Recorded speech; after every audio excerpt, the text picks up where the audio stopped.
Yo, what's up, everyone? It is Original OC with you live from OC Studio. We're going to be doing a little bit of live Phillips auction coverage this morning before we officially kick off Watch News Sunday. If you're browsing YouTube and you're just joining us, this is the Original OC channel, Smart Watch Talk for the Smart Collector. Subscribe and enable notifications. We do live streams, unplanned, unscripted, and unrehearsed right here on the Original OC channel. Hey, if you want to join in the discussion on today's Phillips auction live from Geneva, you can browse the lots right here. Check out this link right here. Boom. And I'll pin that link. Boom. Check out the lots. If you want to comment about any specific lot, just type in, make sure you refer to the lot number when you type in your comment. And we will get started momentarily. We have a full show today. And we'll be doing a little bit of live watch auction coverage. And then we'll get into I've got, hey, Macallan Drinker, what's up? I'm ready. I'm ready to rock. Check this out. Iced coffee. Ready to go. I haven't had a sip of it yet. This is from yesterday, and I put it in the fridge, and it's now iced coffee. And I'll be enjoying that this morning along with you guys. Grab a cup of Joe, guys. We're going to have some fun. We're going to do live watch auction coverage. I would expect zero bidders from the United States. And that's because, if you haven't forgotten, there's a 39% tariff on all Swiss imports coming into the United States. That means if you buy something for 100,000 Swiss francs, first of all, you have to convert that to US dollars. So that 100,000 Swiss francs becomes 124,000 US dollars. Then you need to add on a 27% buyer's premium. So that 124 becomes something a lot more than that, like 175,000. And then that 175,000, you add 39%, and you basically add another 70,000 on top of it. So your 100,000 Swiss francs watch becomes a $240,000 purchase.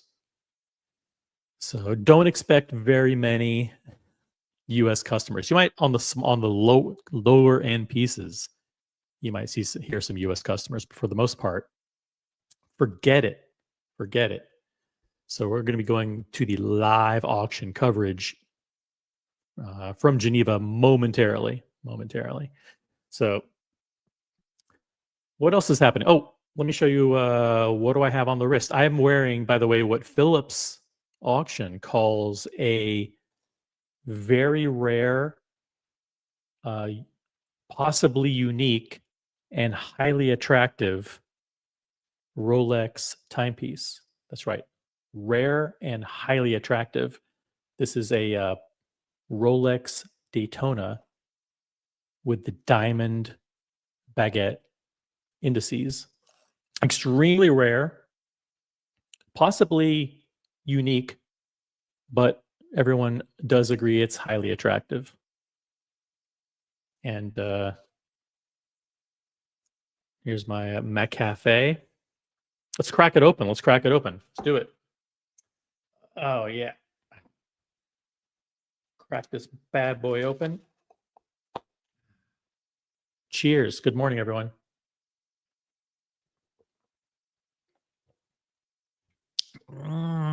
That's good. Absolutely delicious.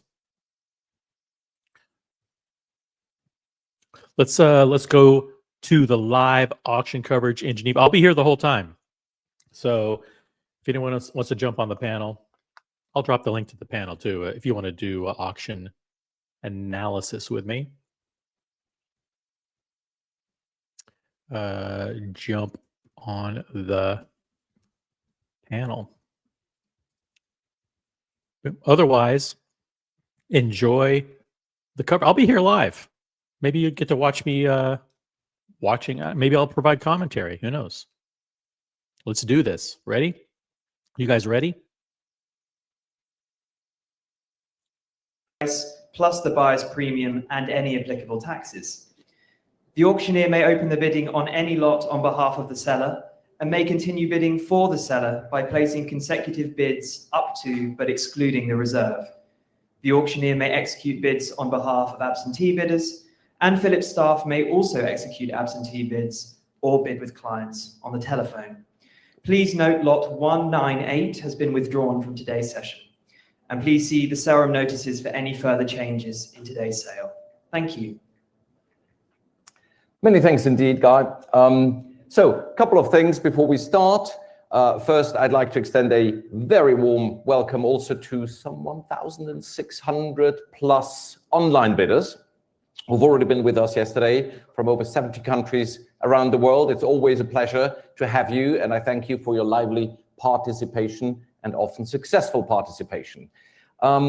Important, please, if you do wish to chat to your friends out of respect, please take advantage of that lovely lounge either outside or on the ground floor that we've set up for you, so that those who wish to pursue their favorite lots, they're not distracted by your certainly very interesting conversations. They should not distract anyone, hopefully, including the auctioneer. Lastly, we don't have any premium lots in today's sale, so anyone can bid online, in the room, on the phone, on any of the lots this afternoon, which I believe is as much as I can say. And we start right away with lot number 107. And 107, ladies and gentlemen, is a watch that is rather dear to me because it's not just your normal average 14270 Explorer, as it may seem from the front, but a watch that we have engraved "Follow the Rainbow, Love Dad" for the famous Daytona Rainbow that we've sold in Reloaded. The picture of the case back is in the catalog. And I'd like to start right away with a low estimate, 2,000 francs. 2,000, it's an advance bid, showing in blue in the United Kingdom. 2,000. Who would like to have this special, unique piece? 2,200. Thank you, New York. 2,400. Good afternoon. 2,600. Switzerland. 2,800. 3,000. 3,200. 3,500. 3,800. 4,000. Still with the London advance bid. 4,000 and bid. Any more than 4,000? Thank you, Andrea. 4,200. 4,500. 4,800. 5,000. 5,500. 6,000. 6,500. Back to London. Ahead of you. 6,500 is bid. 6,500. It's ahead of you. It's all happening on the screen. When I said, can you please be quiet, I didn't mean, can you freeze? You can still raise your paddles. 6,500, 7,000 Hong Kong, 7,500 London. London has it at 7,500. Hong Kong takes the lead at 8,000. 8,000 now in Hong Kong. Ladies and gentlemen, it's 8,000. Ahead of you, London. London, are you coming back? You've been outbid by your fellow collector in Hong Kong at 8,000. All done. 8,000 unbid, showing in red on the screen to my right. Congratulations, Hong Kong. I raise my gavel. Going once with Hong Kong, going twice. Always Hong Kong. Sold. 107 sold 8,000 to Hong Kong Online 8889. By the way, quick audio check. Just, you're just joining us, ladies and gentlemen, coming swiftly. Let me know in the chat if audio is okay. You can hear everything. Thanks. Definitely the statement Audemars Piguet from the mid-70s. The reference is 5403BA, BA standing for yellow gold, and this one has a champagne dial with diamond hour markers in absolutely splendid condition. Who wants to make an entrance with a wow effect? The gentleman, thank you. What is your opening bid?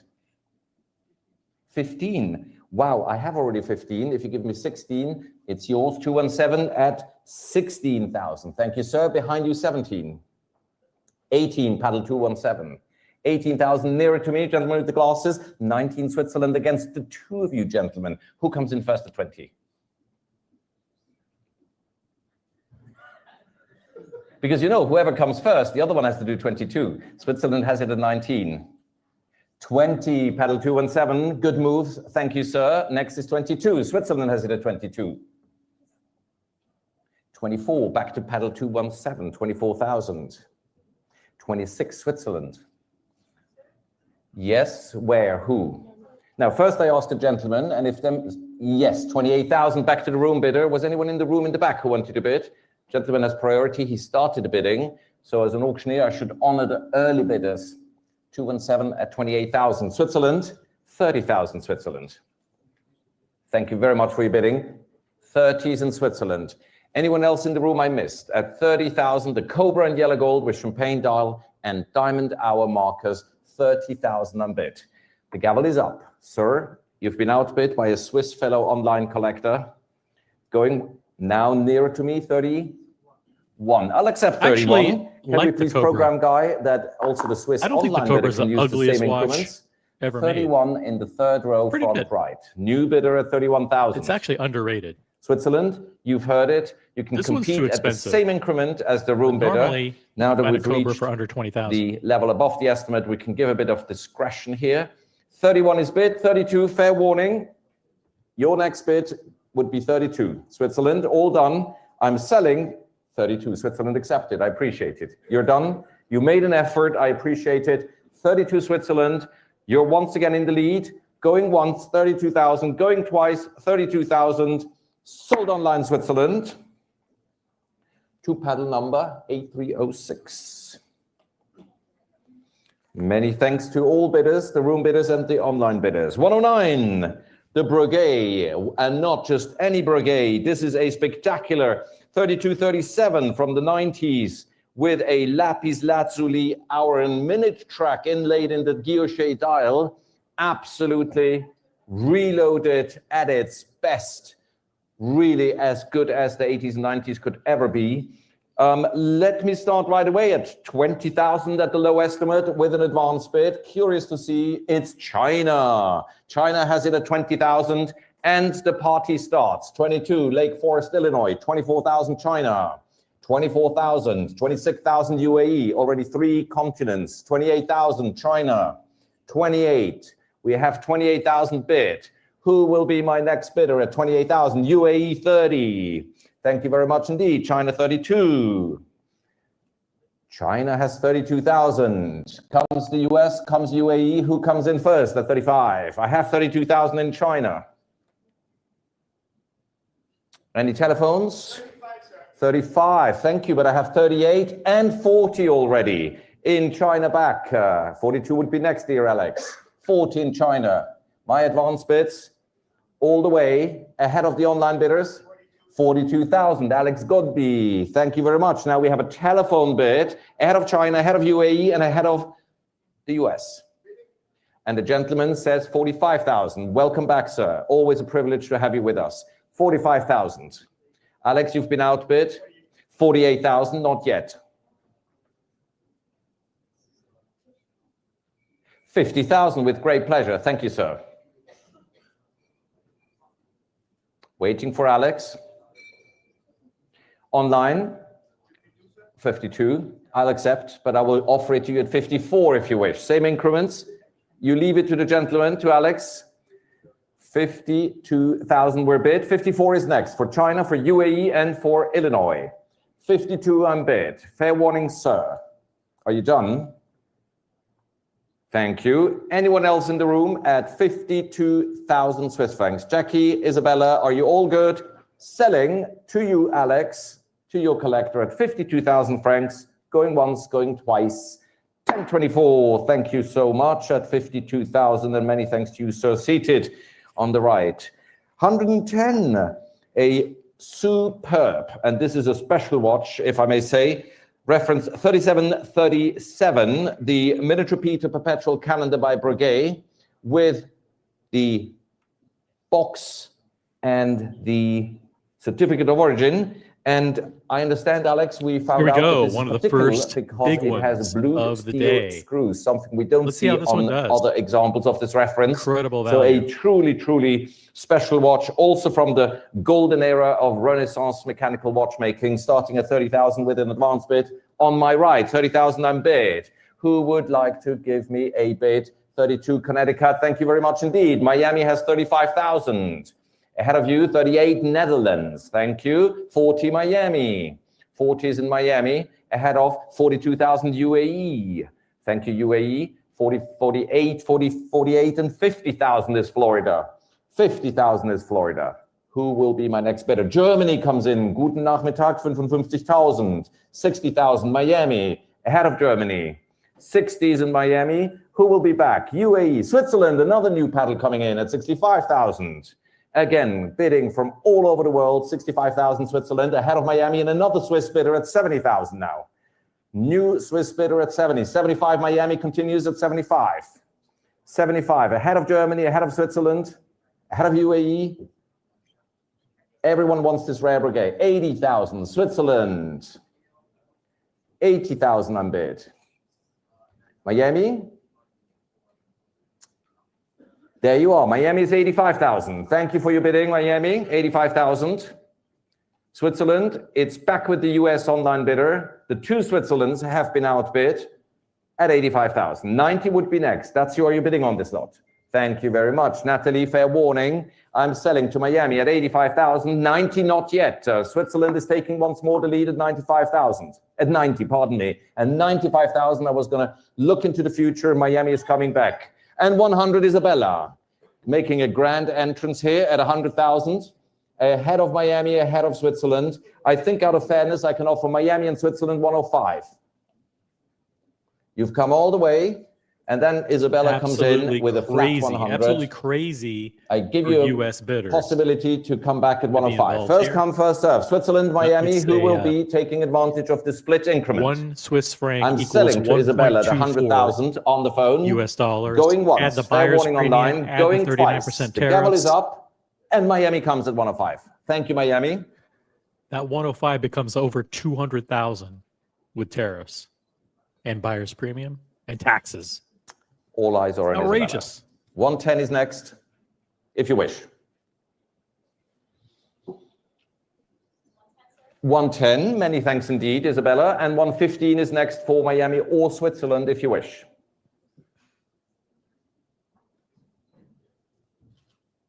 Giving you a few moments to think.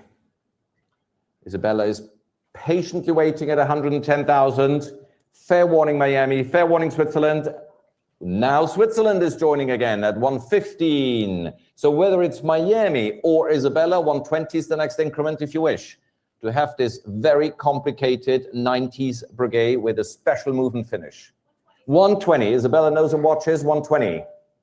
To my left with Isabella, 125 can be next for either Miami or Switzerland. And of course, anybody else who's just been watching until now. I'm holding for you online, but the gavel is ready.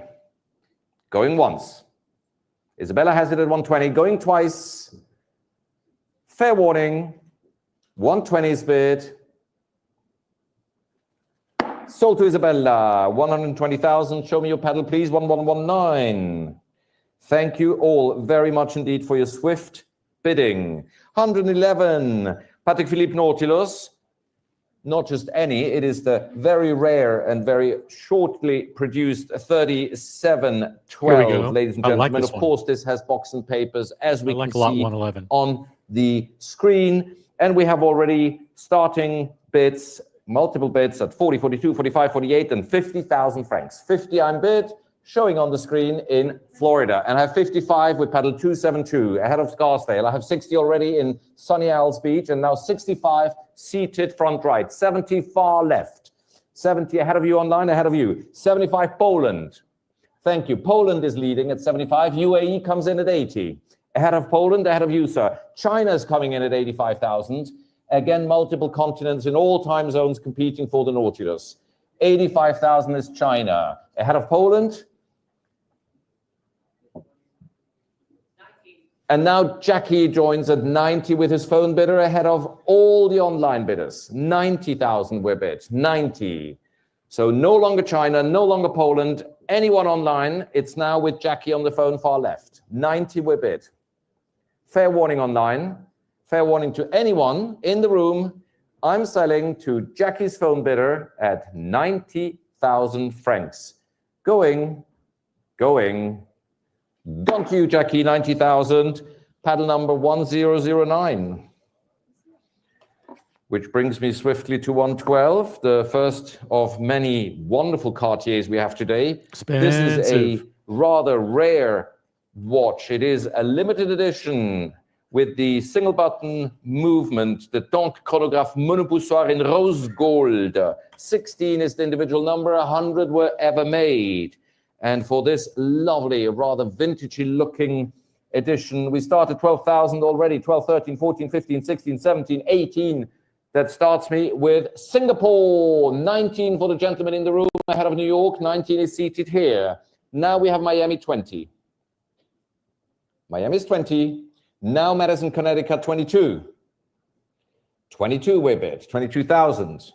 Any advance at 22,000, Connecticut has it. Who would like to be the next bidder? On the phone, in the room, online. Yes, that is Thomas Perazzi at 24,000. His phone went up first, and Miami comes in at 26 online. 28,000, a true connoisseur's watch, and a really pleasant size. 30,000 West Palm Beach. You have it online, ahead of Thomas, and ahead of 32,000 back to Thomas. 32,000 here. 32,000. 32,000. Thomas. Online, you've been outbid by Thomas Perazzi on the phone. Fair warning online. Dernière chance. Fair warning, I'm selling to Thomas's phone. Online, you've been warned. No regrets at 32,000. I'm selling this lovely rose gold limited edition Cartier monopoussoir single button chronograph to Thomas Perazzi. Sold 32,000 Thomas, 1123 à 32 000 francs suisses. Number 113. Number 113 is another Breguet.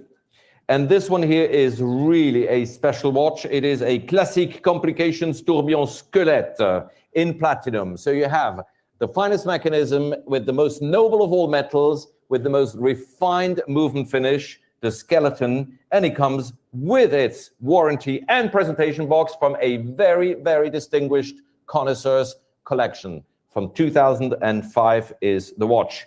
We start with several phones and advance bids at 19,000 francs. 19 is bid, and I'm curious to see, it's Mexico. And 20 is Germany. And Mexico is back at 22,000. 22,000 on bid, and 24,000 for the room bidder. And 26 is Mexico. 26 is Mexico. UAE, 28,000. 30,000 Mexico. 32,000 for the gentleman ahead of Mexico. 32,000. 35,000 ahead of you, sir, online UAE. 35 is bid. 38 UAE. We have multiple bids from all over the world on this piece. Saudi Arabia, 40,000. Good afternoon. 40,000, 42,000 UAE.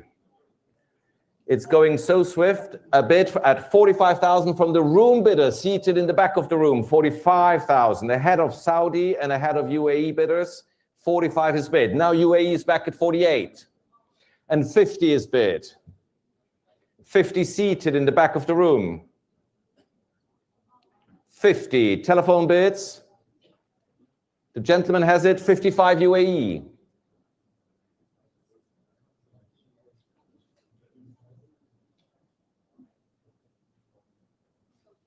$55 is UAE, and I'm waiting for the gentleman to give me a nod of some kind. Whichever direction you move your head, I will understand what you would like to say. I understand this. Thank you very much. 55,000, the gentleman bows out. 55 UAE. Can I check the telephones? Clément, are you on this lot? 60,000 UAE, too late. Clément is out, 60,000. 60,000. Checking on the left phone bank. I'm selling to UAE, Saudi Arabia. Any more? Clément, you're definitely out. Many thanks indeed. The gavel is up at 60,000 francs. It's going to the UAE online, ahead of Saudi Arabia, ahead of the room bidders. Fair warning, no regrets in the meantime, sir. Consult with your advisor, please, to your left. What do you think? Online. 65 online. Thank you, UAE. Another UAE paddle at 65,000. So very global interest on this brigade, understandably, with all those amazing features at 65,000. Shall I try to sell it once again at the 65,000? Going once, 65,000. UAE has it going twice. Fair warning at 65,000. Sold UAE, 65,000. Congratulations. 7, 4, 3, 1. Number 14. A stunning ellipse. It is an ellipse. You can hardly recognize it. It's ellipse. There's so much First big diamond on Pigeon it. coming up It's after a this lot. reference 3724/4 with a good size bracelet. It would definitely fit anyone my size or less, and that isn't that difficult.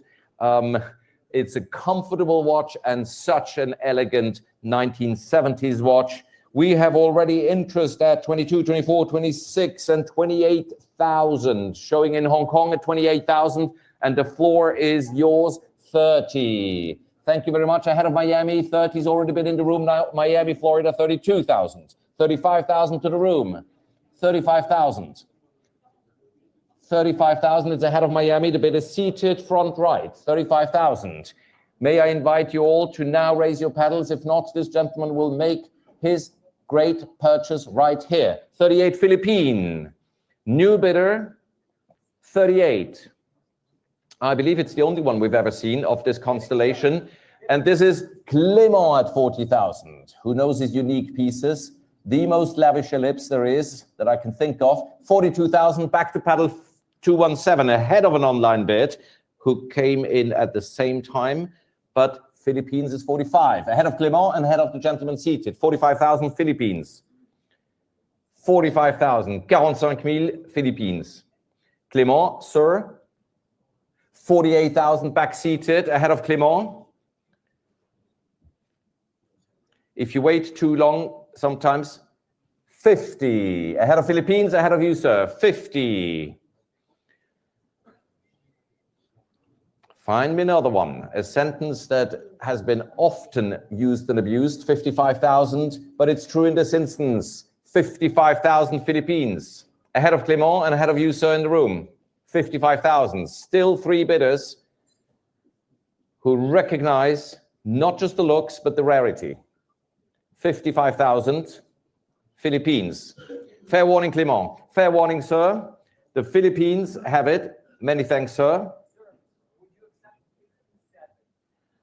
I accept 57, so you cut it to 2,000, but Philippines can come in at 59. Fair game for everyone here. 57 and 59, Philippines just thanked you. So next is 61. You called the rules, now we stick to your rules, Clément.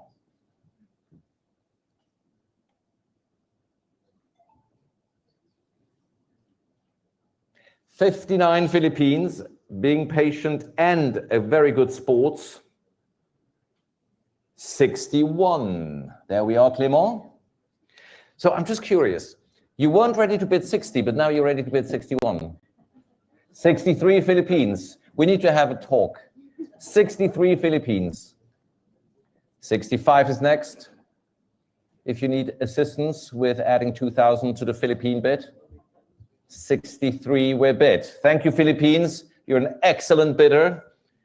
Most respectfully adhering to the rules. Clément, 63 unbid. The gavel is all the way up. 65. Thank you very much, Clément. And 67, the Philippine online bidder certainly knows what's the next increment and says yes, sir, or clicked yes at 67,000. Yes, there we are. All the screens are synchronized. 67. Merci, Clément. So 69 is next, if you wish.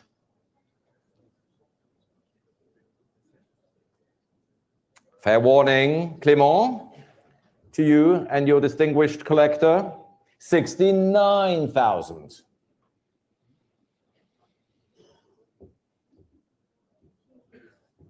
On the phone, 71,000. It is, of course, a lot of fun to go in 2000s, but imagine we could have done 60, 65, 70. We would have been there 10 minutes ago. 71, thank you, Philippines. I hope you share my poor sense of humor. He's out. Thank you very much, Philippines. You stand as the winner, 71,000. Checking. Jackie, all good. Paul Boutros, all fine. Room bidders, gentlemen, maybe regrets in the meantime. 71,000 with an applause. Philippines for the ellipse of all ellipses, 9254. Many thanks to you, gentlemen. Crowd and is maybe absolutely ladies online. dead in Geneva. 115, notre late première night. montre signée FP Journe. This is the Here we go. boutique edition Journe of the day. Octa Quantième Perpetual Calendar in platinum. From 2021, it is very, very difficult to find another one of those. We start at 60,000, the low estimate, with interest already, 65 for you, sir. Combien? I have already 120, but you can say 130. Thank you very much. 217 opens the bidding at 130,000. Seated front right. 140 UAE, you can see it with your own eyes, is the new bid. 140. 150 Singapore. 160 for paddle 217. 160. Did I recognize Young's voice on the left side? 170 UAE. 170,000 UAE.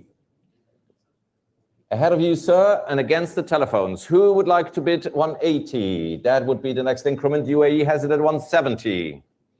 170,000. UAE has it 170,000. Fair warning, if you do not raise your paddles now, I will sell at 170,000 to our collector based in the UAE at 170,000, the boutique edition Octa Quantième Perpetuel. Going once, you're warned. 180 Malta. Thank you very much for your online bidding. 180 in time ahead of UAE. 180 we bid. UAE, you've been outbid. I'm sure you saw it on your own computer screen or phone screen. 180. 180 Malta. 180 Malta. UAE, you've been outbid.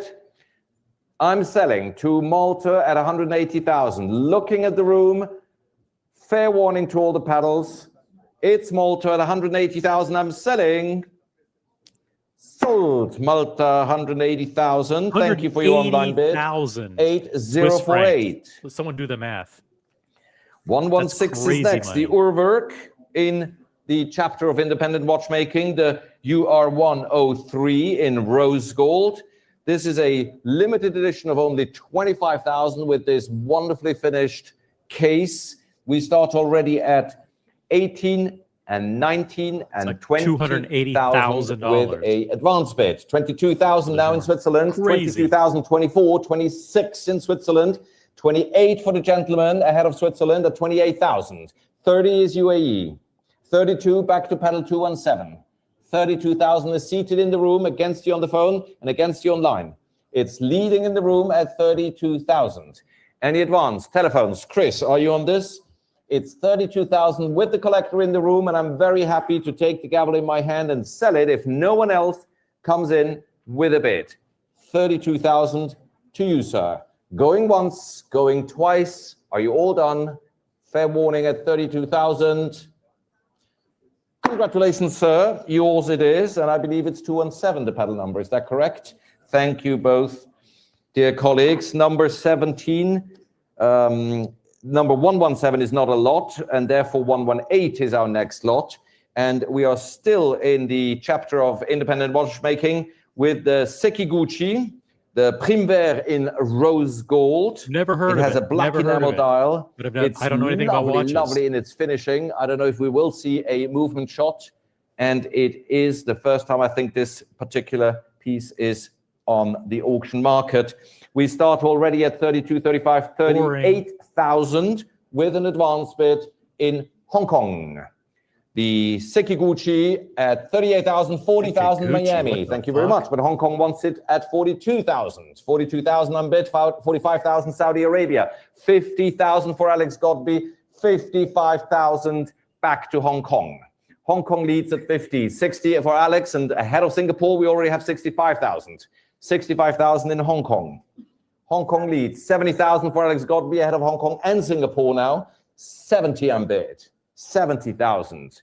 Any advance from the phone banks? 70,000 online Miami, Singapore, 70 we're bid by Alex Godby. Ahead of you in the room, 70 on bid. Fair warning. The gavel is up. I'm selling. Now 75,000 Hong Kong. Back in business, 75,000. Alex, 75 is bid against you.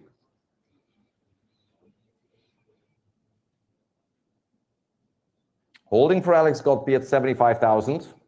Hong Kong leads. Online.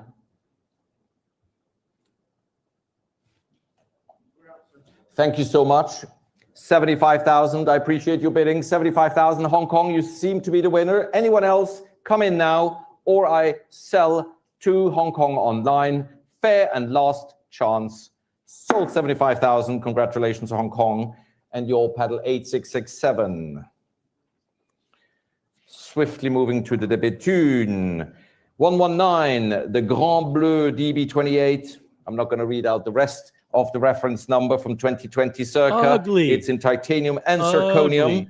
We start already at 42,000 with a commission bid that the huissier has.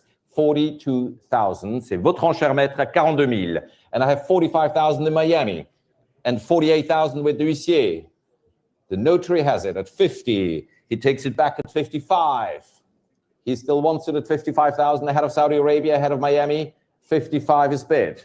Anyone else? The bid is here to my left with the huissier. Paul Boutros, 60. Back to the huissier and his absentee bidder at 65. Not online, not with Paul. It's still with, and now UAE 70,000. It's against you and it's against you. You're done. You saw it, UAE. I'm sure you can see the camera pointing at him. He's out, 70,000. That's good news for you. Not yet good news for you, Paul Boutros. He's out as well, so that's really good news for you. You beat off the competition. Alex, Natalie, anyone else I'm missing? 70,000 UAE, going once. 70,000 UAE, going twice. Ahead of the room, 70,000. Sold UAE, thank you very much for your bidding. Paddle 8829. Number 20, 120, the Yacht Master in white gold and the diamonds. That's the reference 226679 TBR. A lot of sport bling or bling sport, whichever way you want to look at it. Great watch at 40,000. We start with a commission bid that the UCA has at 40,000. À 40,000. Germany 42, 45, 48 Germany, 50. 50s here, 55 Germany, 60s here. N'est-ce pas? No. 55, 60s Germany, I beg your pardon, 60,000 is there, ahead of Young and ahead of Clément, 60s Germany. His absentee bid was inferior to your bid, Germany, so you take the lead now. 65,000 for Young. Germany, you've been outbid by Young's telephone bidder. Thank you, Young, from coming from all the way from Singapore to bid with us here today. 65,000 on bid, Germany online, UAE online. I'm selling to Young. Make no mistake. It's not with you online. It's with Young there on the phone bank. To my left, the gavel is up. 65,000 francs. Going once. 65,000 going twice. All done. Congratulations, Young. 1026 at 65,000 francs. Next is 121. And that is a absolutely lovely, lovely 6238 pre-Daytona with a stunning transitional dial. We still see some reminiscence of the old generation with the trapeze or with the dagger-shaped numerals, but already with the soleil finish and the hands of the 6239 Daytona generation. And this is 63, right at the edge when Rolex introduced the Daytona. This is in unpolished, absolutely stunning condition and still has the guarantee and presentation box. And therefore, I should not be surprised to already find here interest at 55,000 francs starting me. 55,000, 55,000 I'm opening in Dallas. Dallas has it at 55. Saudi Arabia 60. 65,000 Dallas. 65,000. 70,000 Italy. Online 75,000 Dallas. 75,000 is in Dallas. 80,000 UAE. Global interest for quality 85,000 Dallas. 85,000 is in Dallas. Any advance? Dallas has it at 85,000. I'm looking at the rooms. 90,000 for the gentleman in the room far right. 95,000 Dallas. And I have 100,000 in the room. And 110,000 in Dallas. And 120 seated. Thank you, sir. 120 seated ahead of you, Dallas, for the stunning 6238 in 14 karat yellow gold, meaning it was most probably sold to the US. Dallas, you heard me. 120 seated ahead of the phones. Do join now. Clément, are you the phone I'm looking at? Please give me a sign. I can take 125 because the gentleman can say 130. And he already said 130. Nice try, Alex. Do better next time, please. 130 for the collector in the room against Clément and Alex. Clément is out. Alex, what is your bid? 135. Gentleman says 140.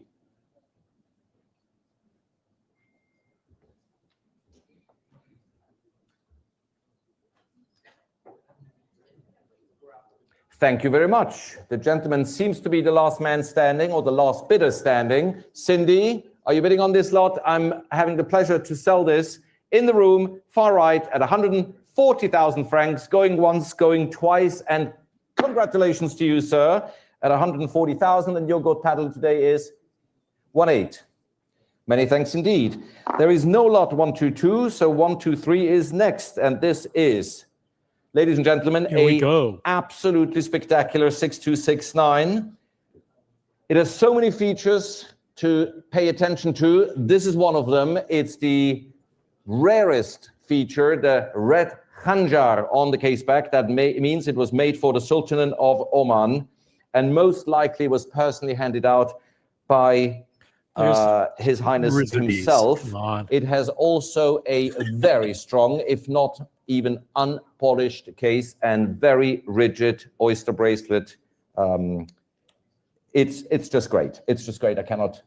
I need to stop myself when falling in love with the watch myself. We start with you, Maître, at 380,000 francs. 380,000, c'est une enchère écrite. The written bid starts me already here at 380,000, and I invite anyone to bid. 400,000 is here, 420 is here, 450 far right. Ahead of Miami, 450 is in the room. Yes, it's yours.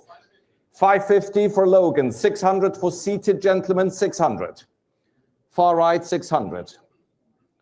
In the room, 600 ahead of you, Logan, for the spectacular 6269. Online, Logan, who is next? 600, I'm bid. Waiting for anyone. 620, why not? 650 for paddle 145. 650, I'm bid. 650 is in the room. Ahead of you, Cindy, ahead of you, Logan, and anyone else who would like to have it. 650,000. 680, 700 to paddle 145.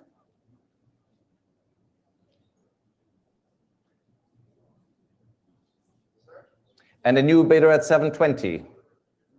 Complimenti. Good choice. Crazy. Sir? This is not attractive. Do you guys think this is 720 attractive? holding. Cindy. Gentleman has it at 720 seated in the middle. 750 back to the gentleman. And 780 back to the room. Front left. 800,000 another bidder. I gotta be very careful because I'm logged in, and if I click the wrong thing, I actually place a bid. So that would be disastrous. First come, first serve. 820. 850. Hey, Tiffany Toe. What's up, Tiffany?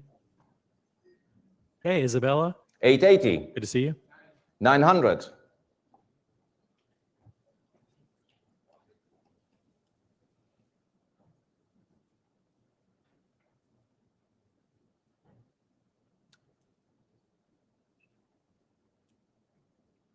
Gentlemen? These prices are outrageous. Logan, are you done? Logan? Cindy, thank you. Waiting for the gentleman to react. And Logan? still offering it to online, should there anybody be who would like to give me 920? 901. Yes, I know, sir, you're impatient. 920 UAE. 940 in the room.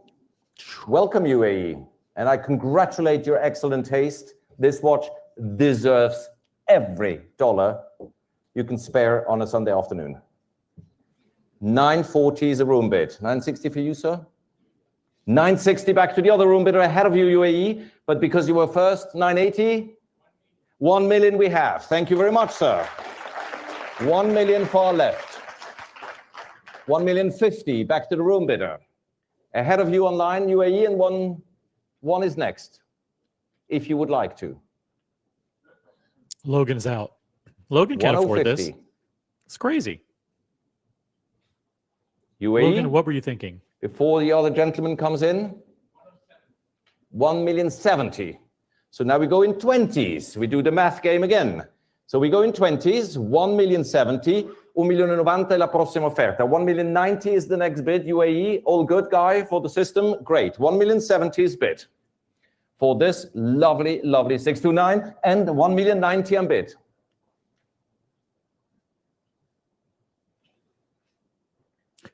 Patek and Rolex, guys. Patek, Next is Rolex, one, Journe. Those three brands account for 90% of all auction sales.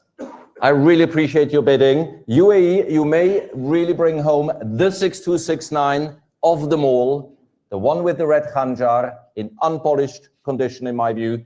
1,090,000. Fair warning to the gentleman. You're done. They're still calculating. Reach for the crown. La prossima è 1.110.000.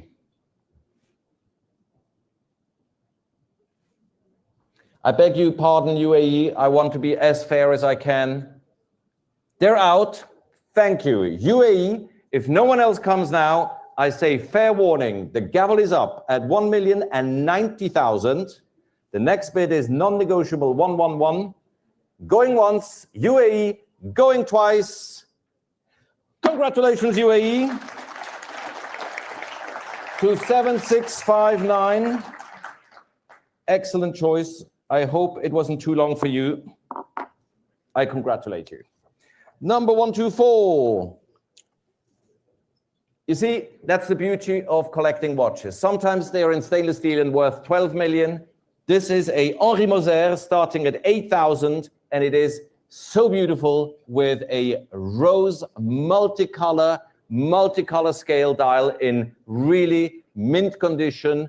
It is just how beautiful watch collecting can be. Should we take a break from the auction? Take a break from the auction. 8,000 is starting here. Keep going. What do you guys 8,000, think? 8,500 New York, 9,000, 9,500, 10,000 with UCA, 11,000 New York, 11,000, 12,000 Nathalie Montvaron, 13,000 New York, 13,000 New York, 14 UAE, 15,000 New York. Next bid is 16.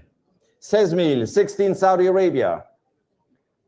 17 New York. Again, such a pleasure to see how this chronograph appeals. 18,000 UAE. 19,000 New York. 19,000 New York. 20 for Thomas Perazzi, a split second ahead of UAE, and 22 is next. For Natalie or UAE? Isabella, 22,000. So we already have 10 bidders on this lovely chronograph. 22 is for Isabella. UAE, it's now with the phone to my left with Isabella from the New York office. 24,000 Switzerland, brand new bidder. 24,000. Thomas, Isabella, 24,000. 26,000 Isabella. Who cares about Moser? Couldn't even finish the sentence. It still has the original hang tag. That's worth another bid, UAE. 26, Isabella has it. And Switzerland says UAE is out, and Switzerland takes the lead at 28,000. 28,000. Thomas is out. Isabella, it's ahead of you. 28,000 Switzerland. Fair warning, Isabella. Chère Isabella, 28,000, 28,000. I take 29 because Switzerland can come in at 30. Can't they, Guy? They can, and they do. It's never easy to go after the prettiest watches, Isabella. 31 is next. Thank you so much indeed. 30,000 Switzerland, I believe. Not yet. 31 UAE, and I called you out, but All right, I can't you're handle not this done anymore. yet. I can't handle Moser 31,000. talk. I can't do it, guys. I cannot do it. Switzerland. Let's transition to a new topic. Let's give you guys an update on what's going on with Jazz Club.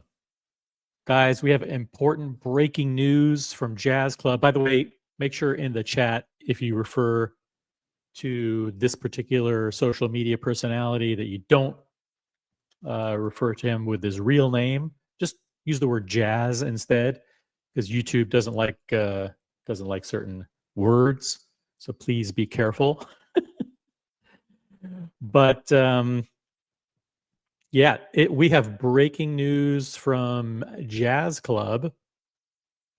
Jazz Club has picked up his Grail Rolex, and we will be revealing which watch it is. But just to remind everybody, Jazz Club did an announcement video a couple days ago, and he said he would talk about it publicly. He said he was not going to talk about it publicly because he wanted to be discreet. Let's hear what he said. Here we go, guys. Jazz Club's announcement. He got the Grail. He got the Grail. Let's go. Hey everyone, I featured dozens of Rolex retail journeys so far on my page. By the way, count every time he says journey or experience, take a shot. Take a shot, guys. A morning shot. Grab some grab some tequila, grab some vodka, maybe a mimosa or like a spiked coffee. And every time you hear the word journey or experience, take a shot. Okay, you guys are going to be busy, but let's go. Featured dozens of Rolex retail journeys so far on my page, and I featured some ridiculously smooth experiences and allocations that have made quite a lot of people question the legitimacy of this page. Yes, I think his legitimacy has been rightly questioned. I think his legitimacy should be questioned, but let's continue on. And I never thought I'd say this, but I recently just had the craziest Rolex retail experience. I don't think I'm going to share the full story publicly, but No, I'll do it. Why do that? Why talk about it publicly? That would be demeaning, But this guy is a social media influencer. Of course, he's not going to be able to resist. He's going to do it publicly because that's what he does. That's what he does. So he's going to talk about it publicly. I have no doubt he will. A long story short, I walked into this AD with no expectations at all. Come on, this is a lie. This is a flat out lie. He just walked in off the street to an AD. Okay, let's follow along. I just want to check out a few models, and I walked out with my dream piece. I'm still figuring out if it makes sense for me to post this publicly. Of course it doesn't. No, it doesn't. Listen, let's keep this on the DL. Let's keep this on the down low, Jazz, because we don't want to publicize it. We don't want to publicize it. We don't want to take advantage of. We don't want to rub it in. We don't want to rub it in if you got your Grail and if you jump the line. If I post about this, it has to make sense. I just want to give a huge shout out to this AD and my guy for trusting me. He's trusted, guys. Maybe this AD will collaborate with him on some partnerships and create a collab watch with him. I'll be honest, for the longest time, everyone knows how much I've been promoting AP specifically, and promoting. You have been a disaster for AP, an absolute disaster. AP was right to blacklist you before you even got a watch. But the love definitely has not been reciprocated from the corporate side. It shouldn't. It shouldn't, because just the notion that you would think that you should jump the line and get a 16202 before other collectors that have spent years and hundreds of thousands of dollars is a slap in the face. It's a slap in the face to the AP community. And, for Rolex to come in and show the love they did for me. Rolex didn't do anything. Rolex wants nothing to do with you. Absolutely nothing. It was an AD, and I know who the AD is. Unfortunately, we have a lot of members of the community here in the colony that work with this particular AD. They have to be held accountable for what they did here. They gave a Grail Rolex to a 22-year-old kid instead of rewarding their loyal customers with the watch, and they need to be held accountable. I'm not going to do it, but somebody else has to. I can't do it. It's not my AD. So I'll put it like this: I'm forever loyal to Rolex. Behind the scenes, I'm gonna do my absolute best to 10x, 100x the value and joy they've given to me. How are you going to do that? Oh, guys, if you need help selling watches, I'll promote Rolex for you. Oh, really? Gee, thanks. Most people have never heard of Rolex before. Thanks you so much for helping out. I want you guys to guess in the comments which piece you think I picked up. Overall, I'm just incredibly grateful. I'm still processing how I was able to walk in and walk out with this piece. Like and follow for more JZO Club. Jeez. If you want to, I do not recommend that you subscribe to Jazz Club. Do not. I I recently don't. had the craziest Rolex Ready? retail experience. If you followed me on Instagram, you guys already know that Less than a few hours later, a few hours later, he said, listen, I'm not going to talk about it publicly. I'm not going to, because I saw what happened with the AP thing that I did, and it was an absolute total disaster, and I got blacklisted. So I'm absolutely not going to make the same mistake again. I'm not going to talk about this publicly. A couple of hours later, a few hours later, he couldn't, the video wasn't even published yet. And here we go. He couldn't resist. I recently had the craziest Rolex retail experience. If you followed me on Instagram, you guys already know that I walked in and walked out with a Panda Daytona. Come on. Come on. Guys, is this real?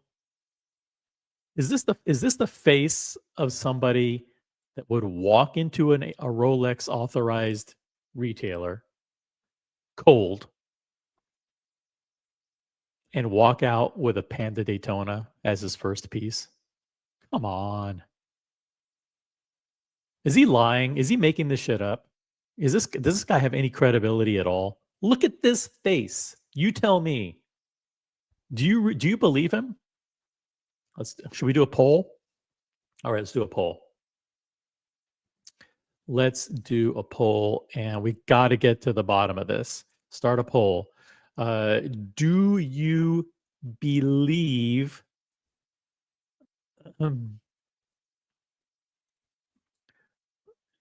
Jazz Club's story about how he got this Daytona? Let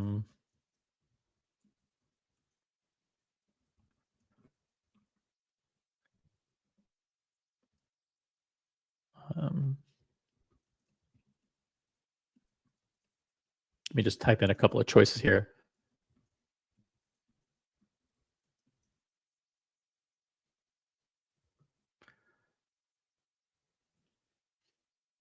All right, let's go here. Let's start the poll. Boom. The poll is live. Poll is live. Do you believe this story that he just walked in with he just walked in randomly and walked out with the Panda Daytona.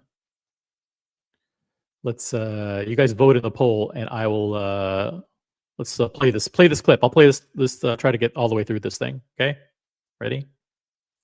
Retail experience. If you By the way, a couple of quick administrative notes. Number one, you're watching the original OC channel, Smartwatch Talk for the Smart Collector. Subscribe, enable notifications, all that good stuff. If you have a star next to your name, thank you for your membership. Click on the currency icon. You may have a free member milestone chat there. If you don't have a star next to your name, then please become a member, and I will drop the link for the memberships right here. Just bear with me. If you want to join the panel, the link is pinned at the top of the chat. Please upvote the live stream. We will be, and we are, playing copyrighted content.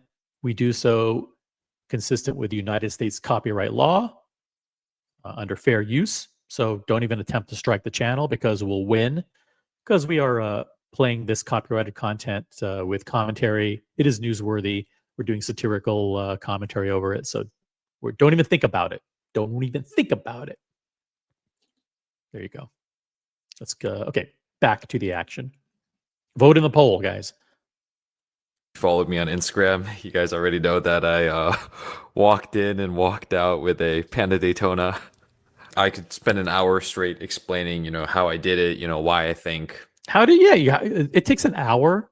It takes an hour to explain how you did it. What did you do? I'm curious now. I'd like to hear the 1 hour seminar. The AD trusted me enough to get it, and I'll gradually get there with the videos. But for today's video, I wanted to share the main message that I think the AD I worked with wanted me to share with you guys. No, the AD, I can't stop interrupting. This AD does not want people to know that they gave you this watch. They absolutely don't want to share any messages with the public. They don't. You're fucking delusional. You're fucking delusional if you think the AD wants to publicize that they passed up probably hundreds of loyal VIP customers and allocated a very desirable and hard to get watch to you. Believe me, they don't want to share anything. Just before I get into that, I just want to clarify to you guys, objectively speaking, my AD doesn't really get anything out of giving me a Panda as a... No, they don't. They absolutely don't. As a matter of fact, it's going to cause them a lot of heartache. And I know who the AD is. And if you reach out to me privately, I'll tell you who it is.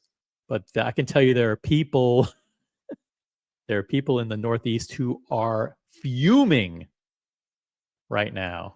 If you there are fans of the Celtics who are outraged right now.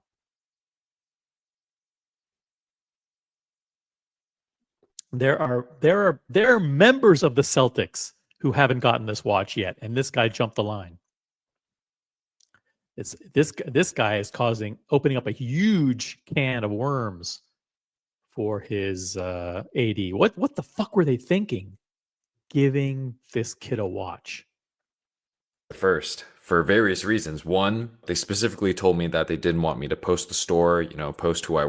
Oh my God. They specifically told me, guys, keep it quiet. But just hours after I said I wasn't going to say anything, I'm outing the fact that I got a Panda Daytona.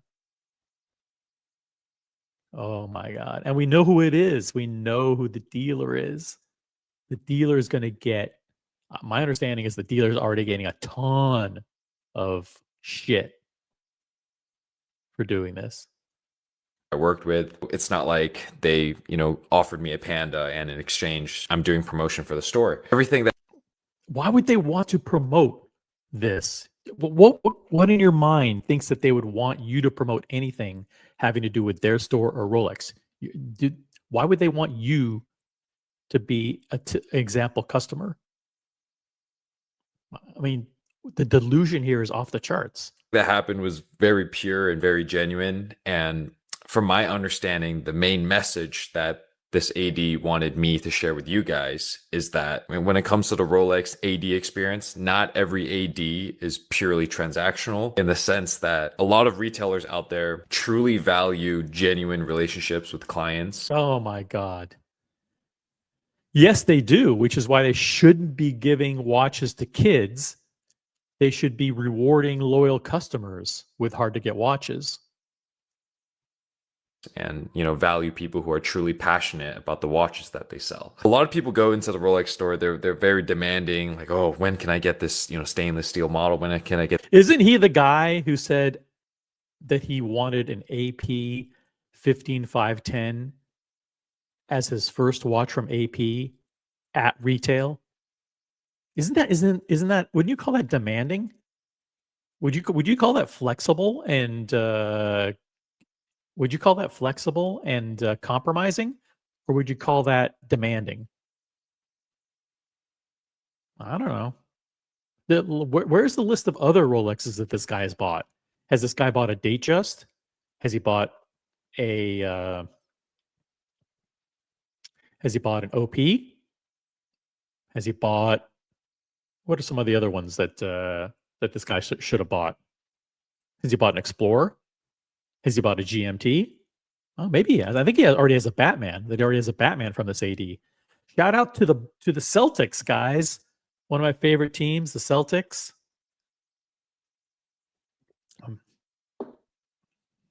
Get this GMT. Oh, I spent X amount of dollars. When can I get my Panda? It's very transactional, very demanding. And I'm not blaming the client for, feeling that way, but it's just, I didn't even know. The idea or the notion that this kid would be giving advice to seasoned collectors on how to get Rolex. I mean, the cringe is off the charts, guys. But a lot of these ADs don't even operate on a commission basis, which essentially means that they're technically not incentivized. I mean, he's referring to the sales associates. Sales associates for Rolex typically don't work on commission because they want to they don't want any shenanigans going on. Sell you X amount of products before a quote unquote good allocation. For this video specifically, I'm not going to dive into why I think I got the watch, but it was a big mistake, huge mistake. I mean, this guy should not be getting watches. Listen, he should not be getting watches from any of the approved brands. I mean, he's not going to be able to. He can't afford Richard Mille. He should not be getting Journe at retail. I mean, he should probably have to wait 10 years before he got a Journe watch. Patek, the guy should never get a Patek at retail. AP, he's already been blacklisted. Rolex, I mean, this guy should be buying. He should buy an Explorer. A two-tone Explorer would be the right watch for him. Two-tone Explorer 1 would be a good first watch for him. Then maybe a 36 millimeter Datejust, or maybe a Datejust 31 would be good for him. After the Datejust 31, then maybe an Oyster Perpetual 36 or an OP 34 might be good for him for his wrist. Maybe an OP 34, and then maybe like a Submariner. Then maybe he would qualify for a Submariner. Full disclosure, he is a supporter of the page, so there's a certain degree of supporter of the page trust that he has with me. He knows that I'm not a flipper. He knows. What do you mean? He absolutely is. He absolutely, in one of his videos, he said, listen, I'm not a code or offshore guy. What I'll do is I'll pretend to buy them for my family and friends. That's code for I will buy them and sell them. I pretend to buy them under my profile so I can get purchase history. It's all about the games. All about the games for him. That I genuinely do love this watch. He knows that I have a certain network. Who doesn't love a Panda Daytona that sells for 17,000 and is worth 30,000 on the secondary market? Where's his love for a watch like the precious metal Sky Dweller on Oysterflex? Or how about his love for the Cookie Monster? Maybe he should love the Cookie Monster. Why not love the Cookie Monster? Why are the watches that you love only the watches that go over retail? And why do you always demand those as your first pieces? Of genuine watch enthusiasts, I will bring to the store. Treat your Whoa! He's gonna help Rolex. He's gonna help one of the biggest Northeast Rolex dealers. He's gonna help bring them customers. That's what he's gonna do.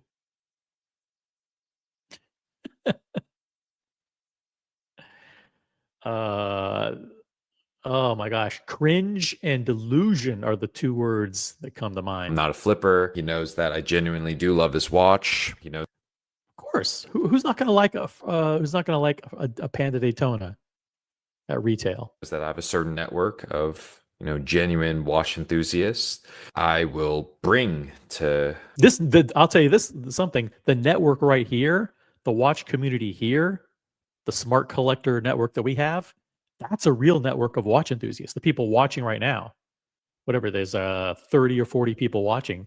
Those people are the real watch collectors. Not these anonymous collection reviews or whatever he does. Those guys are, there's no reason to believe any of those are real. The store. Treat your AD, treat your salesperson like a real person. Obviously, But treat them well by demanding extremely hard to get pieces and saying that you won't reciprocate by helping them sell more difficult pieces. So only buy the pieces that go for way over retail. That's how you help your salesperson, and don't help them out when the going gets tough. That's what he's saying. By doing this, it's not going to guarantee you a Panda as a first piece, but I can say this with absolute Panda as his first piece. But he's going to help. He's going to help guys by driving some traffic. Have you heard of this little known brand called Rolex? He's going to help. He's going to drive valuable collectors.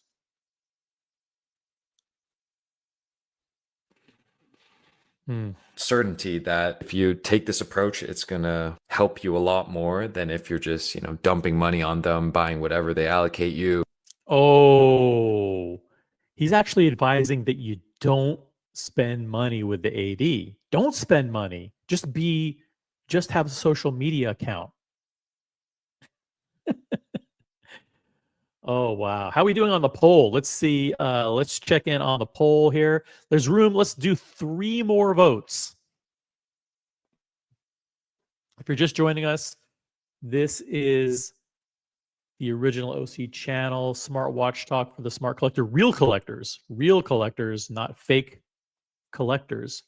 If you just joined us, there's a poll that's live. Do you believe Jazz Club's story about how he got a Panda Daytona as his first piece he just walked into a Rolex AD? I think he's lying. I think he's just making shit up. There's no way that this happened the way he says it happened. What probably happened is he had like a collector friend call up and say, "Hey, can you do me a solid? Get this guy a Panda so it'll be content for his channel." But believe me, there's no way he got this by himself. There's no way he got it because of his social media presence, which is, a bunch of kids, a bunch of kid flippers. These aren't even collectors. I mean, his advice is don't spend money with the AD. Yet when it comes to AP, he said, "I'm not a code or an offshore guy. I'll buy those watches to flip them." That's what he said. Hey, Tobister McDonkey's in the chat. What's up, Tobister? Got C3D now. Got Diego M that just joined the chat. What's up, guys? Yeah, we're going through. We're taking a break from the auction coverage to give you an update on Jazz Club. Just a reminder: don't use the J word in the chat. You might have your comment deleted, so just be careful about that. This is Diego says, "Why can't he just say this was only possible because of my friend instead of I can't wait to collab with this AD? They don't give a shit about you. They appeased a VIP customer of theirs." 100%. Thank you, Diego. Yeah, I mean, this is just absolutely cringe off the charts. The amount of just delusion. Let me know if you guys agree with this, and if you guys want me to keep. No, we don't. We don't agree with these tactics. We don't agree with. Listen, when we do unboxings here, we made a conscious decision. Most of the unboxings that we do actually support philanthropic causes. They're not designed to go out on social media to fucking boost, to create fake content, to boost us a fake network of collectors. This tactic of these kids going on social media and pretending that they have an exclusive club. The guy's got nothing. Nobody in his right mind would want to be associated with this kid. From what I understand, he works at a. I don't want to dox where he works, but he works basically like in a rental car place, like as a rental car agent. It's like when you call up Budget. It's like, hey, hello, Budget rental car. It's like, hey, hello, it's Jazz. How can I help you? Yeah, I'd like to reserve a Cadillac CTS. Okay, no problem. We'll put you in the full size luxury sedan, sir. I mean, the guy's nobody. Absolute nobody. The guy works in a fucking rental car place. He doesn't even work in a Starbucks. I mean, the fact that he's putting Panda Daytona on his credit card, obviously a watch he can't afford. And I mean, to Diego's point, he only got it because like somebody, probably, I don't want to get into too many details about who that person's probably is, but probably like some kind of mentor. I'll put it that way. Maybe like a mentor of his probably helped him out. If you know what I mean, right? Sharing about this retail experience. I'm happy to. Retail like in Fall from experience. Mojezo Club.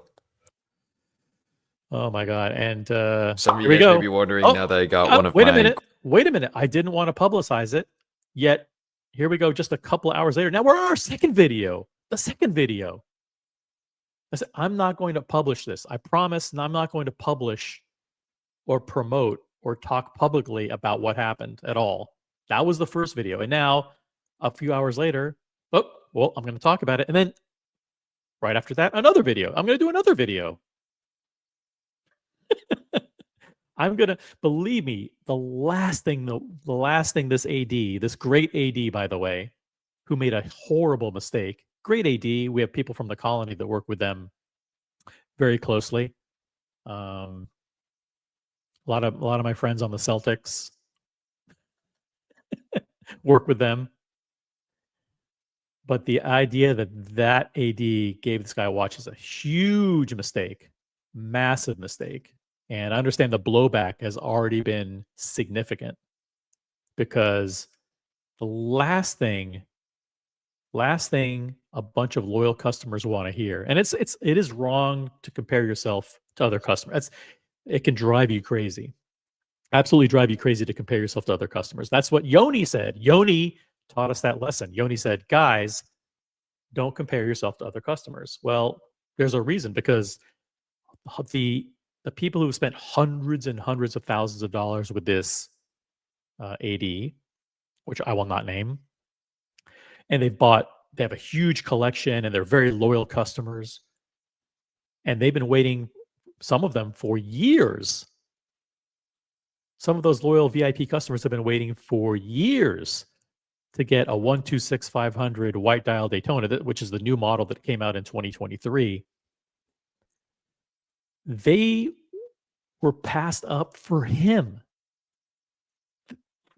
This kid jumped the line. We know it's not a line, right? It's not a list. We know that. But he jumped ahead of hundreds of qualified, loyal customers, qualified, loyal VIP customers. And they gave him this watch instead of them. And believe me, it's not about jealousy. It's not about jealousy. It's about integrity. It's about loyalty. And it's about transparency. Now, for this guy to go on social media and brag and brag and brag about how he jumped the line while there are potentially hundreds of loyal customers of this AD who haven't gotten this watch yet. It's an outrage beyond outrages. It really is. We got Ryan Hofrey in the chat. What's up, Ryan? Brody's joining us from California. You can always count on Brody to throw some spice in the chat. Brody, member of the OC channel, says you are all just jealous because Jazz Club is a baller. Are we jealous? Are we jealous? Or should loyal customers be legitimately concerned that their AD is giving watches to this kid instead of giving it to people who've been with the AD for years and years and years and spent a lot of money and are actual collectors, actual enthusiasts? This guy has 2 watches, a Batman and a Panda. Why doesn't he have a two-tone Explorer 1? Why doesn't he start off with a Datejust with a smooth bezel? The guy, won't buy a code or an offshore, but he'll gladly take a 16202 as his first watch.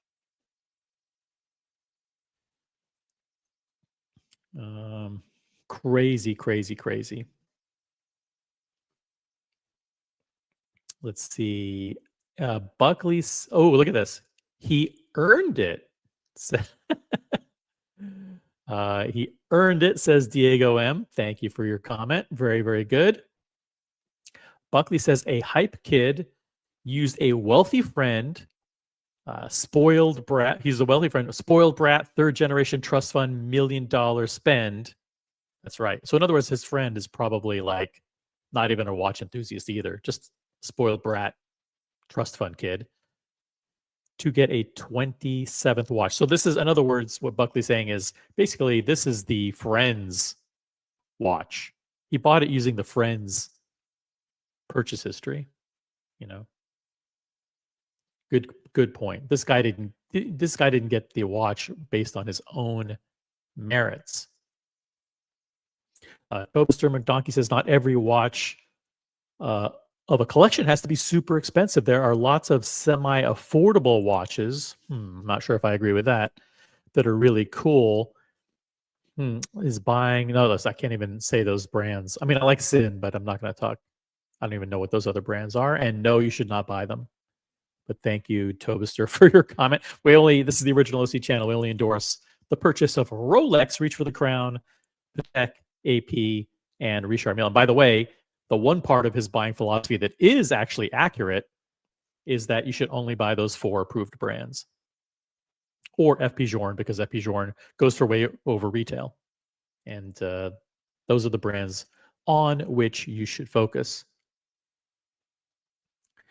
All right, let's go now. Let's go to his next video, which he said, listen, I'm not going to publish anything about this. I'm not going to publicize it. I'm not going to talk about which watch I got.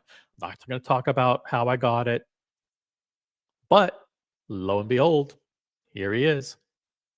Grail Rolexes, the Panda Daytona.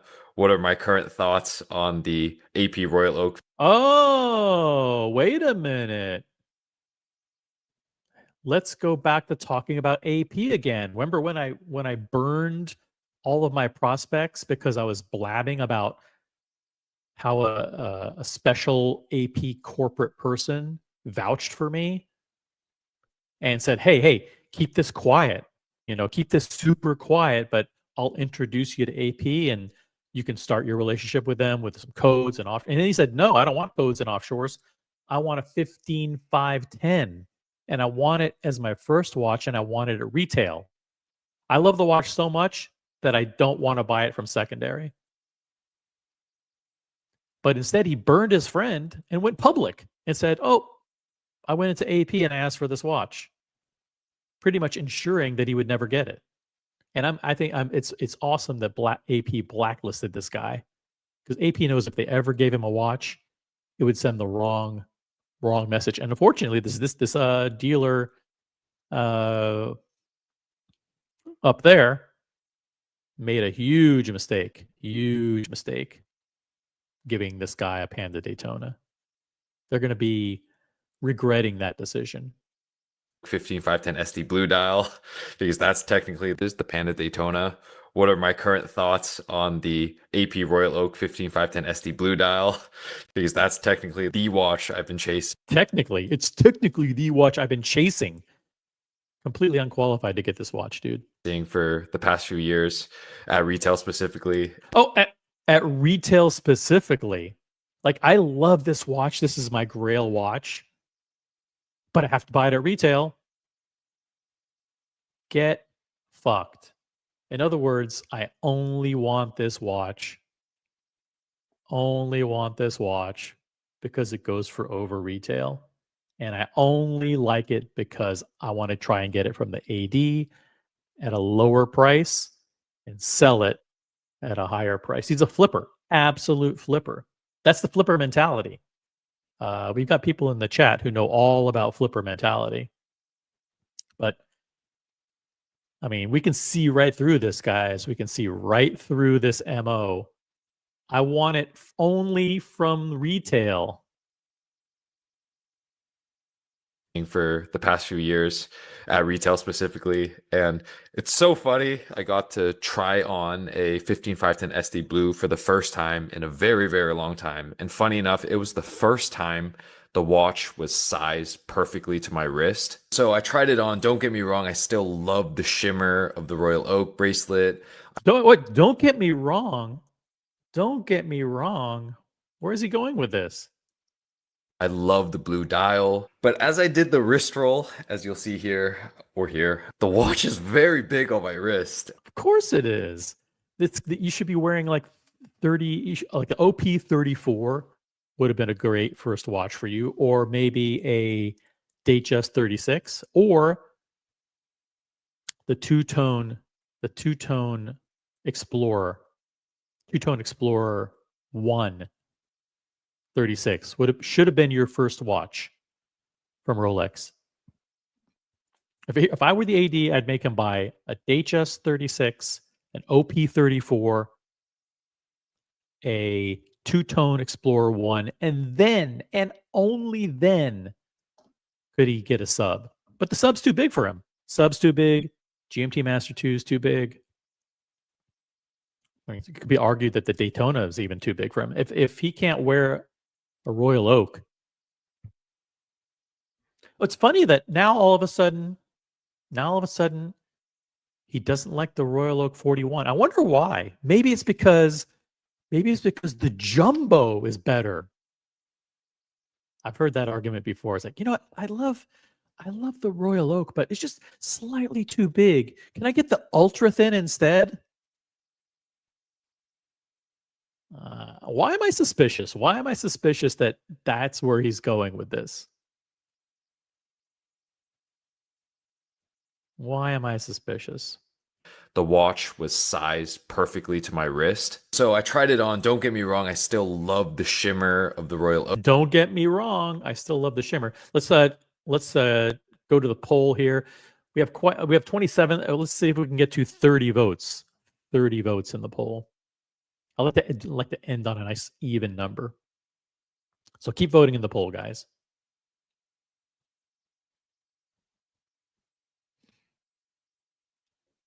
If anyone wants to jump on the panel, the link is pinned, the pin is linked. Oak bracelet. I love the blue dial. But as I did the wrist roll, as you'll see here or here, the watch is very big on my wrist. And it's funny because all these years. Why is this guy's nose always clogged? You notice that? Like the nose, like when I did the wrist roll, I noticed it. I've been lusting after this watch, and all my big AP collector friends are all like, name drop. Like, Justin, trust me, get the Jumbo instead. Oh yeah, trust me. You don't want that. It's slightly too big for you. You should just go straight to the Jumbo as your first watch. So much better than the 55 to ST, and I was kind of stubborn. I was kind of like, no, you know what, I'm gonna stay loyal to this is the model I want. It's very bulky. I have a 6.7 inch wrist. 6.7 inch wrist. Yeah, I mean the Daytona is at the upper limit, the absolute upper limit of what he can handle. which is slightly above average, but just slightly. In my opinion, I think the The guy thinks he's funny. He thinks he's funny. 41 millimeter Royal Oak fits like a 43 millimeter Rolex. Obviously, A 41 millimeter Rolex fits like a 43. So he's saying like this watch is the equivalent of like a Sea Dweller 43. Okay. Let's see what we got in the chat. Let's see. We got Diego's right. Why bother with this? Just go straight to a Tiffany 5711. Yeah. I mean, just like I've been looking at it objectively, and really where my collection journey and retail experience should evolve is getting the Tiffany 5711 as my first Tiffany Patek. Buckley says AP will give it to him. They need his 20,000 subscribers. Kevin Hart has 140 million subscribers, and that wasn't enough. But this final 20K will fix the brand. This is exactly the kind of thing that's killing the AP brand. And AP was smart, and they said, "Listen, I mean, maybe AP is turning it around. Team Ilaria, maybe it said, you know what? Some of the stuff that we're doing is going in the wrong direction. If we gave this guy a watch, it would send an absolutely wrong message. It would send the message that we want a bunch of 22-year-old kids with no job and no prospects coming in and asking for hot pieces. And we don't want that. We want actual collectors. And that means people who love the AP brand, not people who go on social media and say, oh, I'm not a code person. I'm not an offshore person. I'm not even a 15-5-10 person anymore.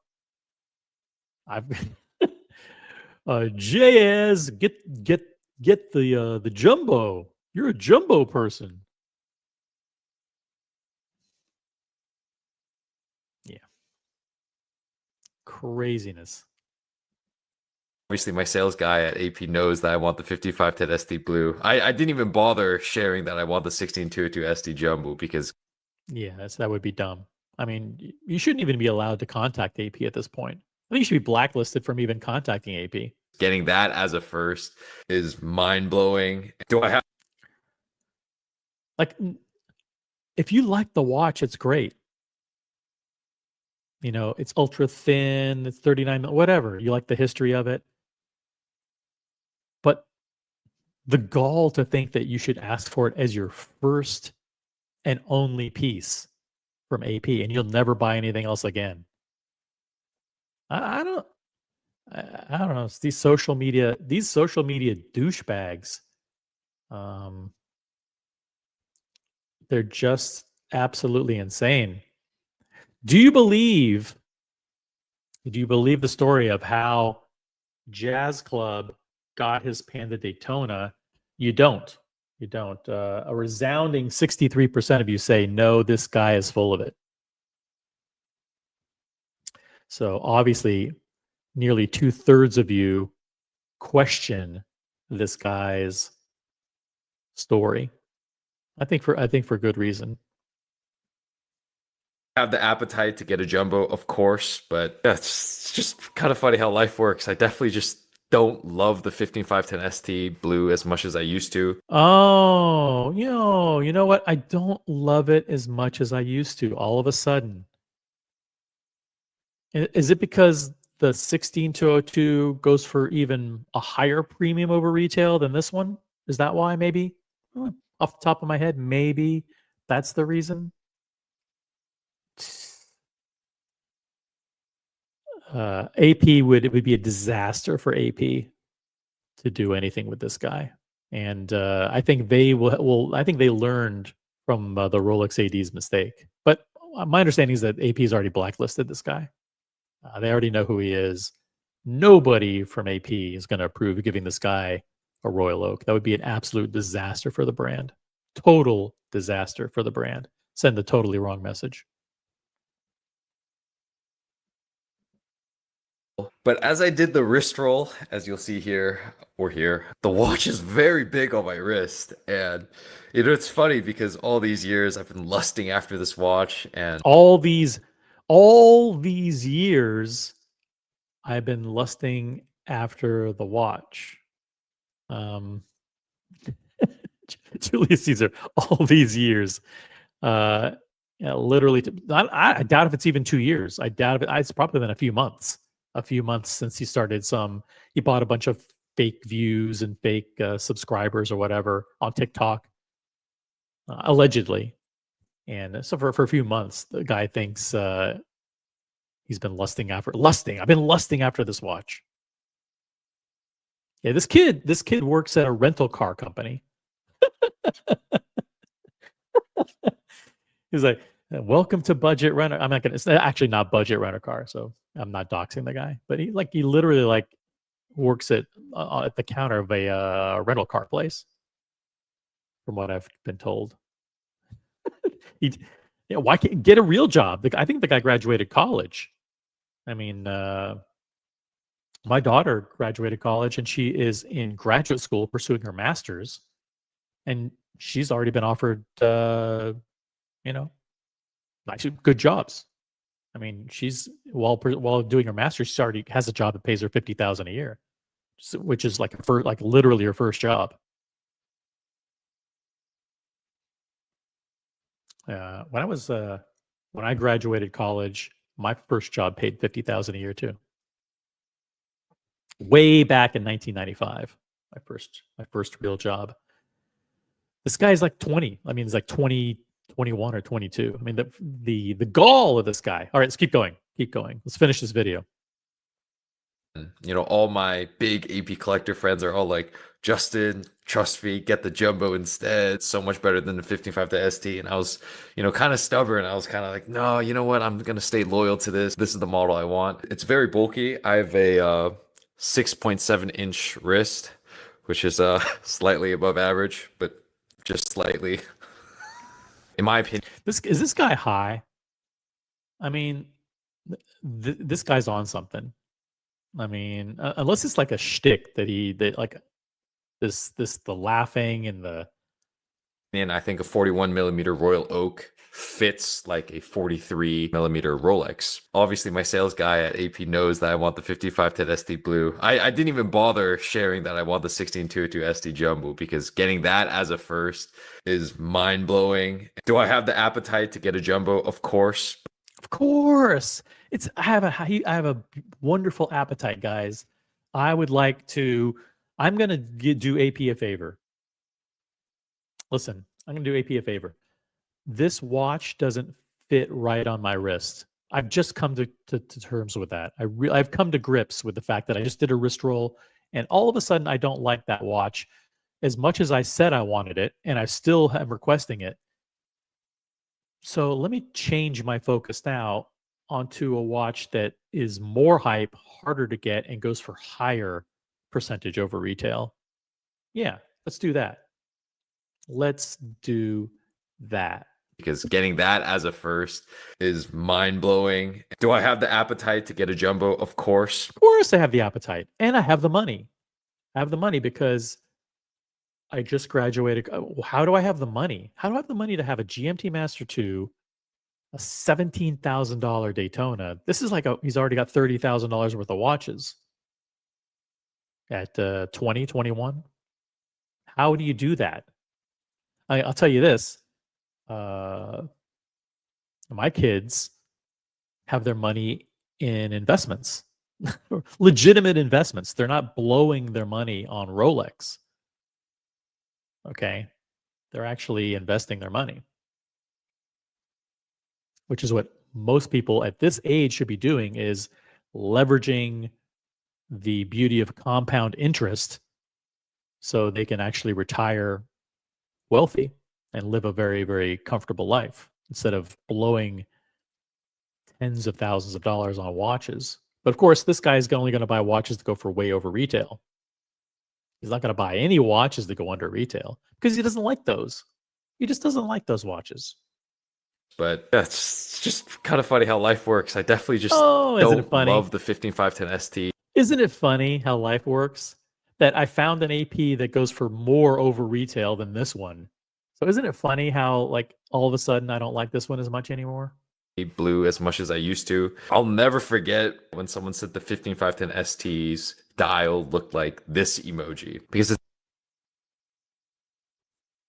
15510's dial looks like that emoji? What the fuck are you talking about? This guy's fucking loaded. this guy is I don't know what this guy's on. He's he's he's high on life. Is Diego M. Yeah, that's what it is. Yeah, this is insane. very plain. Oh Jesus Christ! If AP Corporate sees this, they're gonna be like, Justin, what the fuck? He switched up on us. But not the case. I definitely have a very large appetite for the jumbo, but the AP retail Yeah, I have an appetite for the jumbo, guys. game is significantly different than Rolex. It's totally different game. I guess this leads to the question: if you guys had to choose between a Rolex Daytona or a AP Royal Oak 15510 ST, which one would you pick? Price aside. Let me know in the comments. Wow. Let's rate this Wow. collector's AP retail journey. Wow. This is the incredibly smooth and interesting Anyway. Rolex retail journey. Shout out to This is Jazzo let's rate Club. this. Some of you guys, I recently had the He did it. He got the Panda. Got the Panda Daytona, guys.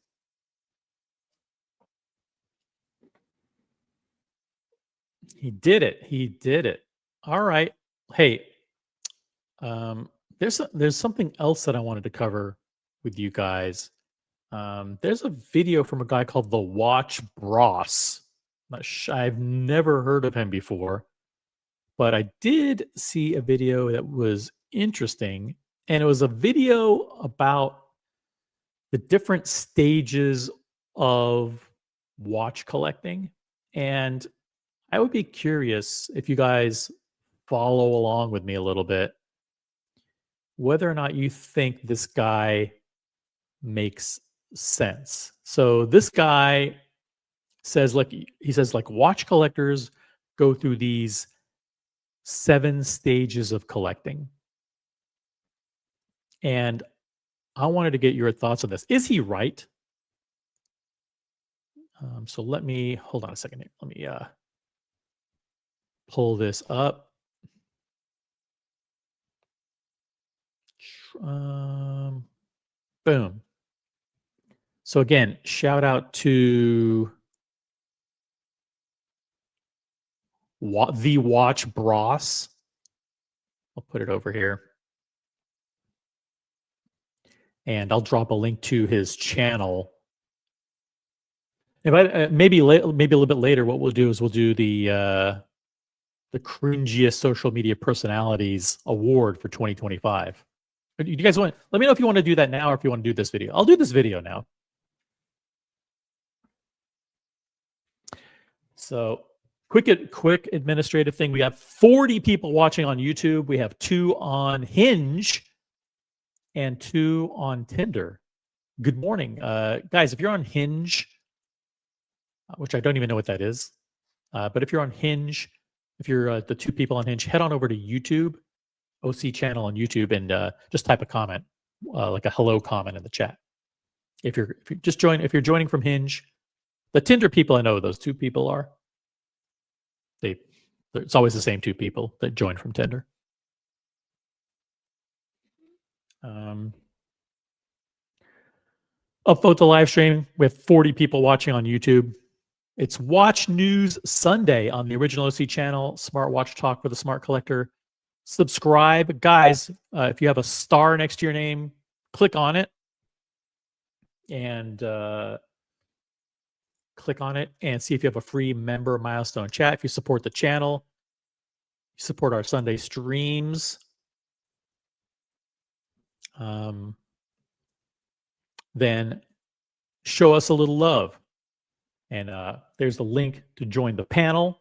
If you want to be on this panel while we decipher, go through it. I think as you start to watch this, you'll want to comment, not just only in the chat, but jump on the panel. But this guy is the Watch Bros. Maybe it's Bros. Maybe the Watch Bros. But I think it's the Watch Bros. And he's gonna walk us through the 7 linear steps of how to become a watch collector. Now, I'm not sure if I agree with all the steps. Let me see if I can turn on closed captioning here. We can follow along. All right, let's do this.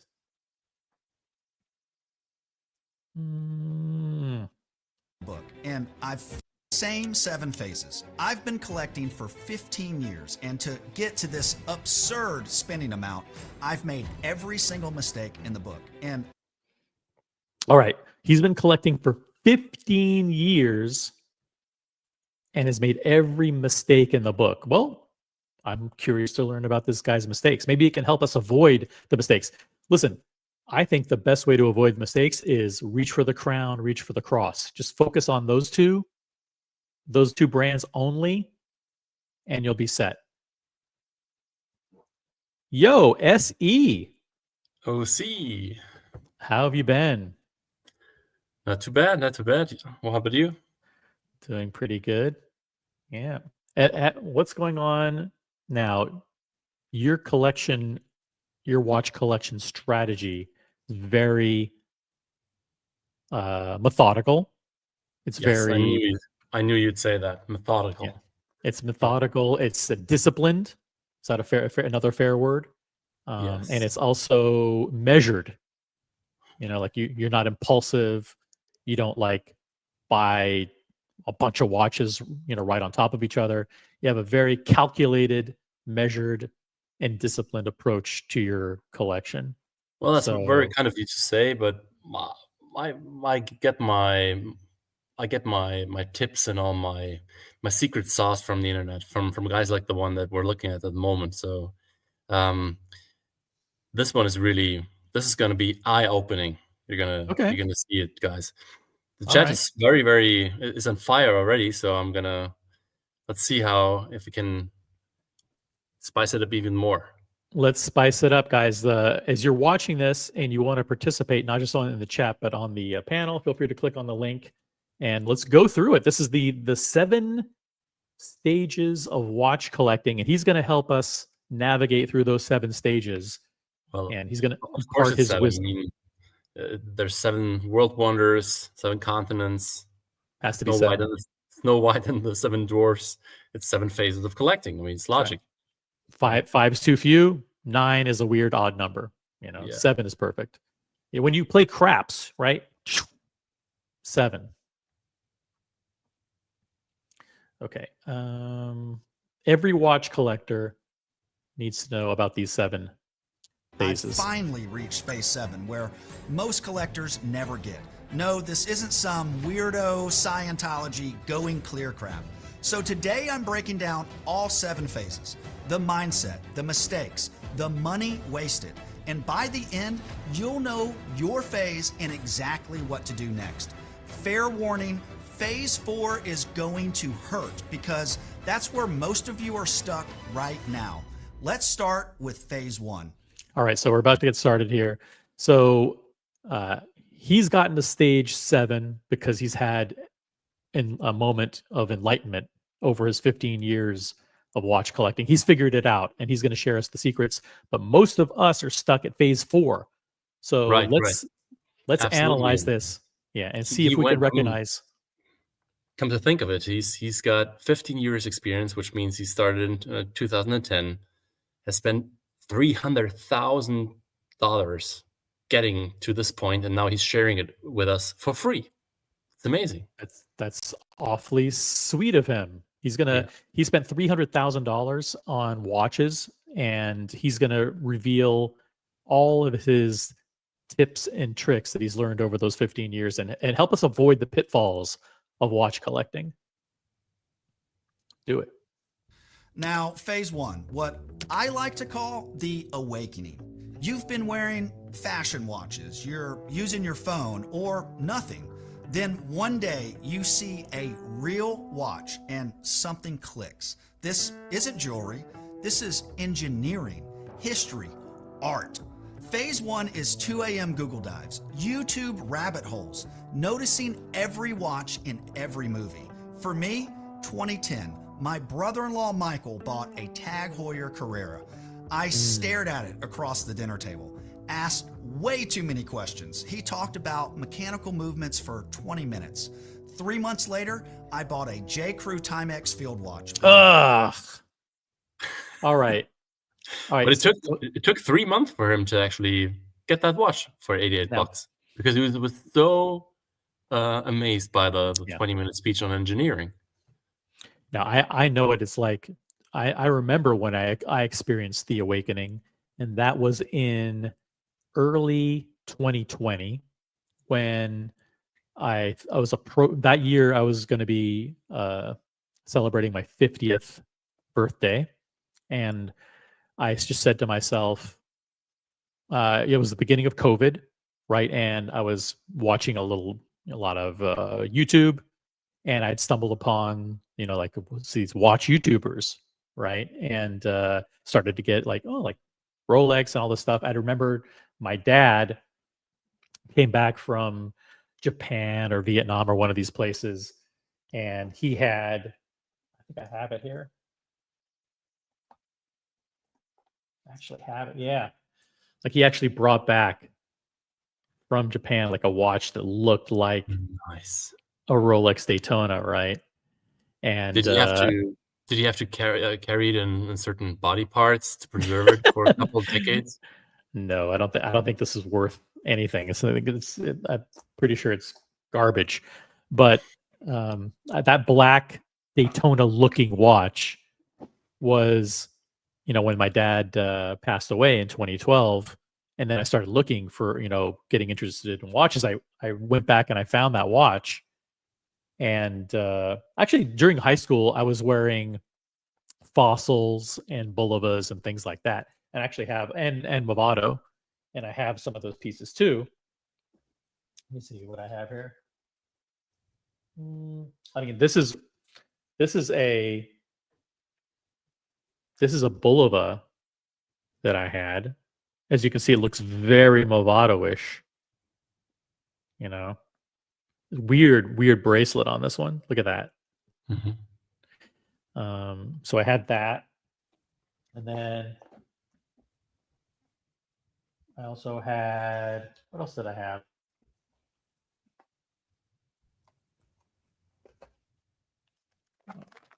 I had another one that looked very Movado-ish. My collection. This one was like a gold plated.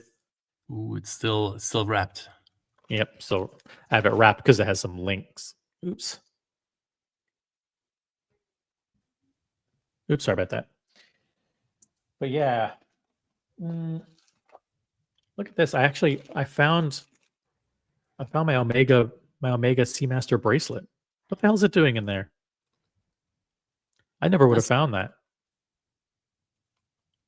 Doing just fine in there because the rubber strap that you're using is far better. Far better than that. But for me, it started in 2020, and then I ended up sending an email to Rolex in New York City, and I said, "Hey, I'm thinking about collecting, start getting a small collection of watches to celebrate my 50th." And that's how I started. But I was smart, at least even at that time. Just maybe by dumb luck, I went straight to Rolex, and my first pieces from Rolex were Sea Dweller 43. Two-tone root beer, two-tone bluesy, black dial Daytona, which I got I think after 6 months. Pepsi, like those were my first 5 watches, all basically Rolex. I did also buy the Omega Seamaster Diver 300M and the Zenith Chronomaster. So I guess those would be considered my 2 mistakes that I technically bought before Rolex. But this guy's starting with J. Crew. What did you start off with? Like when did you start collecting, and what was your first kind of real watch? That's going to be funny because can actually have a look at which different types of phases that he constructed. You went through already from the start. My first one was a Breitling Levitimer, 46 millimeters, because that was the one that I always lusted after at the beginning of the 2000s when I was not able to afford anything. And then it went pretty fast into an Omega Seamaster Diver 300M, Panerai, Lumina Marina, Tudor, Black Bay, GMT. So I had this one watch per brand idea and so on. But let's not dive too deep into our journey before we even get to know whether that was the right thing, and before we kill the chat and everything. Yeah. Listen, I've got no place to go, so let's keep going with this and see where it goes. $110. That military vibe connected. I wore it every day for 6 months. I was obsessed. If you're in phase 1 right now, enjoy it. This is the purest phase. You love watches for what they are, not for what they cost. But okay, now pause real quick. Pause real quick. What would you call it if you bought a watch of that stature and then would obsess over it over a month without even getting to the next phase? I have my ideas. I don't know. I think at that point you're so innocent that you don't know what you don't know. It's so like, yeah, I enjoyed my Bulivas and my Movados, and I wasn't even thinking about Rolex and some of that stuff when I was in high school and in college. So, so you're pretty much in his camp still. That that should be, or that would be, the first phase. He actually says that every collector goes through the same kinds of stages, and he lays them out. So I would agree too. So phase 1, the awakening, could actually be called that. Yeah, I mean, it's true for me. I don't know if you guys in the chat, if you agree. Did you actually go through a phase where you just started getting into watches? Maybe you didn't know anything about Rolex. You didn't know anything about spending $5,000 or $10,000 on a watch, and you just kind of had a couple of watches, and your collection was modest, and you just kind of wore a watch and just liked having it. And listen, very few people actually wear watches, especially today with modern smartphones. Probably say that 1% of people wear watches in the general public. So if you're wearing a watch, chances are you're in an extreme minority to begin with, let alone, looking at luxury timepieces. All right, let's see what the phase 2. Am I okay to go to phase 2? Yeah, definitely. Okay. Let's move on to phase 2. One doesn't last, because phase 2, that's where things get expensive and dangerous. Phase 2, the hype chaser. Oh yeah. Welcome to hell. You're on Instagram now, following watch accounts, seeing Royal Oaks, Nautiluses, Daytonas, and you want them. Phase 2 is when you start caring about other people's opinions more than your own. You buy what's hot, what's hyped, what's on every top 10 list. For me, it was a Tudor Black Bay steel and gold. Yeah. See, for me, this was actually the 2020 time period that I was talking about earlier. What I didn't think about was the awakening was actually earlier, when I had the Bulivas and the Movados in high school and stuff like that. And so 2020 was probably this phase for me, where I started looking at Rolex, and basically exclusively Rolex at that point, Rolex, Omega, and Zenith. Well, we have to give it to him. He says he learned, so it's not that bad that he went for the steel and gold version, which was not hyped at all. But the other ones that he picks, I mean, kind of interesting what he considered hype back then. We spent $4,500 on affordable luxury from Tudor. Yikes! Top 10 list. For me, it was a Tudor Black Bay steel and gold, affordable luxury, and Omega Speedmaster, essential. Oh, okay. I mean, that's not so bad. He bought a classic chronograph from a top 5 brand. I got it. That's a good one. A vintage Omega, Instagram Gold. Really? Speedmaster, Essential. A vintage Omega. Oh. Why did he buy this one? Maybe he got this one pre-owned. The vintage one. Everyone has to buy a vintage watch when they're first starting out. Did you do that, Essie? Buy a couple of vintage? No, I didn't. I never did. What he's trying for is that at certain stages, and I wouldn't say it's only in the beginning, we're very much influenced by what we consider a watch that everyone wants and that you have to have. These urban myths like a Speedmaster needs to be in every collection. It's not really disputed, or back then it was not disputed at all. So you take it for face value when you're starting out. So you think you actually have to check these boxes. So he's not completely wrong in that aspect. Instagram Gold. Total spent $13,000. Do you think? By the way, do you think that the vintage Omega is Instagram Gold? I don't think that's the kind of watch that you flash on social media and go, "Wow, look at this one." I mean, it might even have been back then, but he's mixing up. We're gonna see, but he's mixing up his own logic all the time. Okay. So in a certain way, if you really go down one rabbit hole and you find your community that only goes for vintage speedies, of course you can do that, and you will get the kind of attention that you might seek. But yeah, not in this context. Gold. Total spent $13,500. That's a lot of money. Watches I actually loved, 0. Phase 2 is buying watches for the status of being a collector, not because you love them. They sit in boxes. Wow. So if I were to give him a report card on how he did in phase 2, I would probably give him a D, because the watches that he thought he was buying as a hype collector for status were a vintage Omega, an Omega Speedmaster, which is not really hype at all. It's more of just a one and done watch, and a two-tone Tudor Black Bay, which is absolute garbage. Yeah, but in this case, I think he's actually. Hello, just 1 second. All right, I'll keep going with this, and you can jump back in anytime. Wear them once a month out of guilt. You tell yourself, I'll grow to love it. If you're in phase 2, stop right now. Unfollow 5 hype accounts. Mute your saved searches. Do this. But don't unfollow this guy. Don't unfollow him. But you can unfollow Jazz Club. Don't get hooked in on Jazz Club.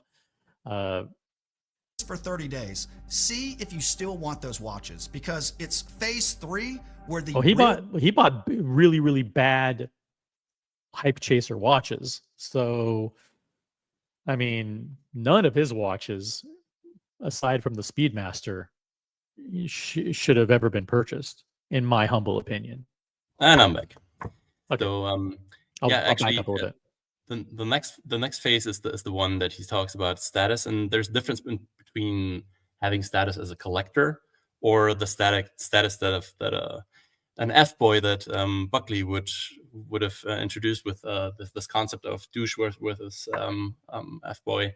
Yep. You can say fuckboy. Fuckboy versus douche. Yeah, I mean, generally, like the community is split between fuckboys and douches, and I don't know. You can have a little bit of each personality, but you have a predominant one. Phase 2 is buying watches for. You don't. If you're a fuckboy, you don't care about status of a collector, in my opinion. You just care about watches that make an impression without having people that have a background knowledge on the watch, so to speak. A collector status piece would be one that is only recognized within a certain circle. Cool. For the status of being a collector, not because you love them. They sit in boxes. You wear them once a month out of guilt. Certainly, it's Tudor Black Bay is going to not only sit in a box, it's probably not even worthy of being in the box. It's probably like in a drawer somewhere. Those are like a Tudor, some of those vintage Omegas. Those are what Rose would call drawer watches. They're in the bottom of the drawer. You never even take them out because they're not even worthy being visible, in a box. Tell yourself, I'll grow to love it. If you're in phase 2, stop right now. Unfollow 5 hype accounts. Mute your saved searches. Do this for 30 days. See if you still want those watches, because it's phase 3 where the real financial damage happens. Here we go. Phase 3. Phase 3. What is it? Quick pause. Do these 2 phases sound familiar? Phase 3, the spender, the danger zone. You've graduated from hype and now you want luxury. Rolex, Omega, IWC, JLC, Vacheron Constantin, Patek Philippe. Phase 3 is where you convince yourself one expensive watch will complete your collection. Okay. One. I never thought that it would be just one. I always, and maybe it's because it was a strategy, like with the 80, to say, like, I'd like to build a 3-piece collection. But somehow, like, from the very beginning of doing all of my research in 2020, I knew that it was going to be multiple pieces. I knew that there are different styles of watches, and that I wouldn't be a one and done kind of guy. What about you, SE? Well, I said that a couple times, that I think it's absolutely impossible to have one watch that really ticks all the boxes. Because if you're in a formal setting and you have a very, very sporty piece, it might not be. I know the argument that nowadays everyone can wear whatever they want to a suit, but I'm completely in Buckley's camp when it comes to that. You should wear a classic wristwatch wearing a suit. And on the other hand, of course, you cannot take that into the pool or do all the other things. So you need at least 2 or even more, like you said. So yeah, really comes down to personal preferences, but I don't think it's really possible to have one that ticks all the boxes. You will end up taking a compromise. Especially with Rolex, because Rolex is so great that once you buy one, you're gonna want to have several. And there's, I mean, once you reach for the crown, and once you have the crown, then you realize that Rolex is probably the brand that has the most successful collections. GMT Master 2, the Daytona, the Oyster Perpetual, the Datejust, the Day-Date, the Sky Dweller. So many collections from which to choose. Cartier is the same way. Patek has so many options available. AP is just the Royal Oak. Let's be honest. It's basically a one watch brand. FP Journe is a bunch of all crazy watches with different complications, but they all look the same. They all look goofy with the weird numbers and the weird hands and stuff like that. But it's really Rolex that has the ability to kind of excite you with watches that are similar, like great bracelets, great construction, great durability, great reliability, but also have slightly different styles to them. Absolutely. You said it absolutely correctly. Rolex is the only brand that has one model, and I think there's only one in the world that can actually bridge the gap between dress and casual, and that is the Datejust. Not even the Day-Date, because it's due to the material, it's not possible to use it in very sporty situations. But the Datejust can actually bridge both gaps. It's very dressy, and it's also sporty enough. But like you so rightly said, there's so many other models on offer that only a certain type of customer buys the Datejust and stays with it. Guys, we have over 60 people watching Original OC channel, Smartwatch Talk with the Smart Collector. If you want to jump on and join the discussion, the link is pinned at the top of the chat. We're going through the 7 phases of being a watch collector. We're about to start phase 3. Phase 3. We just kicked off the 10 a.m. time slot, which is the typical Watch News Sunday time slot. Over 60 people. So hit the thumbs up, become a member. If you have a star next to your name, use your member milestone chats. Got Eddie Mao in the chat joining. We got Ryan Hofrey, Buckley still in the chat. Who else do we have here? If you type in a comment in the chat, hey, Johnny O joining us from Chicagoland. Good morning, OC and SC and the rest. This is where you'll find the best chat, the best collectors in the world. Eddie Mao says, morning coffee and OC plus SE, winning combination. Yeah, I'm enjoying my iced McCafe right now. Let's get back to the action with Watch Bros, a channel I've frankly never heard of before in my life. But this is an interesting video. If you want to jump on the panel, share your thoughts. Do you agree with these phases of watch collecting? Let us know. But so far he's kind of right. It's not, and it seems to be pretty linear, like a serial process through the collecting journey. 5,000, then 8,000, then Patek Philippe. Phase 3 is where you convince yourself one expensive watch will complete your collection. 5,000, then 8,000, then 12,000, then 20,000. I hit phase 3 in 2019, a Rolex Submariner Bluesy, 17,500 on the secondary market. Oh, right, he paid secondary price for a two-tone Bluesy. He even paid 70% above market price back then, because if he bought it in 2019, that watch was worth around 10K. So that's got to be wrong. There's no way in hell that he bought a two-tone Bluesy for 17,500 in 2019 when those were sitting in cases for $13,000. Of course not. I mean, it hit that level at a certain hype phase. It was like in the end, at the absolute height, it was at that stage, and that's what I mean. Now the nonsense starts. He even in my opinion mixed up the phases. What he did wrong was saying in the beginning every collector goes through the exact same stages, which is wrong in and of itself. And many people, I would say, might agree that consolidating down to one or a few pieces is also nothing that happens that early. But when you really amassed a lot of pieces, but that's kind of interesting right now. So 17,500 is what he paid. So he managed to pay 75% over market level back then. Yep. Kind of an achievement. By the way, we also have a Jefferson. Who is it? Is it Jefferson who's in the chat? Who's in the chat that I saw earlier? I see Ghost of British Gambino's in the chat. Yeah, Jefferson Exotic.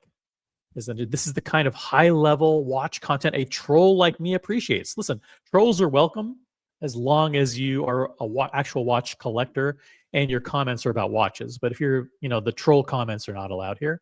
But Jefferson has done a good job keeping the comments strictly about watch collecting on this channel, which is good. And by the way, there's also Anteater, who's a member of the channel. Morning, I have no idea who Anteater is. How did you become a member? But maybe he's like a secret guy who changed his name. Who knows? What's up, Anteater? Welcome. Thank you for being a member. Well, thank you all you guys for being members. It's we still have over 50 people watching. We're in phase 3 of the watch collecting journey. Then 20,000. I hit it is kind of insane how we rationalize. Like, 5,000, man, that's a lot to spend on a watch. I remember I bought the El Primero Chronomaster, the Zenith, for 5,150. I bought the Seamaster Diver 300M for 3,100, which was a really, really good price back then. And I'm like, yeah, 5,000 on a watch. And then I go into Rolex and I'm buying a Sea Dweller 43 for $13,000. All of us, it's crazy how we rationalize these, buying a watch that's $10,000, $15,000, $20,000 as a first watch. It's absolutely nuts.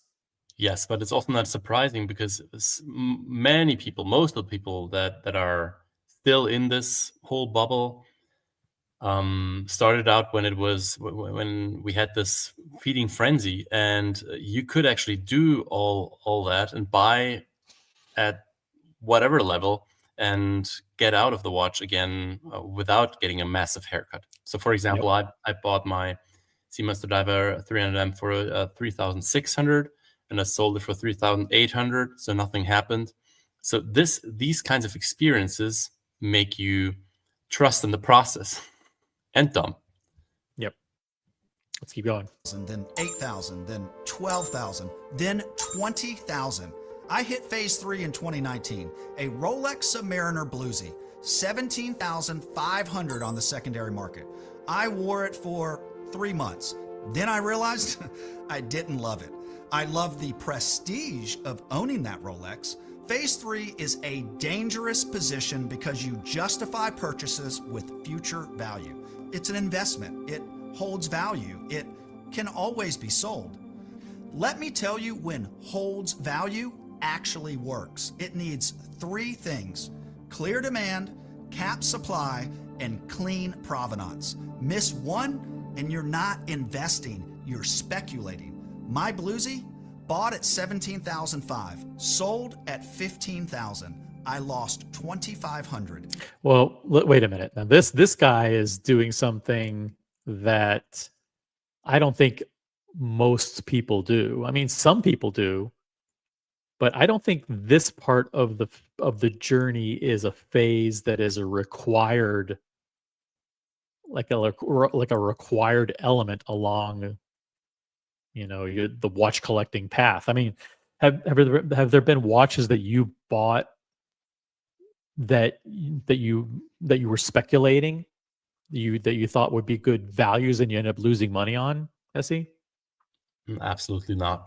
But considering the residual value of any purchase is something that every person should do on every level, and therefore that's the reason why it is an issue for many people. So they consider it a purchase that they can make, see how it goes, and know or think or talk themselves into the belief that they can get out of it without any problems after that.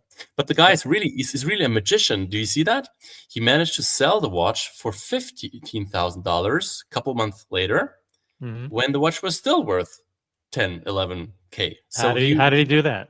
Yeah, amazing. Now he managed to sell it 50% over market price. Yeah, his numbers either don't add up or he's just misremembering what happened. But I think there is a point that he makes that is valid, and that is there are a lot of people who get offered Rolexes today, and when they do that calculation in their head, like, you know what, this watch isn't going to lose value, so I might as well buy it because I'm going to get, number one, I'm going to be able to wear it and enjoy it. Number two, I'm going to get purchase history, which helps me with getting more difficult pieces, future allocations, etc. And number three, I can afford it. So it's a store of value. I won't lose money if I buy. I think there are a lot of people that do get offered watches and make the decision based on that criteria, even if they don't plan on loving it and wearing it. All right, but I would say, I mean, this entire video is very, very illogical, and even if he doesn't remember the exact date, whether it was 2019 or it was 2023, Right. And back then in 2019, I'm not sure if the Bluesy was even over retail or hard to get at the AD. I don't think at all. So why wouldn't he have gone to the AD? Why wouldn't he have paid that amount in the gray market? Yeah, something weird about it. $15,000. I lost $2,500. That's not an investment. That's an expensive mistake. Phase 3 is where people spend $30,000, $50,000, $100K. How he comes up with those numbers? Yeah, it's like, hey, yeah, why not? 30, 50, 100. Thank you for priming us. Thank you for priming us and giving us the exact numbers that are necessary in this phase of the learning phase. Well, he's saying it's possible. It's possible that people go nuts and start buying watches because they think they're good investments. Investment. That's an expensive mistake. Phase 3 is where people spend $30,000, $50,000, $100K trying to feel satisfied, and they never do. Because phase 3 doesn't end with buying more expensive watches. It ends when you realize something that brings you to phase 4. And phase 4, that's where most of you are stuck right now. Real quick, if you're learning something, I'll show you the exact system that saved me thousands. You're probably here right now, I can tell, because phase 4 is where 70% of collectors get stuck forever. My brother-in-law, Michael... Did you see how he looked to the side when he was trying to remember the exact percentage of the survey that he did with every one of us, hundred thousands of collectors in the world? 70%. When I did my survey with him, I don't know about you, OC, because you were obviously asked as well. I didn't know that I was in phase 4, but it just so happened that 70% of all others are definitely in that phase. So let's listen up. We're all stuck. Why am I suspicious that somehow that the answer to how to get out of phase 4 is going to involve me buying some kind of academy course from him, like some. And if you subscribe to my $25 a month watch knowledge club, I'll help you get out of phase 4. It's even better. It's even better. Wait till the end. 4, the rationalizer. You're probably here right now. I can tell, because phase 4 is where 70% of collectors get stuck forever. Guys, pay attention. Pay attention in the chat. If you are one of the 70% of collectors that are here stuck in phase 4, I want to know in the chat, or jump on the panel and tell us why you're stuck here. I don't even know what phase 4 is, but we'll all find out together. My brother-in-law, Michael, the guy who got me into watches in 2010, he's still here. 40-something watches, every excuse in the book to just 40 watches. His brother has 40 watches. What the? How come with all his vast knowledge about how he got to phase 7, how come he didn't help his brother get out of phase 4? He's still here. 40-something watches, every excuse in the book to justify them. Most just sit in a box rotting. Phase 4 is when you own. Well, I'm not rotting, but they're sitting in the box unworn and unloved. How about that? To justify them. Most just sit in a box rotting. Phase 4 is when you own 10, 20, maybe 50 plus watches. 50 plus watches, guys. Yes, of course. And they are rotting. Yes, he has to use those strong words, because when you're in this phase, you completely lost track. And that's why we need him. Okay, now I will say that there's a very good chance that a lot of the people watching are in the category of owning 10 plus watches.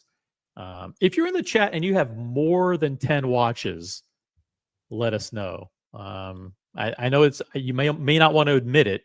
I'll admit it. I've got more than 10 watches.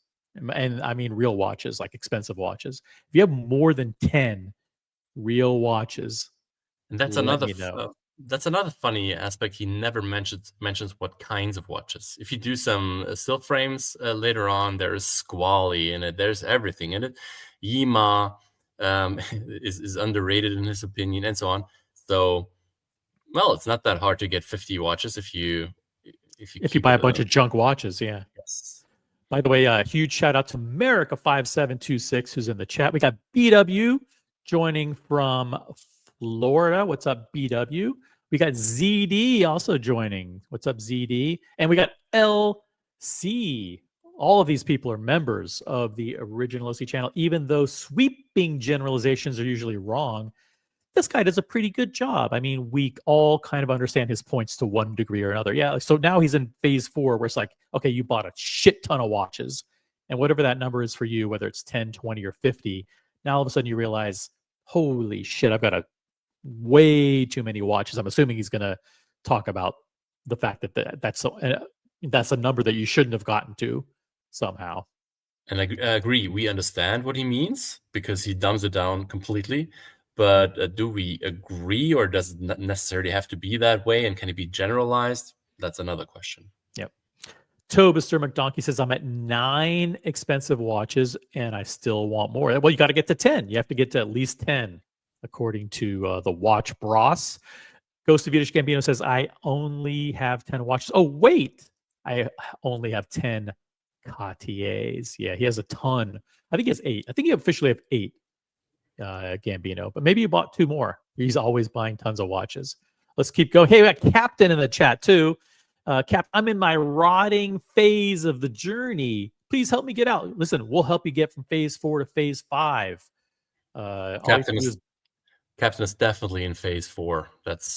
You're stuck in phase 4, Captain. You're stuck in phase 4, and there's nothing. Part of the 70%. He's right after it. That's After right. all, Help us help you, Captain, get out of phase 4. Ghost of Future Camino, he says he has 10 Cartiers now. Jeez. Awful. Let's keep going. Guys, what does phase 4 mean for you? You have 10, 20, or even 50 watches? What the fuck? Phase 4 is when you own 10, 20, maybe 50 plus watches. You've spent more money than you're comfortable saying out loud, and you're trying to convince yourself you made good choices. You didn't. If you got to that many watches, you probably, at least 1/3 of the watches that you bought they may not have been bad financial decisions, but they were unnecessary. Like most of the watches are unnecessary at some point in time. You realize. I don't know. That's either watches that you have in your collection that you bought that you realized later were unnecessary purchases. No comment. No comment. All right. Let's see what this guy means. And you're trying to convince yourself you made good choices. You did. This watch is versatile. This watch is a great deal. This brand is underrated. Oh, we all do that. I see people all the time. They buy Kuromo Tokyo and Hikajomi Nagasaki and like all these weird brands, and then they buy these micro brands. Like we all know who they are. I'm not going to say who they are. These cheap micro. I bought a cheap micro brand watch, and then I realized, yeah, you know what? This is a waste of money.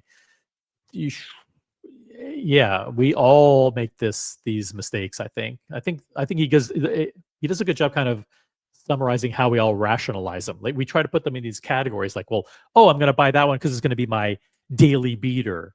I'm going to buy this one because it's going to be my rubber watch that I can wear to the pool. And I'm going to buy, I'll buy this one because it'll be my, niche micro brand.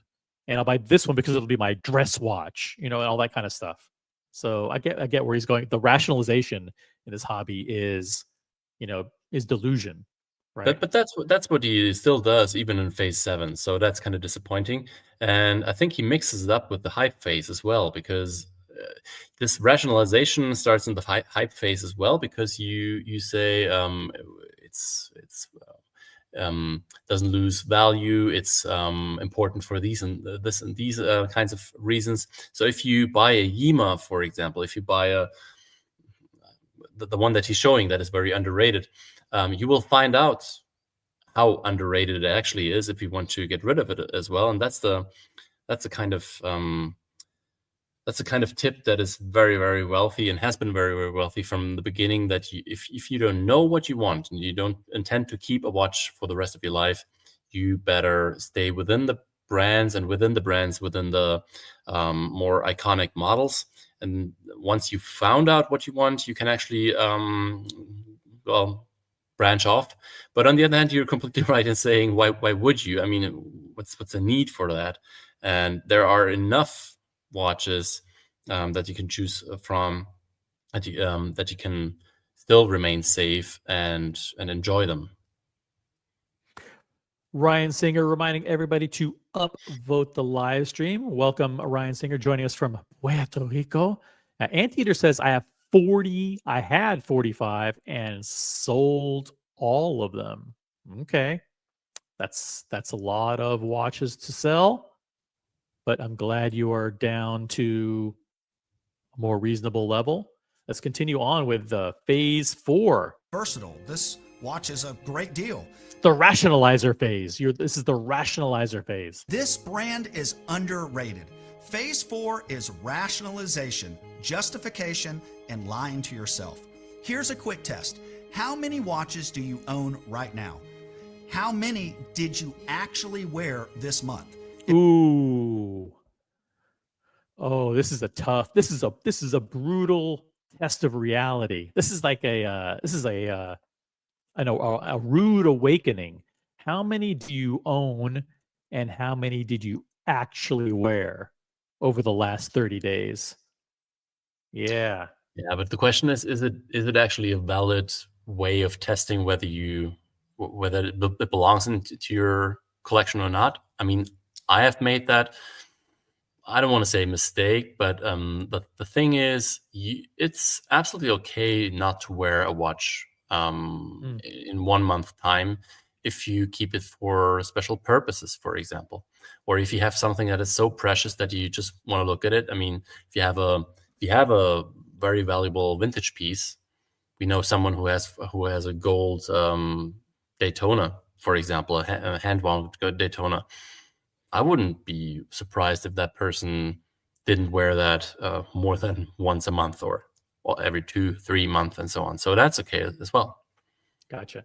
What we're going to do is we're going to launch a poll to kind of get your opinion on this topic. And the poll question is it fair, or should you evaluate your collection based on how many you actually wear versus how many do you have? Is that a legitimate criteria that you should use to determine how efficient your collection is? I mean, so for example, if I have 20 watches, but I'm only wearing 5 of them, is it okay to evaluate my collection? Say, you know what, my collection is not in balance. There's something wrong with it. There's something that's not efficient about the health of my collection. So the question is it fair to evaluate the health of your collection based on how many you actually wear as a percentage of how many you actually own? Let us know in the chat, and type in, by the way, why you voted the way you voted. Like if you say yes, why is that an important issue? Why should you care about how many you actually wear? Or if you say no, why is it that you can have tons of watches that you don't actually wear, and why does that make your collection healthy? Let us know in the chat. Let's get to at least 20 votes. We got let's see, 60 people watch, 61 on YouTube, 2 on Tinder, 1 on Grindr, and we still got the 2 guys on Hinge. What's up, guys on Hinge? So we got close to 70 total people watching. You guys on Hinge, come on over to YouTube, type a comment in the chat, and vote in the poll. You can only vote in the poll on YouTube. Again, the question: can you evaluate the health of your collection based on how many you actually wear as a percentage of how many you own? Let's continue on with phase 4. And lying to yourself. Here's a quick test. Too many of you guys are lying to yourself. You have too many watches and you don't wear them. Okay. And you're like, oh, well, I have this one because it's a vintage. I got a couple of vintage pieces I don't wear. Maybe 2 or 3 vintage pieces that I don't wear. But oh yeah, but it's a good investment, and it's a good vintage piece to wear once every 6 months when I go to a Rolex event or whatever. I'm lying. It's rationalization. It's justification. I'm lying to myself.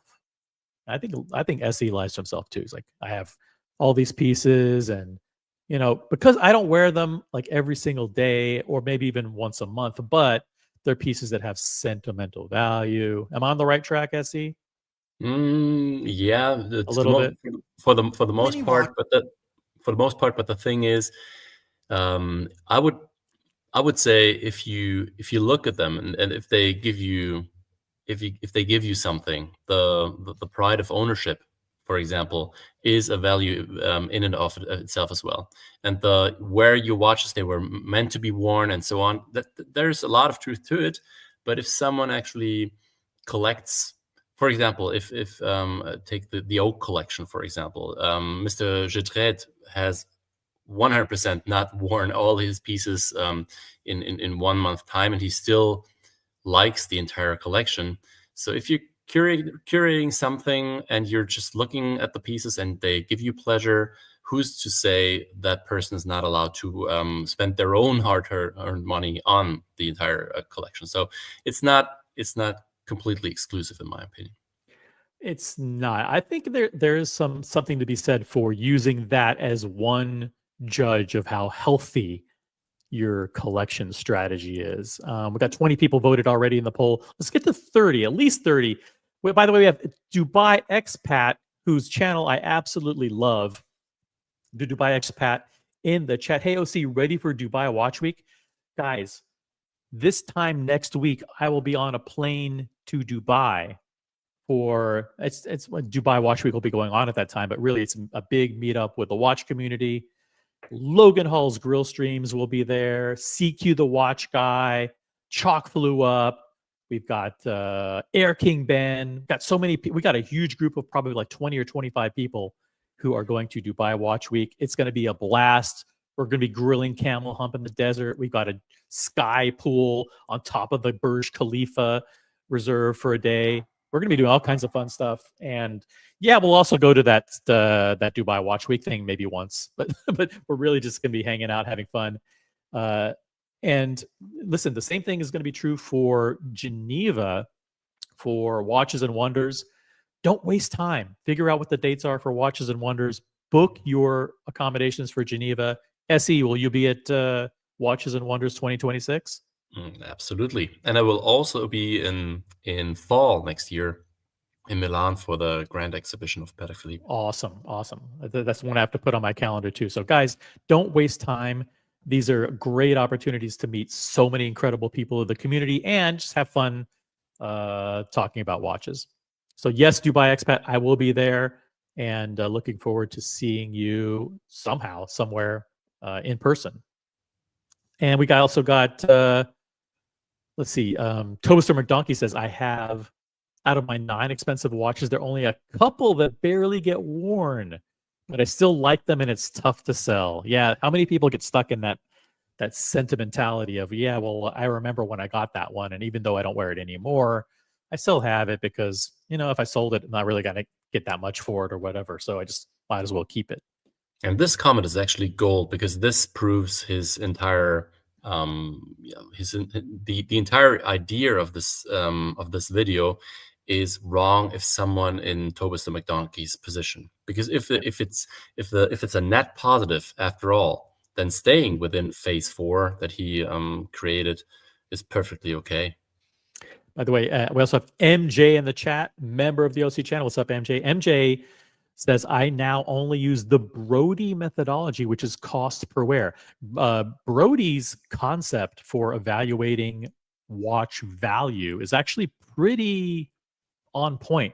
What his collection health barometer is, if I wear, let's say I have a $200,000 watch, but I wear it 6 days a week, doesn't that give me more value than a $50,000 day date that I only wear once a month, or I only wear on special occasions?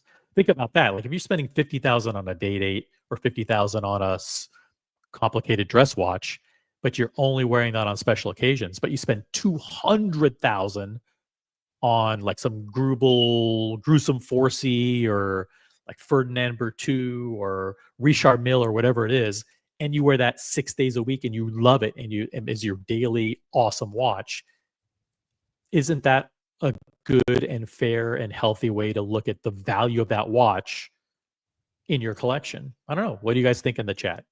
SE, what do you think about that?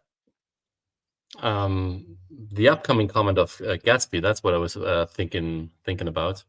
Gatsby says, been listening to the Sunday morning whinge stream as I get ready to head out. What's up, Gatsby? Gatsby's joining us from Canada. $10 Canadian super chat. Thank you. A video guy is an idiot. How often do you ask? Okay, how often do you ask? How often do you wear every suit or every pair of shoes in your closet? That's another point as well. Like maybe these watches aren't designed to be worn every single day. Maybe they right? Gatsby, as so often we're on the exact same page, and you're gonna love the next part. His logic is hard to beat. Wow. So stay tuned for a couple of minutes. I think this philosophy, this Gatsby philosophy, is in direct contradiction with the Brody philosophy. So the Brody philosophy is like, hey, the health of your collection is based on how often you wear the watch. And it's okay to spend a ton of money on 1 or 2 watches as long as you're wearing them. So we'll see. Thank you, Gatsby, for the super chat. Really appreciate all your support of the channel, and thank you for being a member. All right, let's continue on with the rationalization phase. This is the phase where 70% of us are stuck, according to this guy. Stage 4, rationalization. Justification and lying to yourself. Here's a quick test. How many watches do you own right now? How many did you actually wear this month? If those numbers aren't close, you're in phase 4. I had 23 watches in phase 4. Let me show you my rationalizations. Tudor Black Bay, essential dive watch. Omega Speedmaster, moon watch, historic. Rolex Submariner, goes with everything. A Breguet Big Date, he tried to justify buying that ugly, fucking hideous Breguet Big Date. Undervalued hot horology. A GP Laureato. This guy bought a bunch of fucking garbage. You know, I never, and before I watched that movie, about that video, I never realized why it's called cheapy, because as he writes, it's cheaper than the Royal Oak. It's I bought a watch that's cheaper than the Royal Oak. You know what's cheaper than even that? A Tissot PRX for for like 1/20th the price. Yeah, he bought some terrible pieces. 3 watches in phase 4. Gatsby was spot on before, because there is no, I wouldn't call him any names, but there's no logic behind what he's saying, because at first in the last phase he got rid of the Submariner two-tone because it was he was just liking it for the status and so on, and then in the next phase he amasses a vast amount of watches, among those a Submariner, for example, again. So it doesn't make any sense. Gatsby, $5 Canadian super chat, which is the equivalent of like $12 US. Final hot take: if you have to evaluate your collection on a cost per wearing basis, you can't afford your collection. Gatsby out. All right. Enjoy your day, Gatsby. Thanks for tuning in. Also got No Endless Time in the chat, who's one of our big collectors and viewers in Germany. My realization from yesterday and today: I'm too poor for Phillips auctions. Yeah, the Phillips. We were covering the Phillips auction for the first hour or so, and I've just been caught up in this. I'm not going. I have no plans on going back to it. We'll catch up on it later. I beg to differ. He's just too humble to admit it. He's been known to be seen in the auction scene as well. I'm not going to be giving away where, but yeah, he raised his medal.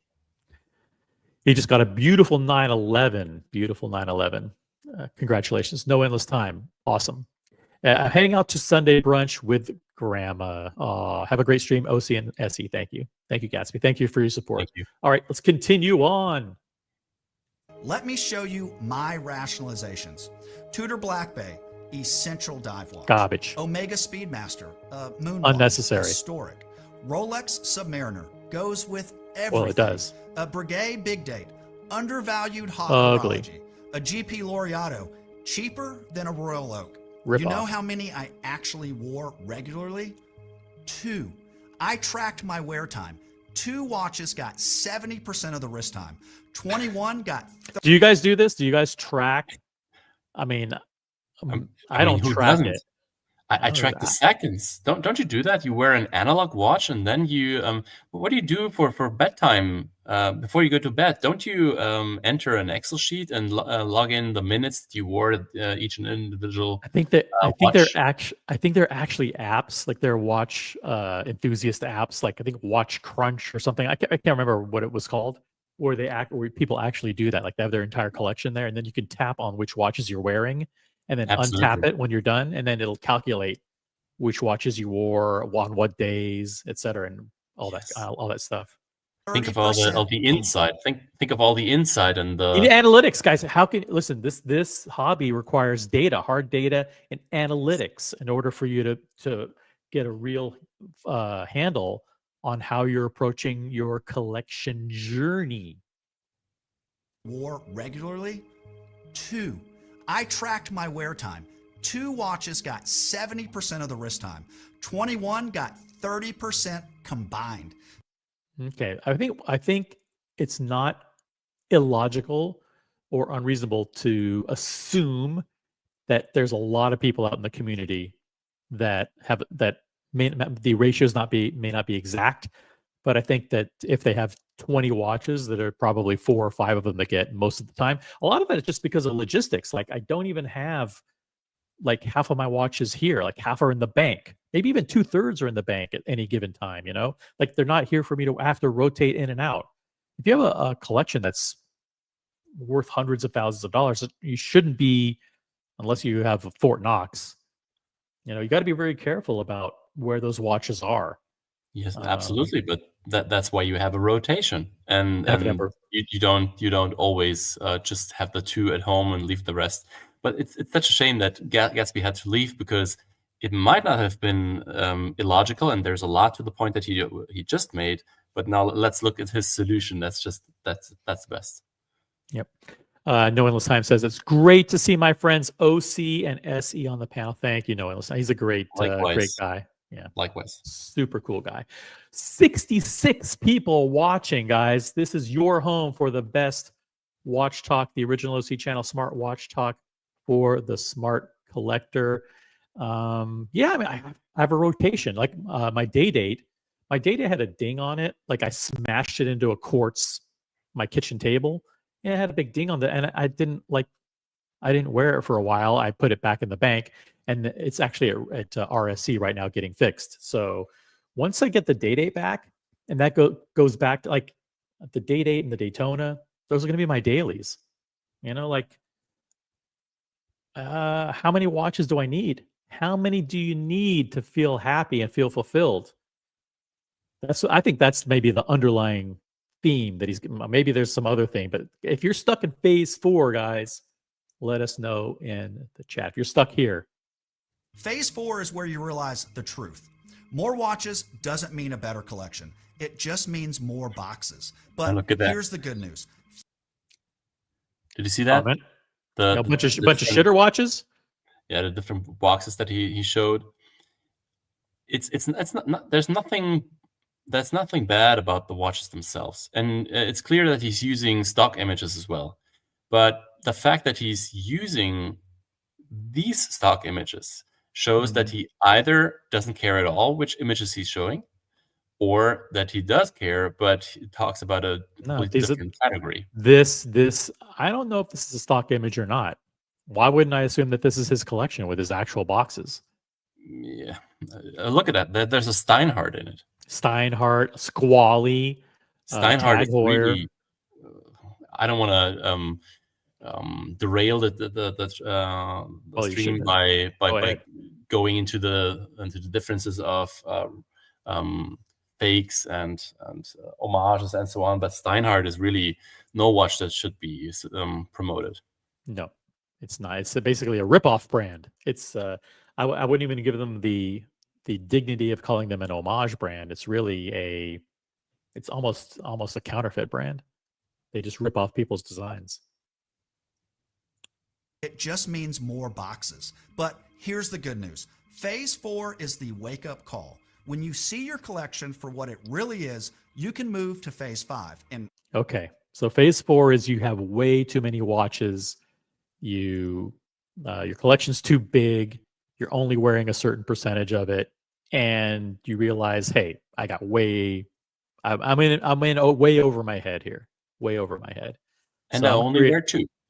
I only wear 2. That's what he says. All the others stay in the box or the vault or wherever. No Endless Time reminding us Sin is not a. I never said that. Never said that. I do. I actually do like Sin, and No Endless Time has the best photos of his wrist with Sin watches. So check No Endless Time out on Instagram. All right, I'm curious. How many of you guys made it to phase 5? Here we go. Phase 5, that's where things finally start making sense. Phase 5, the curator, where the healing begins. Oh, it's time. It's time for the warm and fuzzy healing to begin, guys. Don't worry. It's all going to get better. When he gets that feeling, look at him. He needs that healing of phase 5. Oh, that horological healing. Phase 5 is when you finally get intentional. Every watch has a reason to exist in your collection. No more, I might wear it someday. No more, it was a good deal. No more, it's undervalued. Instead, it's, this is my daily, this is my dress watch, this is my beater, this is my travel watch. Okay, so like he's still, there's still a little bit of rationalization here with these categories. Yes, that's what I meant before. And he's introducing categories that are cannot be generalized. Right. And then later in the video he uses other categories, so he's all over the place. Yeah, but I think what he's trying to get to is like, hey, like reduce the number of necessary watches down to a core number. I think is maybe the gist of what he's trying to do here. Yes, but this is my dress watch, this is my beater, this is my travel watch. Clear roles, clear purposes. The travel watch, that one's always this idea like you have to have a world time or a GMT as your travel watch, because God forbid you actually have to change the date 2 hours. I mean, that changes the time by 2 hours. If you're a senator, if you're like in Lufthansa, they have the Hans and the senators, the persons, VIP persons that fly a lot. If they practically live in the plane, then that's their daily. So there are so many categories that are interchangeable. If you have a dress watch and you wear a suit every day, for example, then the dress watch is your daily. So it's kind of individual. Let's see where he's going with this, guys. Have you made it to phase 5? Or are you stuck in phase 4? Let's see what he's trying to do here. Clear answers. Phase 5 is when you start selling watches. Not trading, not hoarding, selling. It's time to sell, guys. Sell. Systematic selling. It's no longer about buying, collecting, and hoarding. It's about realizing you have too many watches and you have to sell. And this is like not just one piece that you bought and flipped. This is like, okay, I got way too many watches. Systematic approach to selling. When you start selling watches, not trading, not hoarding, selling. I sold 8 watches in phase 5. Total recouped $47,000. Did I lose money on some? Absolutely. But he lost money on all of them. He lost money on every watch because he bought a bunch of garbage watches. But most likely, yeah. And he sold eight watches for $47,000. I mean, that's that's like it's $6,000 watch. How dramatic he gives us this revelation. If you have too many, here's my idea. The systematic approach is now sell them. Yeah, guys, this is a revelation. I don't think anybody has ever figured this out before. This is a brand new concept for collectors. As a matter of fact, I'm going to come up with a brand new name for it right here and now. Let's call this the consolidation phase. Oh, you coined it. Let's you call heard it first year. It's a brand new concept. Let's call it consolidation. Something no one's ever thought of before in the watch hobby. But let's start it now, based on like this guy gave us like a little kernel of a nugget, and now let's turn it into a full-fledged concept. You have watches, you probably have too many. Let's consolidate. That's a new name. New name. I like that. Mm-hmm.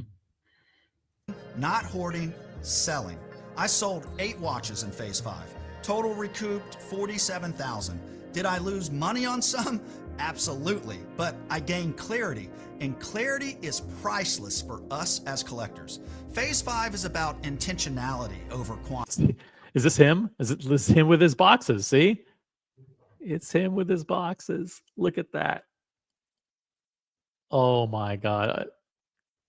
Bunch of garbage. Intentionality over quantity. Before, 23 watches, 2 regularly worn. That's an awful percentage. He bought some really, really bad watches if he was only wearing 2 watches. Am I back? After 15 watches, 10 regularly worn. Am I Phase back? 5 is the Yeah, you're here. I can hear you. All right. So can you go back to the image there? That's the funniest part, isn't it? Us as collectors. Phase 5 is about intentionality over quantity.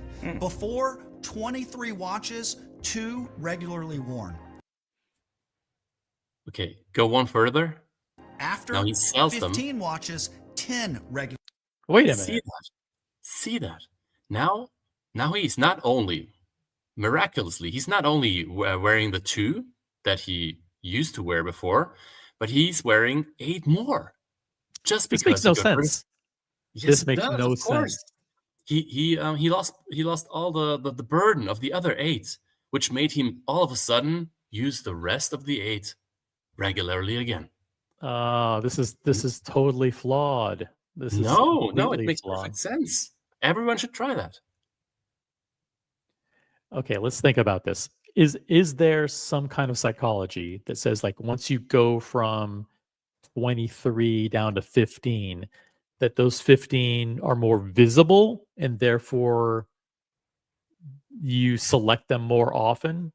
And so I don't know, like 23 is so unwieldy. It's like such an unwieldy collection that you only focus on 2. But then if you cut that collection down in half, you realize, oh, you know what? There's some other watches here that I should be wearing more. I mean, I think maybe it's a huge flaw in his, and this argument doesn't kind of make sense. Like if they were worthy of being worn after, they should have been worthy of being worn before. Is that your point, Essie? Well, my point is that the guy's in a completely different universe. He's our oracle. He's our prophet, and we should actually follow him in order to reach phase 7.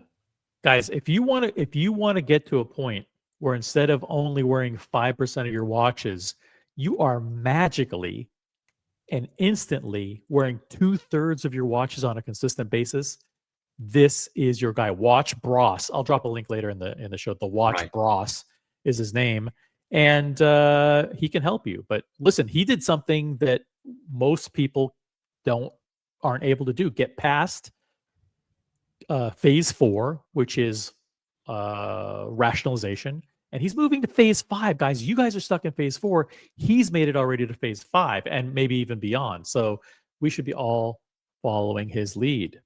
Imagine you have 6 people in your life that you don't quite get along with very well. If you let 3 of them go, you will start to love the other 3. It's a beautiful logic. I like it.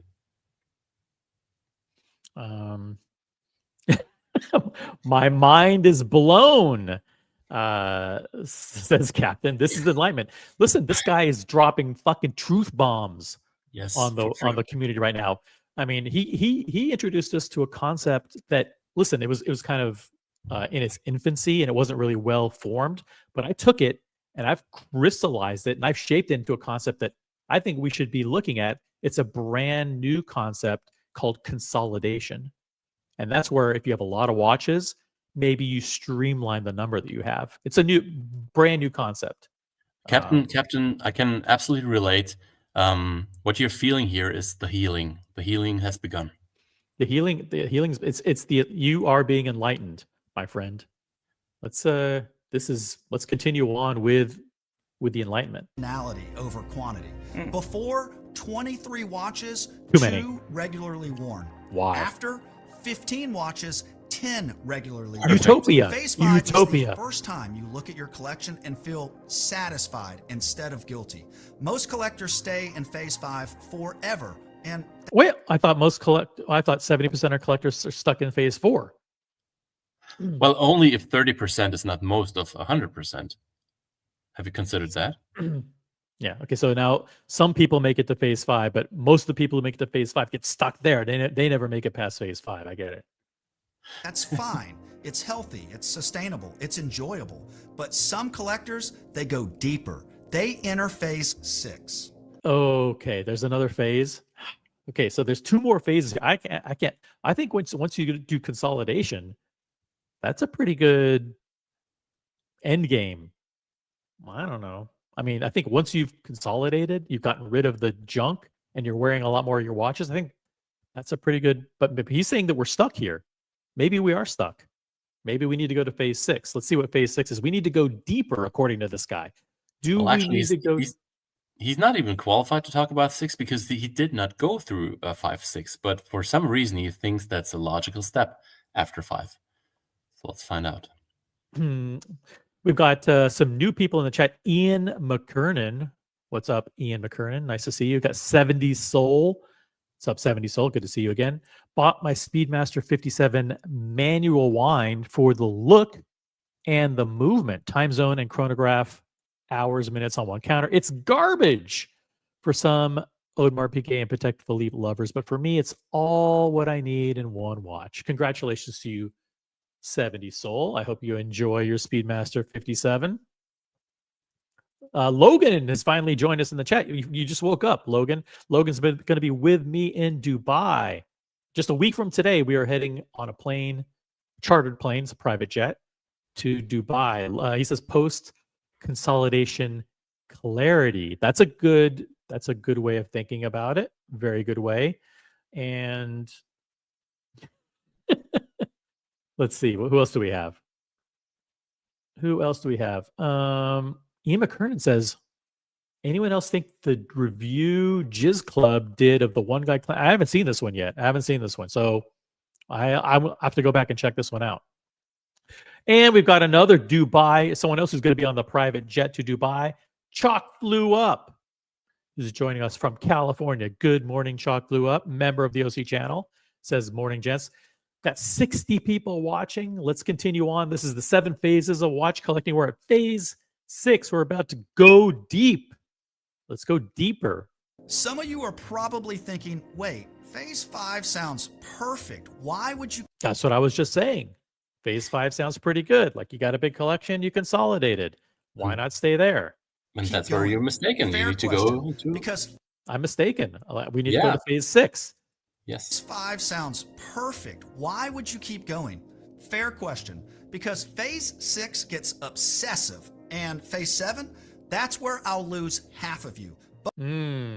He's going to lose us. By the way, let's see in the poll. We have 36 people who voted. The poll results are as follows. The question was, is it appropriate to evaluate the health of your collection based on how many you wear versus how many you have?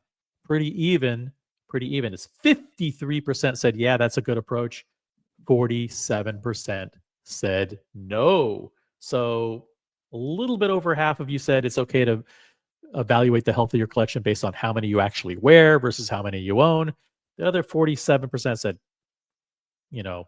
that's phooey. That's phooey. Forget about how many you own or how many you wear. Just enjoy your collection.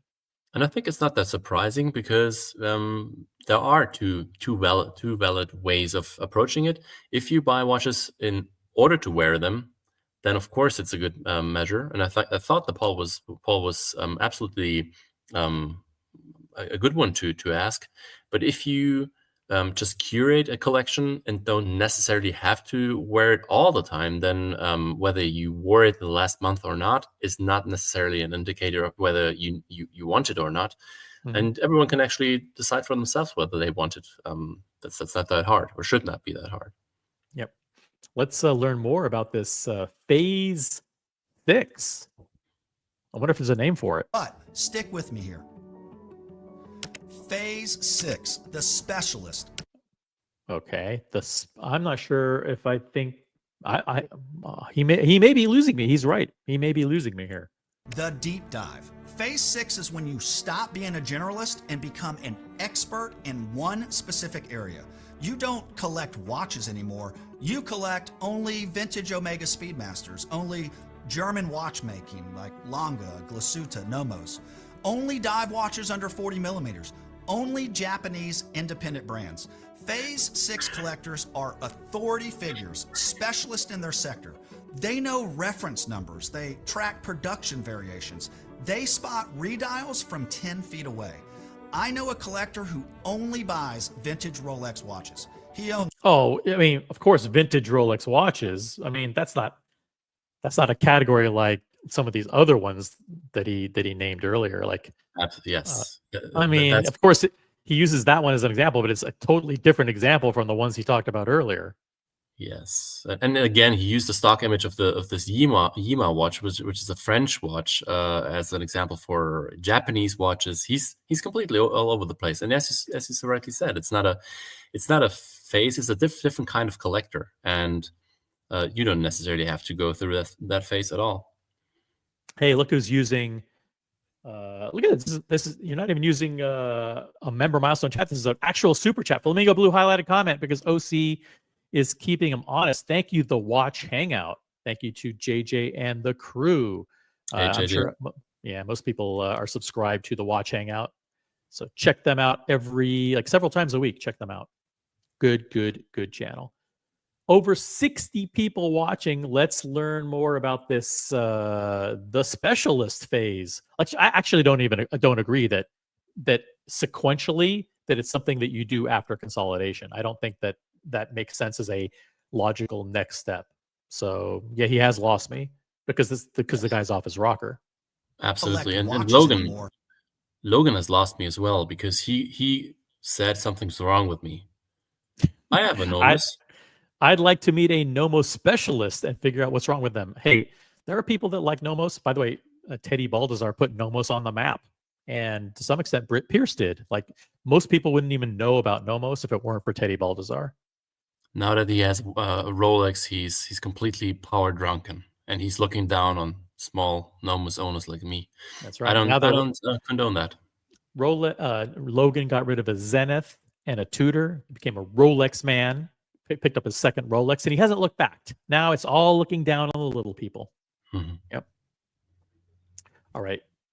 The 7 phases of watch collecting, according to the Watch Bros.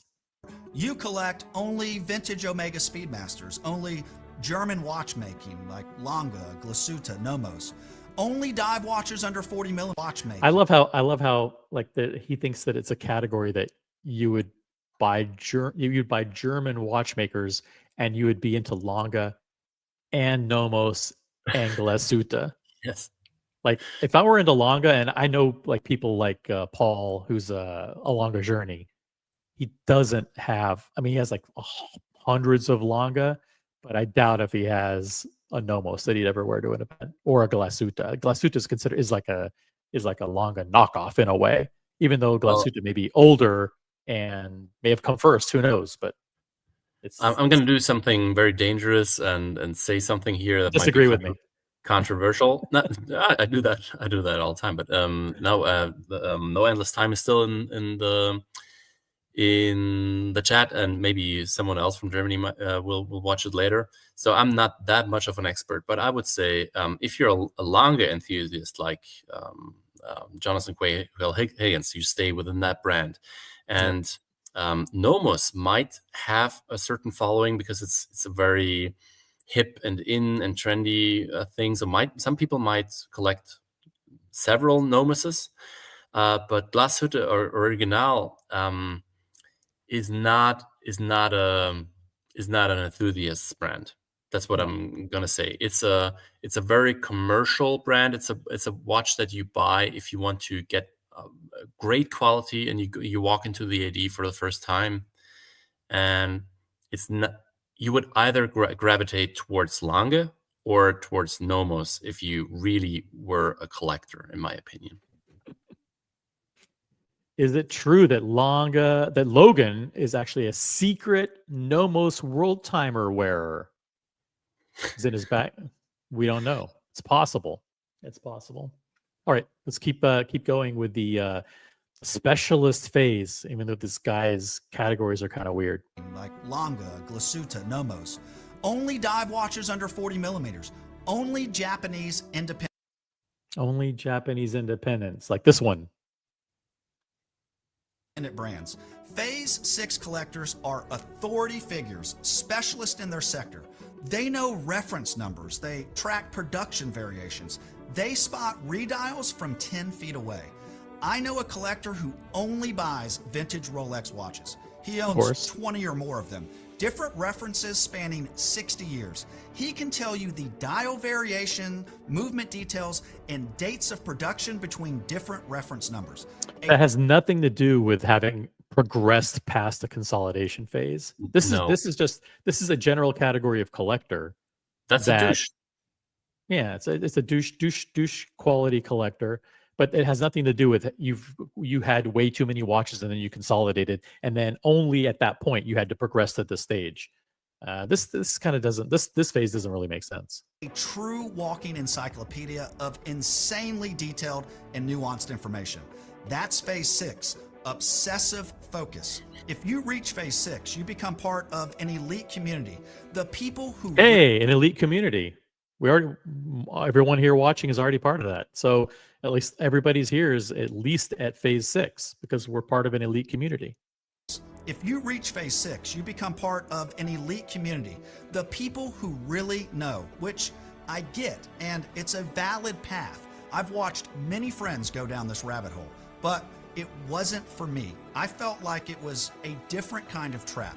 I realized the goal wasn't deeper. Before he goes on, saying how he got enlightened and reached end level status, I want to comment on Brody's comment. He's talking about USC, and he actually is. I find a lot of pleasure diving into the nerdy part. I don't see myself as a red bar guy that completely loses sight of what like self-awareness or sight of what people think of him and geeks out, even though people have already exchanged looks, hopefully. But I do love books. I do love to dive into the history, but not for the sake of reading books, if you get my drift. So I find it very interesting to get more information, and that makes me the type. Not this, like OC said, it's not a phase. That makes me the type that is described with this phase 6. Maybe even more than the other category that we have. But yeah, I own it. Got it. All right. But even he is admitting here that he was smart enough to skip this step, right? Like I didn't see that going deeper was the right way to go, so I skipped it and I didn't do this. I went straight from consolidation to level 7, which is Watch Utopia. We got Vimal here with a flamingo blue highlighted comment. Thank you, Vimal. Canada overrepresenting in the chat today. Phase 6 is the erectile dysfunction club phase. Maybe he is stuck in. Maybe he didn't get past phase 6. We shall see. Thank you, Vimal. Watch Hangout is creating some new phases. Phase 9, go to Rolex. Phase 10, go to Seiko. All right, let's keep going. Let's see what how he was able to skip phase 6 and go straight to whatever phase 7 is. It's done. So I skipped, but it wasn't for me. I felt it's not like for me. Was... It's not for me. It's just like I'm not a code or an offshore person.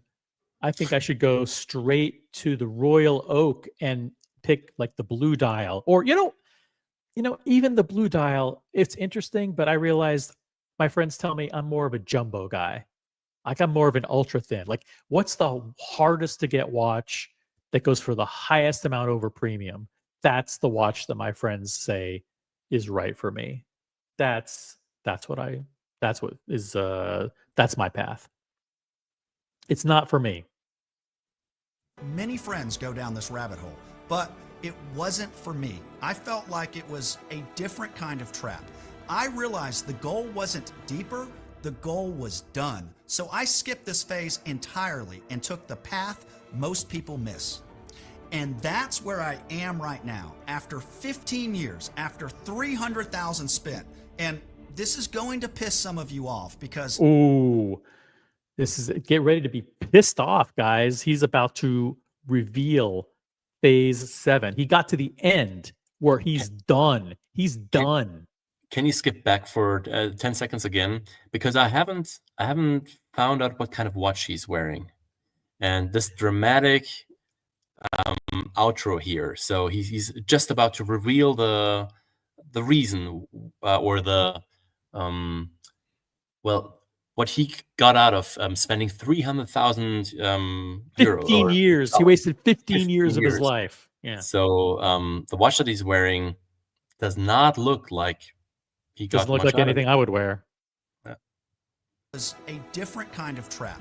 I realized the goal wasn't deeper, the goal was done. So I skipped this phase entirely and took the path most people miss.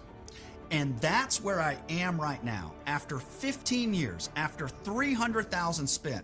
And this is going to piss some of you off because phase 7 means letting go. Phase Okay, guys, get ready to kumbaya. Let's let go. 7, the enlightened, the final phase. This is when you realize you only need a handful of watches, 12 Notice the maximum. move. For Notice me, the music changing. Now we're into Chinese restaurant music, so that's what he Yep. thinks of enlightenment. Yes, we are. Yep. when you realize you only need a handful of watches, 12 maximum. For me, 12.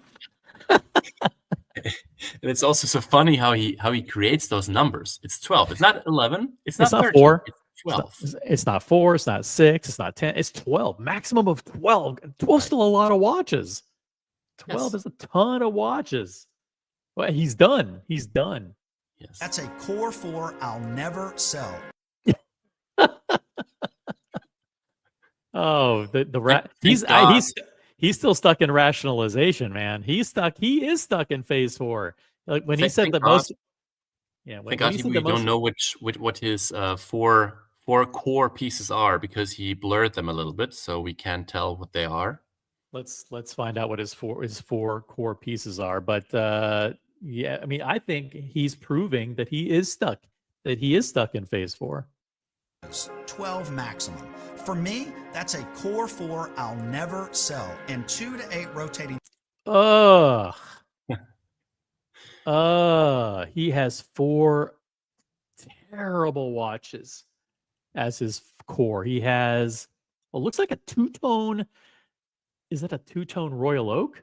Yes, it's an older reference from An the old two-tone 1980s. Royal Oak. That looks like a, I mean, like it's a Moser? green sector dial Moser, maybe the Yes. Endeavor. This Nautilus? blue watch, it looks like a Nautilus. It is definitely because you could, but it's not necessary. You could go back and look at the stock images. He uses the same ones, and it is. And then it's some kind of a vintage Vacheron, I think. Vintage Vacheron. Yep. Okay. Got it. So if He's wearing none of those watches for the video. So supposedly he, along that 15-year journey, he got a 5711. Okay. Interesting. Pieces for variety. That's it. Not 30, not 50, 12. Everything else is X. That's right. 12 is the magic number, guys. He's stumbled upon the path to enlightenment, and it's not 30 or 50, it's 12. So if someone has That's it. If someone has 20 different Submariners and really loves the collection, goes to meetups, has friends who collect in the same way, who are basically stuck in phase 6, then it's excess. It's not okay because it's not 12. No, it's 12. The magic number is 12 according to him. Not 30, not 50, 12. Everything else is excess. Everything else is ego. Phase 7 is that The ego of you guys. I can sense that there are tons of people out there with incredible egos, that your collection is much larger than 12, and every watch past 12 is nothing but hubris and ego. That's what this guy says. Yeah. core that you'll never sell, your daily, your dress, your sports, your fun. Your Made up categories. core that you'll never sell, your daily, your dress, your sports, your fun. Your core 4 won't look like mine. Different brands, different prices. But the principle is the same. Every watch gets worn, nothing sits. And the fundamental shift here, all 12 have to get worn. At the same time. All 12 have to get worn. It's like, let's do the math. If there's 30 days in a month, that means if every watch gets worn relatively equally, that means that a watch is getting worn 3 times a month. Right. Give or take. 3 times a month. Not very often. is understanding that watches are tools first. Tool. there's definitely tools going on in this video, but I'm curious what he means by tools, because I generally, that word doesn't resonate with me, because I don't consider watches tool watches. Oh well, this one has a purpose. It's I can time, the pasta to al dente. I mean, I think he watches. means they're meant to be worn. They tell the time. They shouldn't die in the box, rot in the box. If that's what he means by tool, then I think we're okay. Let's see here. Principle is the same. Every watch gets worn, nothing sits. And the fundamental shift here is understanding that watches are tools first. Yes, they're beautiful. Yes, they're art. Yes, they hold some value, but primarily they're things you wear. If a watch isn't on your wrist, it's not serving a purpose. Well, hold up on that car wash, gentlemen. I mean, that's not 100% true. There are watches that you have that that can be investments that don't get worn. Just that are collectibles, just like maybe the artwork that's not on the wall but that's in storage, or the vintage car that you don't take out to drive that is a collectible. So I think there is room, and I mean, we were just watching the Phillips auction. People are buying $1 million watches. Those watches aren't there to be worn on the wrist. They're being bought as luxury collectibles with value and investment and appreciation in mind. So, I mean, I get it. For like most collectors, yeah, you should wear, enjoy your watches, wear your watches. I get it. So, well, see, I can speak for you, but I'm already a fan of this guy, and I think people should respect the wisdom that he's bestowing on us. And I think the comment that MJ made, where he's intentionally antagonizing the MJ says the wisdom. correct number of watches is expressed as N+1, where N is the number of watches that you currently own.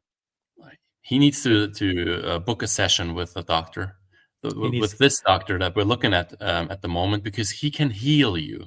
The watch doctor will come to your aid and will help you. Evan G. Evan G. He kind of did like a one and done. He bought a white gold Rolex Day-Date with the blue ombre dial, and he loves that thing, and he wears it all the time. And he very strategic and calculating on how he decided on that watch, and it looks awesome on him. And congratulations! And he reached for the crown, and he got such a awesome piece. Evan G. He reached for phase 3, and and the phase 3 works for him. Congrats, Evan G. All right. Every watch has to serve a purpose. You're not paying for steel. You're paying for a story you can actually live in. So here's what phase 7 taught me. And this is where I'm going to lose some of you. Okay, he lost some of us. Like, we got stuck at phase 4. He's going to lose some of us at phase 5. So we might lose him at phase. Now we're going to lose more people at phase 7. People don't care if you're wearing a Royal Oak or a Seiko.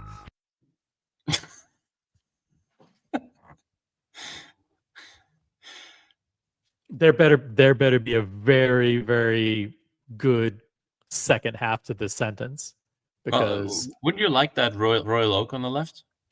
I would take it. People don't care if you're wearing a Royal Oak with a rose gold 5712 moon phase dial. But it's a fake. It's a fake. There's another name on the dial. Just poor editing. I mean, that just goes to show you that the person actually producing the video doesn't know anything about watches, which is, maybe he doesn't know anything, but it's kind of dangerous. Well, the first half of the sentence is very dangerous, because it's not. I'm not likely to give him a lot of leeway with whatever the second half is, because there's in my mind, being the elitist collector that I am, there's a massive, massive difference between what wearing the watch on the left says about you versus wearing the one on the right. And if someone doesn't care that I'm wearing a Patek or a Royal Oak versus a Seiko, then I'm not talking to you. Then you're not somebody I know. You're not. I'm trapped in the elevator with the wrong people. If you don't care, if you know watches and you look down and you think there's nothing different between a Royal Oak and a Seiko, let's see what this guy actually means before I rip it to shreds. We could actually expand. Of course, you're not defined by the worth of your watch at all. But if you allow yourself just not to care about anything that is supposed to make to symbolize something, and if you just discard it, it tells you a lot about that person. That's what I would say. So I would never claim to be an expert in any field, but I don't really get along with people who say something like, for example, a wine expert is just a stupid person that likes to make up stories, or, for example, someone who wears an expensive watch is just a show off and wants to compensate for something, for example. So if someone is quick to go to these kinds of statements, then it tells you all you need to know about that person. Yep. By the way, real quick, I just want to jump right back into the auction at Phillips, where I think we're looking at an FP Journe. Let's see what's going on here. 1.6. 2 million. Woo! 2 million Swiss francs for an FP Journe. 2-1. Paul on the phone against Isabella on the phone against Gertrude on the phone. 2-4 for Isabella. What the hell's going on here?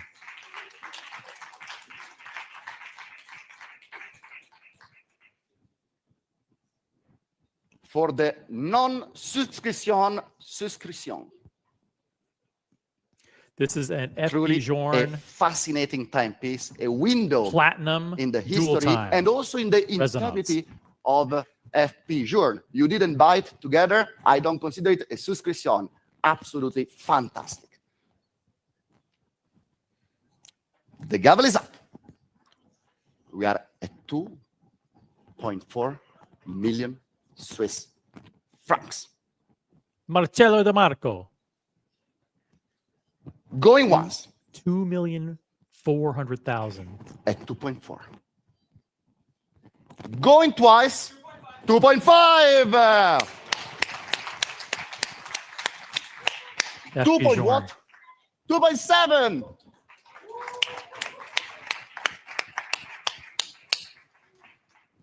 2.7. Paul, are you unsubscribing? Maybe subscribe.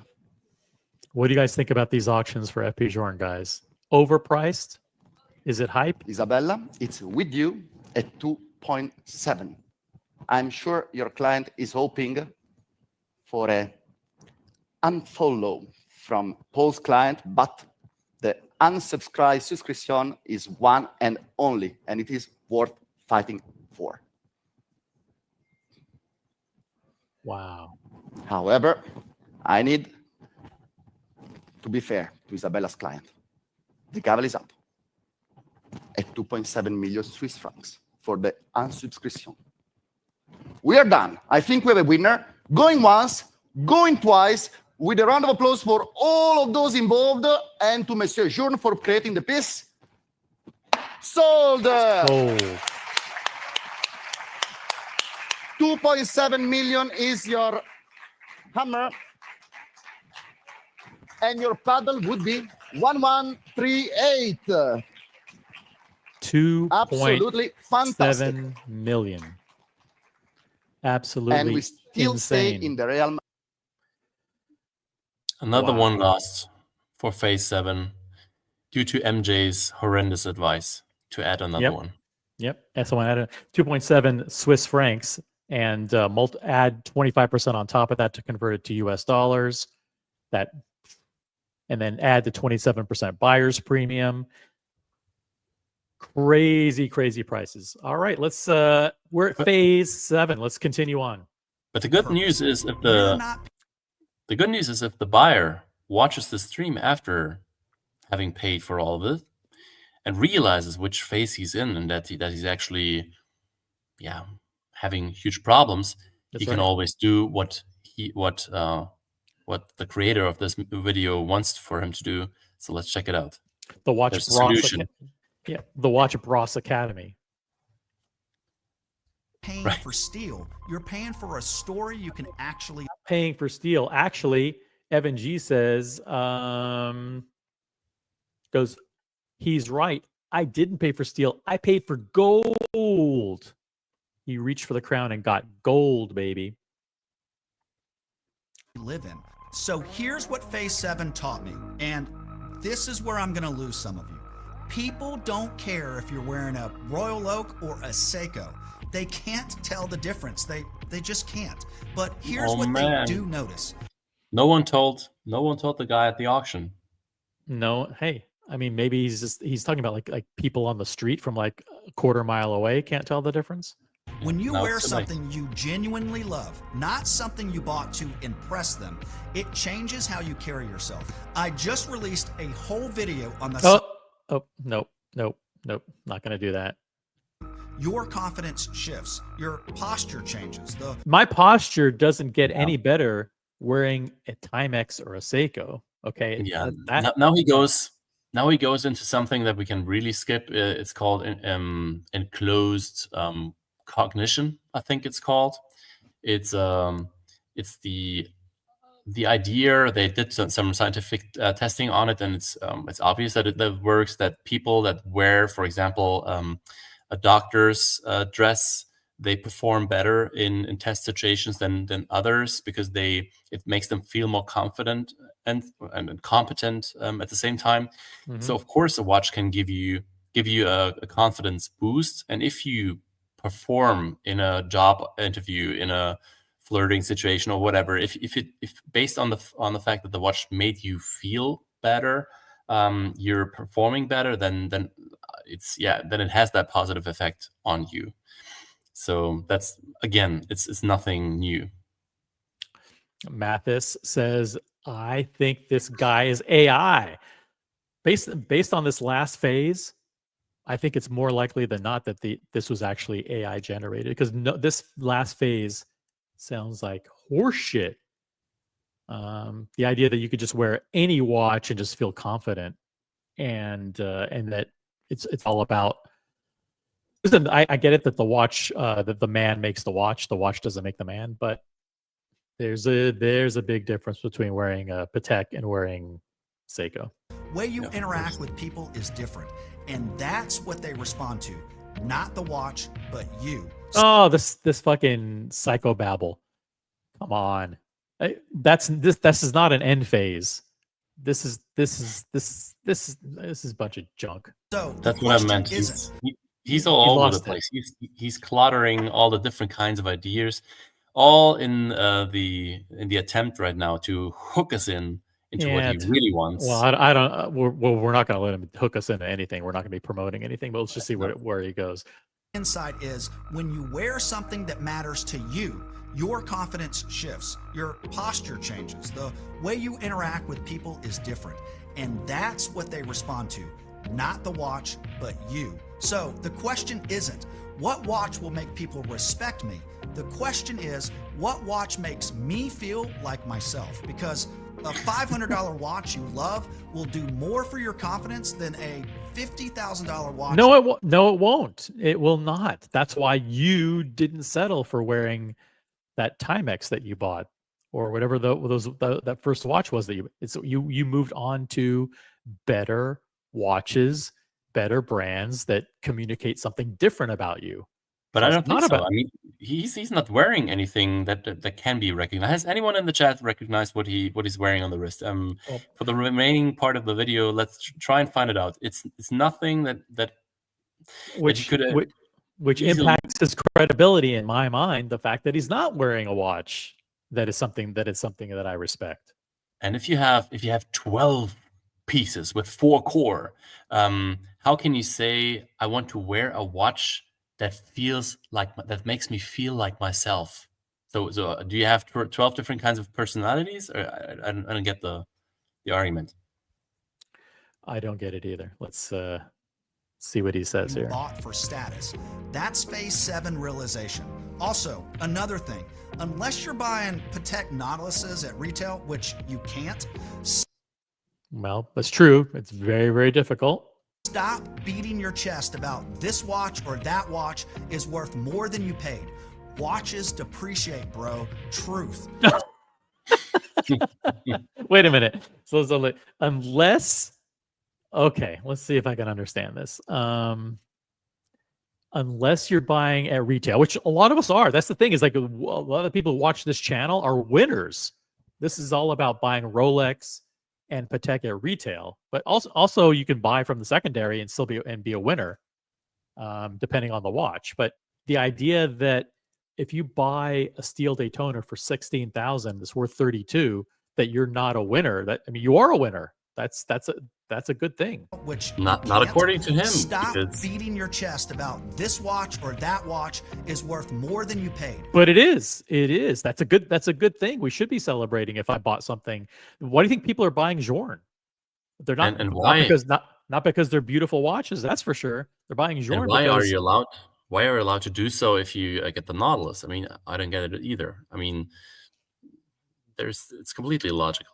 Yeah, no one's buying Elegance because they're the Miss Elegant because it's a great watch.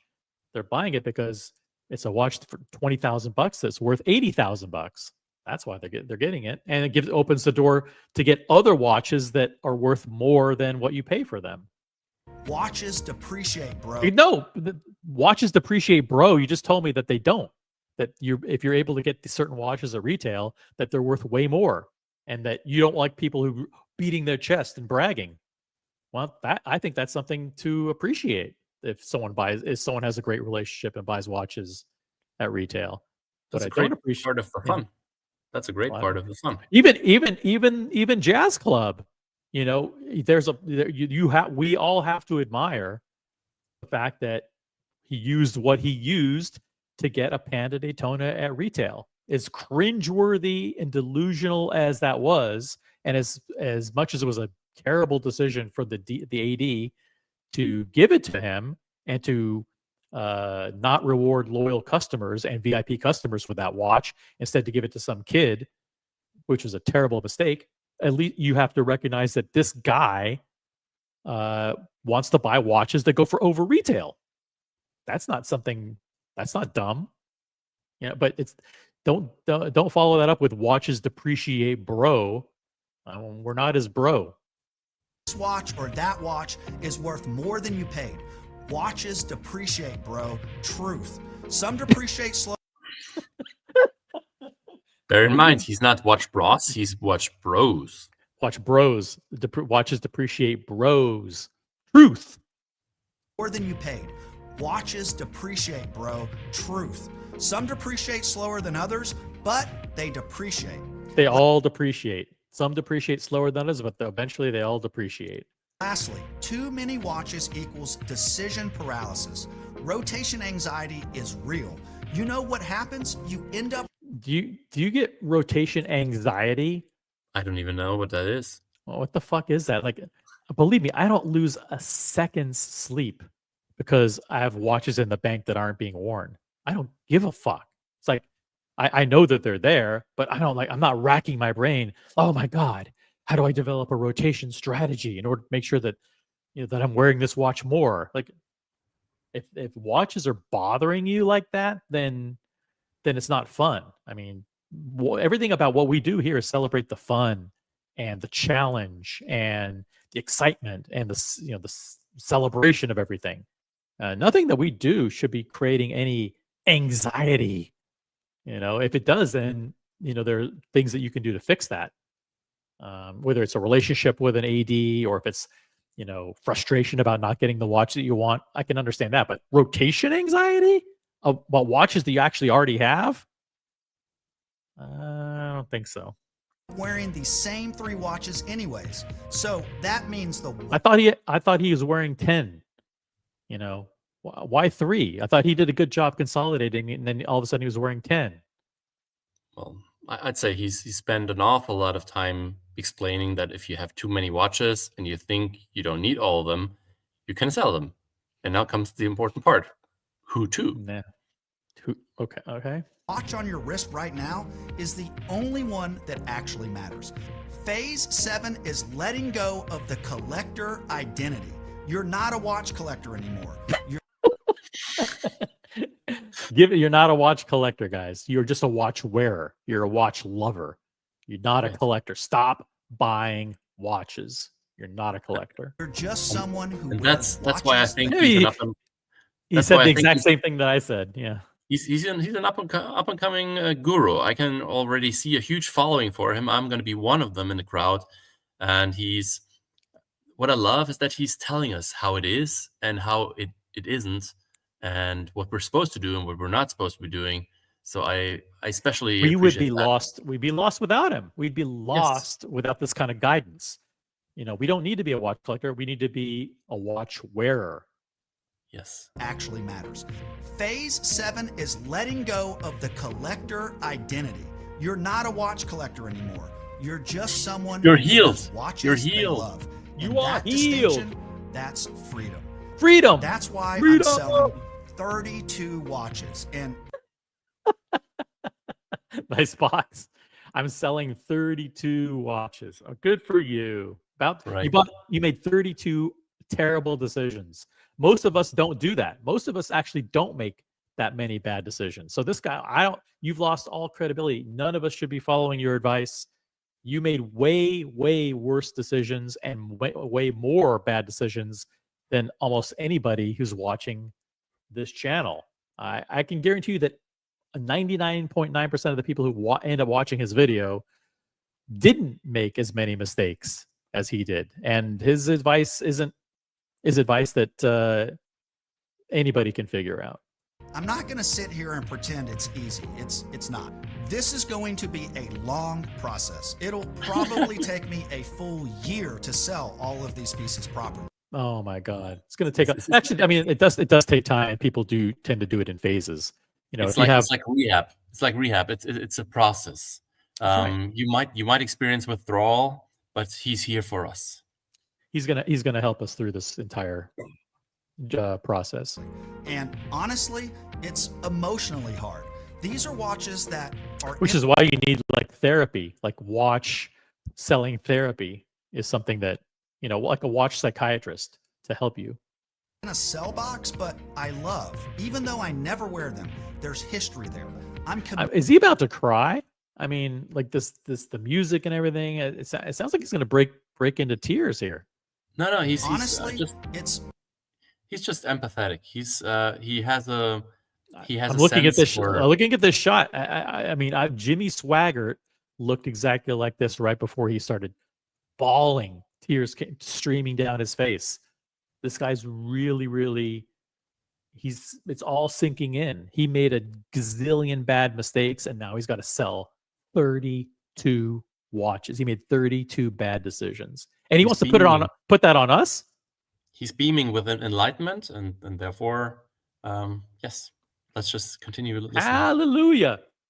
Emotionally hard. These are watches that are in a sell box, but I love. Even though I never wear them, there's history there. I'm committed to this because I know 100% that the hobby will be so much more enjoyable on the other side. Because he said it. Done collecting, done justifying, done rationalizing, done chasing. Phase 7 is the end game. Most collectors never get here because it requires admitting something difficult. You don't need more watches. You need fewer, better, just for you watches. And I'm going to sell them all to Felix over retail. 7 phase. Okay. Is there anything else in here? Let's go recap the phases here. So you can figure out exactly where you are. Here's how to know for sure. The awakening. If you just discovered watches, phase 1. Nope. The hype chaser. If you're buying hyped watches, phase 2. The doing that. spender. If you're chasing expensive pieces, phase 3. Yeah. I'm doing that. The rationalizer. If you have 10 to 50 watches and wear 3, phase 4. Somewhat. The curator. If every watch has a role, phase 5. No. The specialist. Well, a little bit. If you specialize in one thing, that's phase 6. Nope. The enlightened. If you have a core 4 you'll never sell, phase 7. That's not a Screenshot phase. this and comment That's not a below. phase. Yeah, Tell and me, pause real quick. Yeah. Who's to say there are not there aren't connections between those different kinds of categories? I mean, Right. everyone finds themselves in different phases here, and it's not even a phase in different No, kinds they're not of. phases. They're not sequential phases where you go No. from one to the next to the next. It's like enlightened isn't even a phase. It's like, oh, do you have 4 watches that you'll never sell? Yeah, if you've been smart and you've bought 5 or 6 or 7 or 10 watches, great watches, you should have at least 4 that are awesome that you'd never sell. Right, and if you're in phase 4, for example, and you're happy with the collection, but you still have core 4 that you wear predominantly, so you're enlightened already in phase 4. So yeah. Yep. Phase are you in, or more importantly, which phase do you want to be in? That's the real question. How's he? Okay, thank you very much for your video, dude. Why don't we Anything create else? is it possible to create a poll with that many different No, I got 4 Theories? max. 4 Yeah. max. Like what? But you can type in the chat. Like what phase do you think you're in? Most of the people aren't gonna bother. They're listening in. They're not gonna bother. We got Collector Invest in the chat. What's up, Nathan? Good to see you here. Got Father Artifact. When you view these things as commodities, you have moved from enthusiast to stockbroker. That's a good phase. How come he didn't come up with that phase? How come he didn't put that phase in? Watch broker phase. I don't know. Let's see if I want to actually highlight anything else in this video. There's no right phase, by the way. Phase 2 isn't worse than phase 6. It's just different parts of the journey. But knowing your phase, that prevents you from wasting money on the wrong watches. Really? No, just buy the right brands. Just buy the right brands. Okay. Thank you. Let's see. Let me find out. I do want to promote him. But let's go back to the auction real quick. I'll put the auction back up. And right. then I actually have to bounce, but it was kind of nice. It's always nice to think about why we're collecting. I've been saying that a couple of times in the past, and of course we made fun of parts of it, but I think it's interesting to think about what it actually gives you to still be a collector after all these times, after so much has come down and we're still here. And it's not. Of course, it's a lot about which people you meet and the fun that you derive from that. But there's also something in the hobby itself. And I think one of the major misconceptions that he made is that there's one path. There's one clear-cut path for everyone. And there's basically it's bad if you don't end it at a certain time and then acquire peace. Because as MJ so rightly said beforehand, you can have fun and derive a lot of positive energy from chasing for the next piece as well. So what's wrong about that? He completely ignores this other reality that is very much a part of our hobby as well. And yeah. Thank you very much for joining me for the analysis of that. I think that was very good content. Gives us something to think about. And I wish you the very best. Enjoy your Sunday.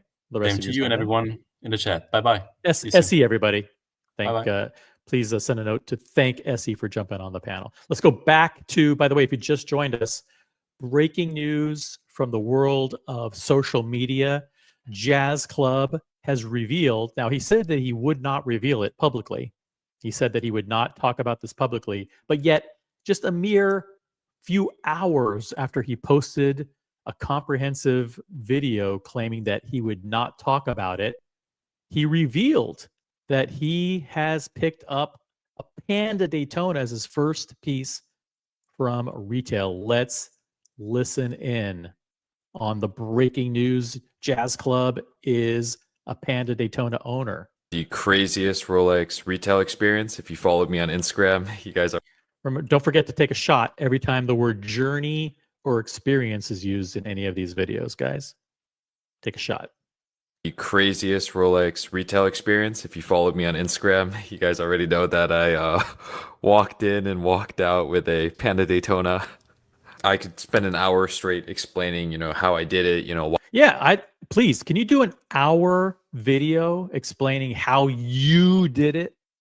Explain the hour, like spend an hour explaining how you did it. I want to learn from you. why I think, the AD trusted me enough to get it, and I'll gradually get there with the videos. But for today's video, I wanted to there's gonna be a series of videos. There's gonna be hours and hours of videos breaking this down. Hours and hours of videos. share the main message that I think the AD I worked with wanted me to share with you. The AD has a message for you guys. They selected him to deliver a message to the watch collectors. Like the AD said, listen, we want to give you a Panda Daytona. Can you please do us a favor and share a message with everybody? That's what they wanted to do with this purchase. They wanted to send a message. Let's hear about the message. You guys, just before I get into that, I just want to clarify to you guys, objectively speaking, my AD doesn't really get anything out of giving me a Panda as a. That's true. They absolutely don't. As a matter of fact, they get a lot of grief because the AD has already been identified and they're already getting a huge backlash from what I've heard behind the scenes is that the AD has been identified and they're getting a massive backlash from all of they have hundreds of VIP customers and loyal customers over the years, over the decades. And many of those people are asking themselves, why did you give a 126-500 to this kid who just graduated college, who works in like a rental car place, who works at like Hertz Rent-A-Car or whatever, and obviously can't afford it. But even if he did, if he's some trust fund kid or whatever, why would you not reward the VIP customers with the Daytona? Instead, you gave it to this kid. Why not let him buy a two-tone Explorer 1 as his first watch? A two-tone Explorer 1, then maybe an OP31 or an OP34, and then maybe a Datejust 36. And then after you've shown that you're loyal to Rolex and to the AD, then maybe you can get a GMT or maybe a Submariner next. But the idea that you're getting a Daytona, a white dial Daytona is your first piece from the AD, it's a huge mistake. And I can understand why the AD is getting massive, massive backlash. The first, for various reasons. One, they specifically told me that they didn't want me to post the store, They didn't want me to post it, but you know what? People found out anyway. People found out anyway because you publicized it. You said you weren't going to talk about what watch you were getting. None of this stuff should be on social media, but you said you weren't going to talk about it. But then an hour later, you made another video and you talked about it. And you pretty much outed the AD. Everybody knows who it is, and they're getting a ton of negative backlash. Who I worked with, it's not like they, offered me a Panda and in exchange, I'm doing promotion for the store. Everything.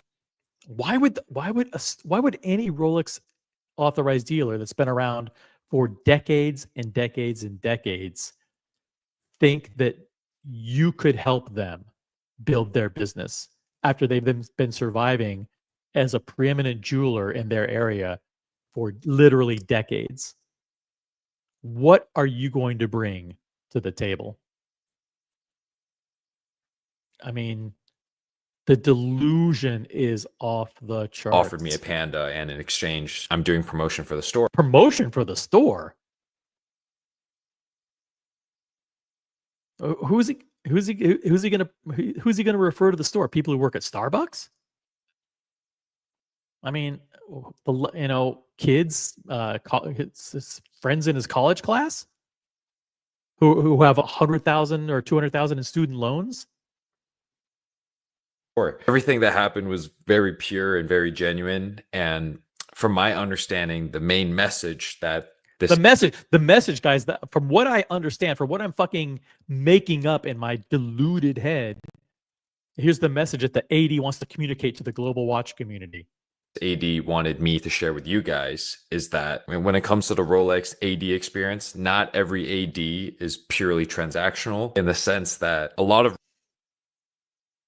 this is the wrong message. The wrong message. The AD should be rewarding customers who love the brand, who are loyal to the brand, loyal to the store, have a balanced collection, appreciate the relationship with the store and with the sales associate. And you know what that means? That means supporting the store, not demanding only hard to get pieces that go over retail. Retailers out there truly value genuine relationships with clients and, value people who are truly passionate about the watches that they. He was so passionate about wanting this specific watch that the other watch that he wanted, which was his true grail, the 15510, he says he no longer wants. Remember, he was passionate about AP until AP blacklisted him, and then he went to Rolex. Only reason why he's at Rolex is because it goes for over retail. Only reason why he wanted a Royal Oak because it goes for over retail. He even said, "I don't like codes or offshores because they don't go for over retail, and I'll flip them." They sell. A lot of people go into the Rolex store. They're very demanding, like, "Oh, when can I get this? Stainless." Demanding. He said, "I want a Royal Oak, but I only want it at retail." He said, "I refuse to buy a code. I refuse to buy an offshore, or I'll buy them for my friends and family." That's pretty. And I want the 15510 as my first piece. Oh, you know what? I don't want the 15510. I think I want the jumbo as my first piece. That's not demanding. That's not demanding. Stainless steel model. When can I get this GMT? Oh, I spent X amount of dollars. When can I get my Panda? It's very transactional, very demanding. And I'm not blaming the client for, feeling that way, but it's just, I didn't even know this, but. Isn't it just as delusional and demanding when you walk into an 80 and say, "I'll only buy a white dial steel Daytona at retail"? A lot of these ADs don't even operate on a commission basis, which essentially means that they're technically not incentivized, sell you X amount of products before a quote unquote good allocation. For this video specifically, I'm not going to. He doesn't even understand what it's like for salespeople to work at the retailer. He thinks that it's okay to give out Panda Daytonas to someone who's not going to buy other pieces.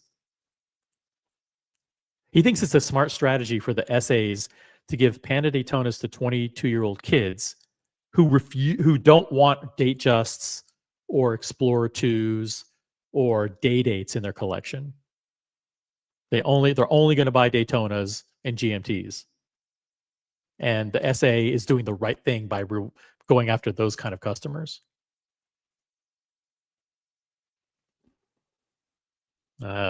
Unbelievable, this guy. The cringe. And that's why when you think about the award for 2025 for cringiest social media personality of the year, it's probably going to have to go to this guy. Dive into why I think I got the watch, but full disclosure, he is a supporter of the page, so there's a certain degree of trust. Supporter of the page?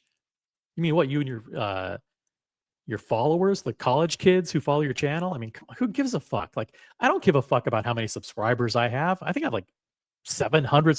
Nobody watches this channel. It's about quality, not quantity. It's about quality. I mean, there's 50 people watching. These are the 50 best watch collectors in the world that watch this channel. It's not about quantity. You can have 14,000 subs or 100,000 subs. There are people who have 250,000 fake subs on YouTube. It's not about, and there are YouTubers who start channels and they're literally buying subs and views every single week to make it look like they have audiences.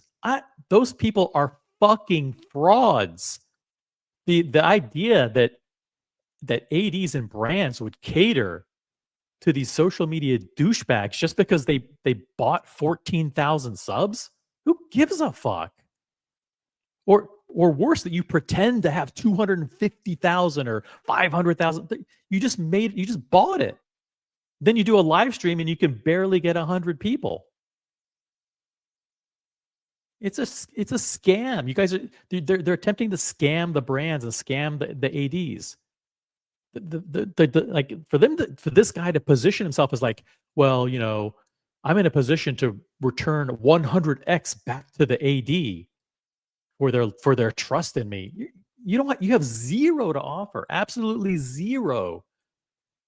No connections, no network, no nothing. You're just like I respect the fact that you got it, that you leveraged this fraud of a platform in order to trick the AD into giving you this watch.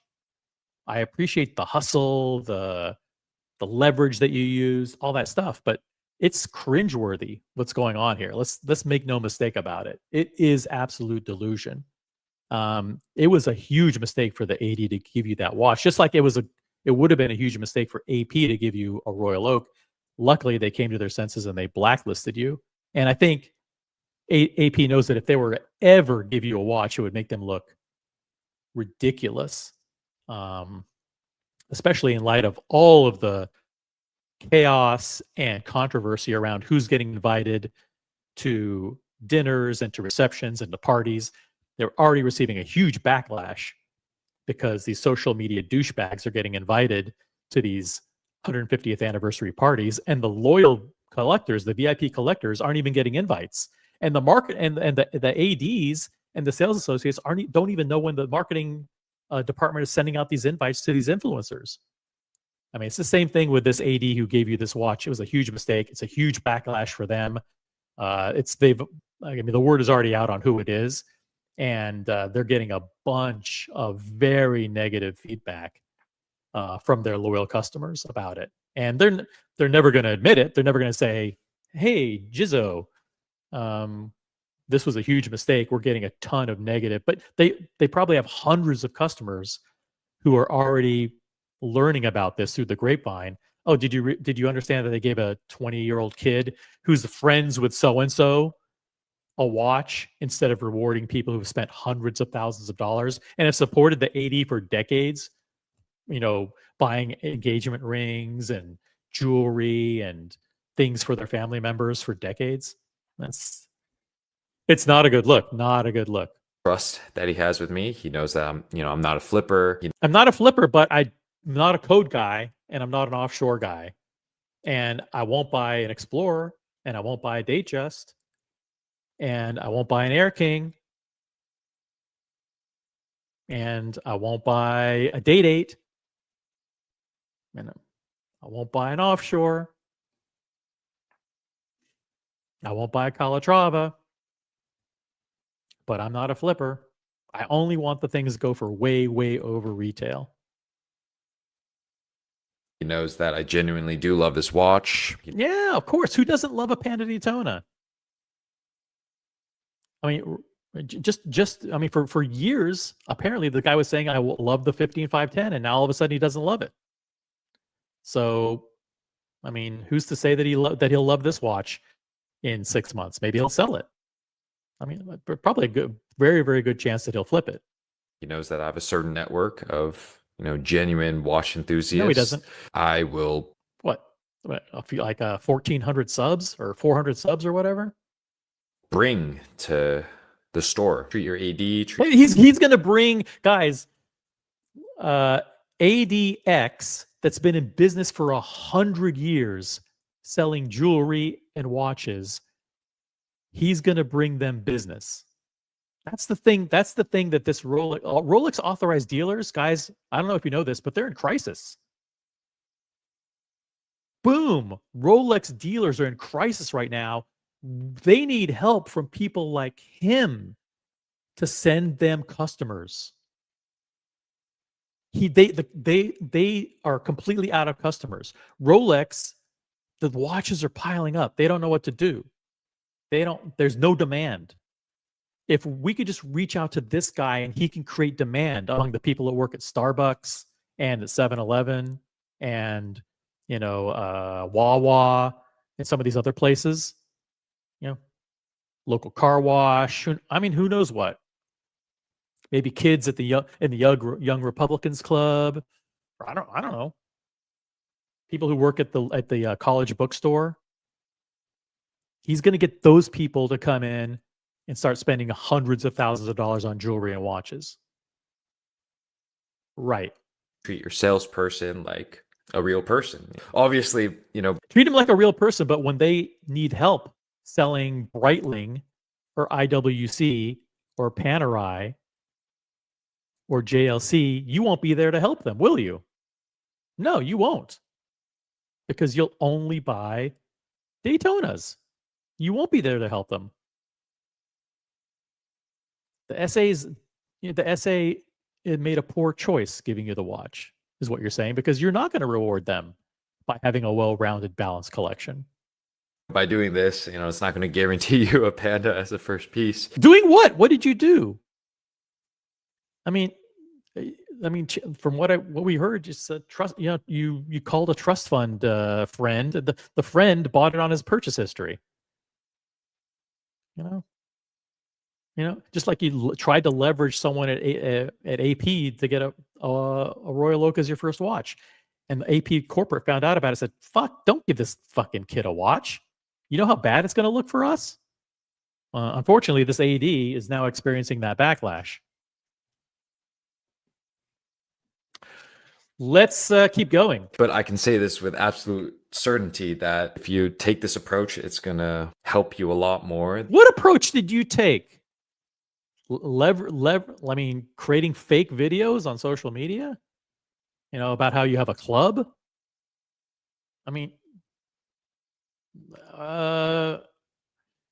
Delusion, absolute delusion. Then if you're just, dumping money on them, buying whatever they allocate you. Oh, no, they don't like that. They don't like when you come in and buy watches and jewelry. No, that's terrible. They really despise that, from what I've heard. Yeah, coming in, spending money on making them your go-to place, being loyal to them, and buying watches for your family, buying jewelry. Wow, that's something that they really despise. They want every customer to come in and ask for a Panda Daytona and say, "I only want a Panda Daytona, only that watch, only at retail." That's what they admire. Genuine collectors. Let me know if you guys agree with this, and if you can. No, don't agree with anything you say. Some of you guys may be wondering, now that I got one of my Grail Rolexes, the Panda Daytona, what are my current thoughts on the AP Royal Oak 50? Yeah, what are your thoughts on the AP Royal Oak that you were telling us apparently for years that this was the one watch that you wanted? This is the brand that you love the most. 15510 SD Blue Dial, because that's technically the watch I've been chasing for the past few years. Technically. At retail specifically. Oh, at retail specifically. I love this watch, but I don't love it if I can't get it at retail. Listen carefully to what he's just said. Listen carefully.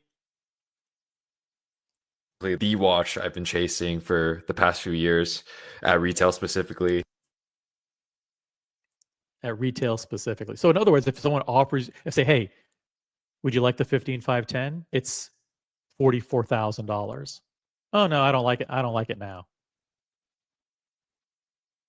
There you go.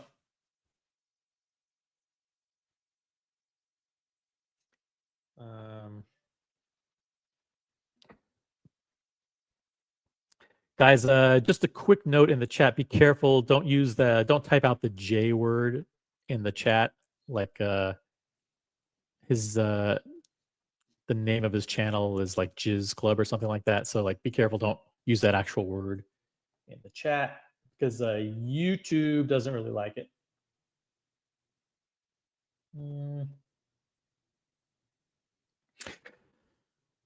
Okay, cool. Let's see here. Respect for Johnny Tran being a good older brother, threatening to drive by the AD on his dirt bike if little bro didn't get the Panda. Worked out well. So thank you, Ryan.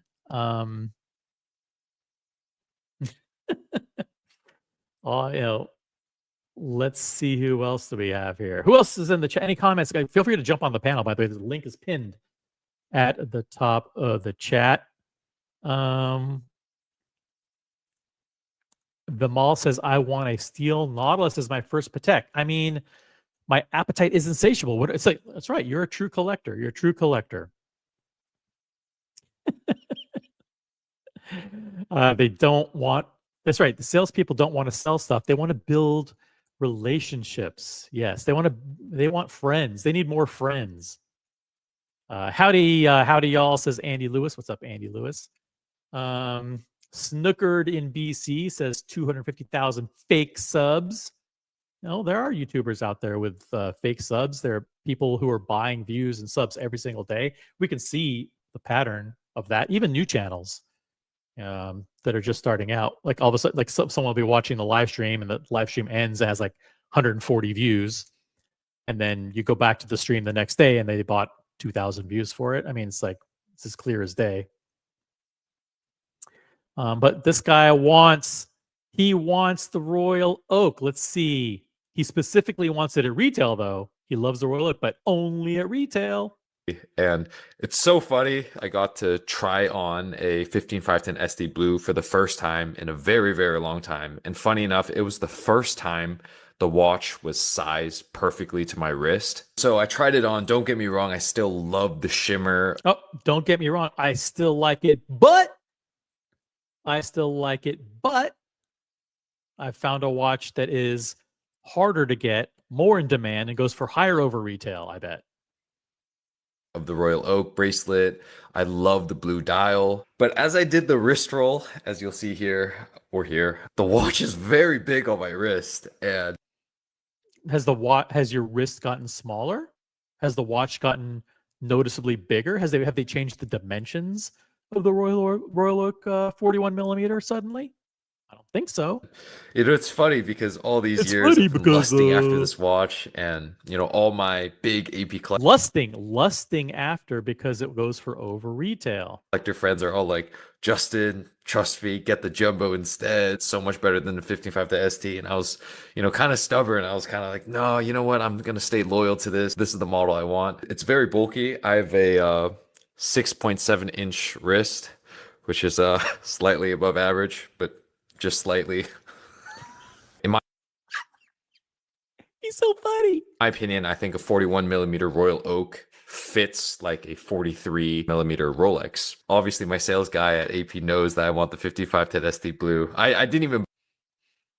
He's blacklisted from AP. He should be blacklisted from all Rolex dealers. Not because he's a bad guy, but just he's going on social media, blabbing about these things. And it's a lot of it is he only wants the hype pieces. It's clear what he's doing. Bother sharing that I want the 16202 SD Jumbo because getting that as a first is mind-blowing. Do I have the appetite to get a jumbo? Of course. Oh, I've shifted my appetite, guys. I've magically shifted my appetite away from the hardest 41 millimeter Royal Oak to get it from AP to an even harder to get reference. What a miracle. But that's just kind of funny how my appetite has changed, guys. I no longer think a Royal Oak 41 is good enough as my first watch from retail specifically. I should get a jumbo. I should bypass the thousands of people who've been waiting years and have spent hundreds of thousands because I'm a true collector. Life works. I definitely just don't love the 15510 ST Blue as much as I used to. I don't love it as much all of a sudden, magically. I'll never forget when someone said the 15510 ST's dial looked like. I no longer want what I've been blacklisted. Yeah, you're not getting it. It would be a huge mistake for AP. AP would be raked over the coals. I wouldn't even offer you a code. I would make sure that this guy is not allowed to ever set foot in an AP ever again. Maybe in 10 years after he's actually established a career. Yes, he should have asked for the 31 millimeter quartz model. That's right. The Royal Oak Mini. Maybe he should have asked for the Royal Oak Mini with his size wrist. And we got Woo5S in the chat. Welcome to the channel. This is the original OC channel, Smart Watch Talk for the Smart Collector. Make sure you're subscribed. You enable all notifications. He's not into watches. That's right. The problem here is he doesn't care about watches. He's into hype investments. That's what it is. Hype investments. Theory, says Bamal, the Panda was gifted to him by his jet-setting friend. I've heard a lot about that he actually didn't even buy the watch from the AD, that this was a he's creating content. A lot of these social media influencers just make up fake content in order to get views and clicks and to create these narratives like somehow he's I mean, he could have bought it on the gray. Could have bought the gray on the watch on the gray for all we know. This may be part of his shtick. Like, look, I get hype pieces at retail as the first watch. Join my club at whatever $100 a month, and I'll help you get watches too. Wink, wink. Yeah, it could be. I'm not saying it's a scam, but it could be a scam. I don't know for sure though. Yeah, but it's not a good look. Not a good look. This emoji, because it's very plain. Oh, Jesus Christ. By the way, it's suddenly, the royal look is suddenly really plain, guys. By the way, is the 16202 any less plain? If AP Corporate sees this, they're gonna be like, AP, believe me, AP Corporate doesn't give a fuck. I mean, AP Corporate, someone from AP probably just said, like, listen, see this kid, make sure he never gets a fucking watch. That's the extent of their consternation about this. Justin, what the fuck? He switched up on us. But not the case. I definitely have a very large appetite for the jumbo. But he's a very large appetite. What the fuck? AP retail game is significantly different than Rolex. It's totally different game. I guess this leads to the question: if you guys, no, it should be the same game. The AD should blacklist you from buying anything, unless you pony up with a Datejust 36 smooth bezel, then follow it up with a two-tone Explorer 1, and then an OP34. Make that your three-piece Rolex combo, and then we'll talk about getting you a Submariner. Had to choose between a Rolex Daytona or a AP Royal Oak 15510 ST, which one would you get, guys? Really? Let's rate this collector's AP retail. This is the great. This is the incredibly smooth. All right. And so let's listen. I recently had the crazy. We covered enough of the Jazz Club. Definitely, if I had to award the title of cringe social media personality of the year, I'll probably go to this guy. Type in, guys, over 50 people watching. We've been on for over 4 hours. Should we keep going? What do you think? Should we keep going? Let me know. Are there any topics you guys want to talk about? Anything you guys want to? If you jump on the panel, just to say hi. If you haven't jumped on the panel in a while, just jump on. I can take this off the screen. I can understand it's controversial. And let's go to something beautiful. Rolex. I'm at peace. I feel so much better. But I'll drop the link to join the panel.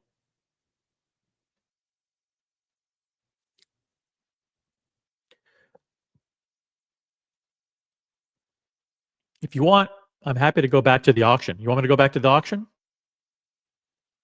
Let's do that. We can, if someone jumps on, we can talk about some other stuff, but otherwise, back to the auction. Puerto Rico, Switzerland. Is any of you willing to spend 10,000 extra Swiss francs to bring home one of the most important and fascinating Patek Philippe timepieces ever made? Let's see. The gavel is up. 750. Going once. 750. Auctions Going are all twice, about Jorn, Patek, selling and Rolex. 760, Puerto Rico. 760 from Puerto Rico. Truly, the watch deserves it. I may be a bit biased because I've been studying 2497 and 38 forever, and I truly believe they're among the most important timepieces ever made by Patek. Alex is out. Puerto Rico is in. I'm going to give a few moments to Switzerland to make up their mind. Another 2497, first series in this configuration with the magnifying glass. You are not going to find it. And actually, not very easy to find any pink 2497. However, Puerto Rico has it, with my congratulations. 760, going once. 760, going twice. Selling, selling, selling. Congratulations, Puerto Rico. With an applause to all those involved. Absolutely fantastic timepiece. I'm very, very, very happy for you. 760 is your gavel, and 7149, yeah, 7419, sorry. 7419 is your paddle. Which brings us to the last lot of the session before I pass the gavel back to the master. A Patek Philippe 5970. We mentioned 1518 slightly this week, I think. 2499, 3970, 5270, what I just sold, and in between these two last, there was 5970, nearly universally considered one of the most designed watches of the history of Patek Philippe. Here we have a white gold version, furthermore sealed. You know, this watch was never touched by human hands once it left the Patek Philippe factory. Unsurprisingly, with interest, where to begin? I'm going to go a little bit above the beginning. I'm sorry. 55, 65, 75, 85, and 90,000 Swiss francs. 90,000, 95, 100 and 110 commission. 120, not enough. 130. 130 in advance from Australia. Multiple advances, as a matter of fact. Is that it? Are we going to send it to Australia at 130? Did we have only Monsieur Perazzi to oppose the rule? UAE, thank you. As it turns out, however, 7034 already left us in advance. Thank you. I'm going to have to insist on 150 UAE.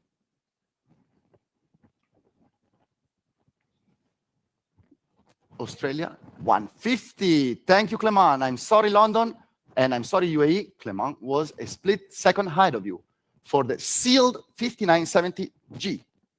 Of course, full set, additional case, back pin, as it is sealed. I don't need to insist on the completeness. 160, London, UK. 160 from London, UK.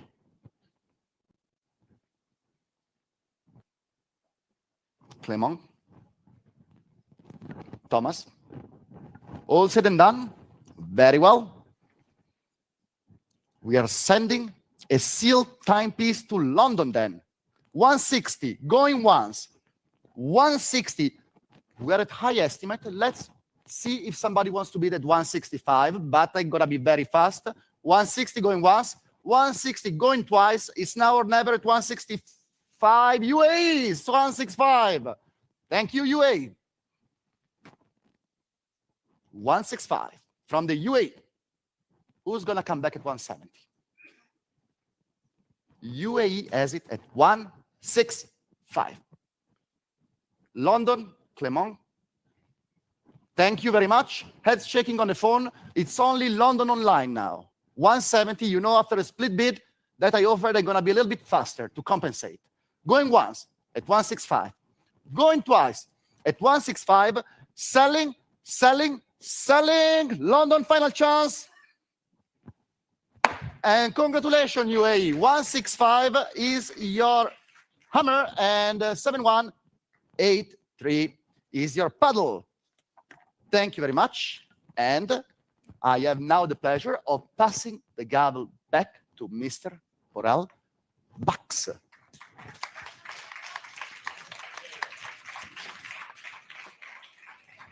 Good, good.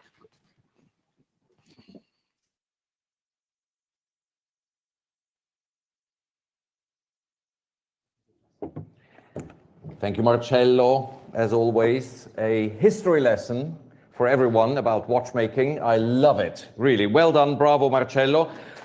Well-deserved applause.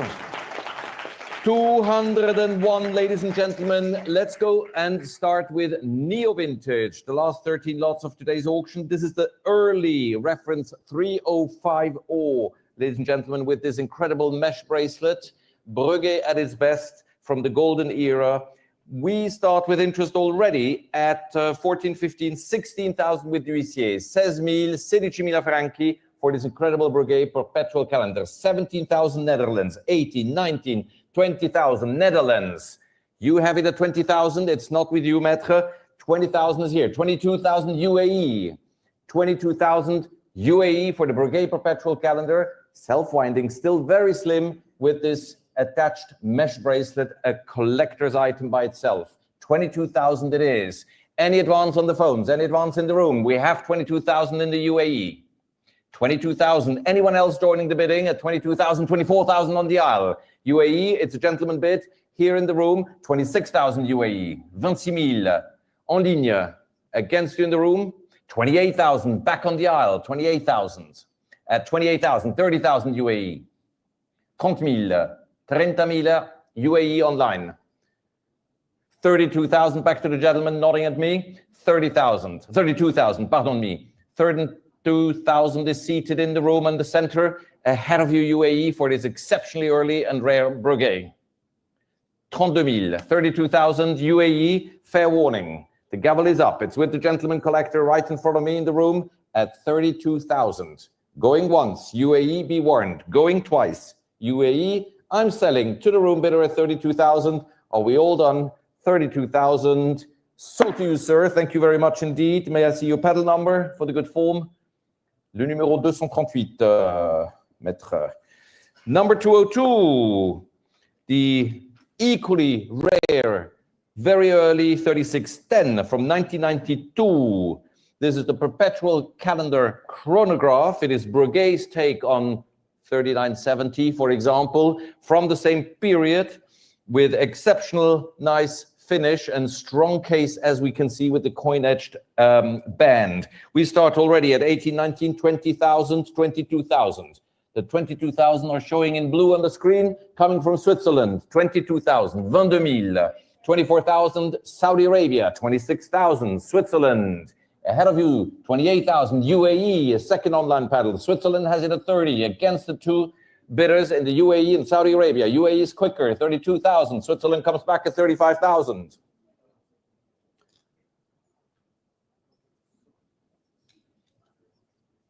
UAE, Saudi Arabia, telephones. Do we have a telephone with Alex Godby? Anyone in the room? Maybe the Breguet collectors from before? 35,000. Natalie, 38, 40, 42,000. Back to Switzerland, ahead of you both now. 42,000. Next is 45. If there's anyone, Cindy, Natalie on this lot at 42,000. I'm selling to the advance bid in Switzerland at 42,000. Going first, 42,000 francs. Any more for you gentlemen in the room? For this perpetual calendar chronograph, early reference 3610. Going once, Switzerland has outbid UAE and Saudi Arabia, 42,000. Going twice, sold 42,000. Thank you very much indeed. And it goes to 9302. Bringing me to 203. A very attractive skeletonized, or open work, I should say, perpetual calendar Royal Oak, the 25A29ST, stainless steel with box and warranty. Super wearable, good legibility, thanks to the dark blue hands. And we start already on this fine example at 60, 100,000. Merci beaucoup, Nathalie. Nathalie wants to rush for dinner, so she skips the bits. But I have Miami 110,000. Ahead of you, Cindy, and 120 UAE. Against you both, ladies. 130, Cindy, ahead of Singapore. Singapore, I'm afraid, Cindy already raised her paddle before you. 130 on bid, but 140 comes in next. Whether it's Singapore, Switzerland, Saudi Arabia, or Natalie. 140 UAE is first. 140,000. 140,000. Now I must turn my head to both phone bidders, to Cindy on the left and Natalie on the right. 140,000 UAE. 150, now we have a third telephone with Alex Godby, 150,000, 150,000. So it's against the UAE online, Natalie and Cindy. 150 we're bid. Give me a sign. The increments are 10,000. You're absolutely spot on, Cindy.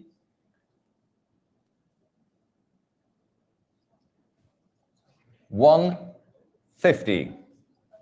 Alex has it. Natalie, give me a sign. I'm selling to Alex. Or make me an offer I cannot refuse. Cindy, are you done? Thank you. Cindy gave me a sign. Natalie gave me a sign. Now online, can you give me a sign? Are you in? Are you out? Can you bid? It's now or never, or I sell it to Alex for his phone bidder at 150,000 francs, going once, going twice at 150,000. Saut Alex Godby, paddle 1100, 150,000. Cet applause est pour le client de Alex Godby, bien mérité. Number 204, a floating porcelain dial. Ladies and gentlemen, that means it is the absolutely first iteration of the 16520. That is the very first year of production of the automatic Daytona from 1988. And this one here is in absolutely stunning condition, delivered to Japan. I don't know if you have the pictures, the Japanese guarantee, and even the Japanese sticker is on the back. The watch is in marvelous condition. We have already 70,000 starting me with a Hong Kong bid. I have 75,000. I have 80,000 with the huissier. Ahead of you, UAE. 80 is already bid, way ahead of you.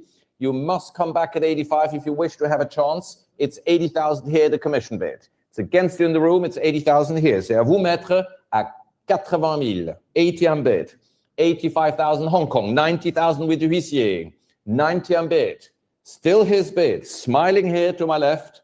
All happy to bring the Daytona for his client home. 90. Who's giving me 95 first? This is UAE or is it a room bidder? 90 we have. Now we have 95. Thank you. Far right.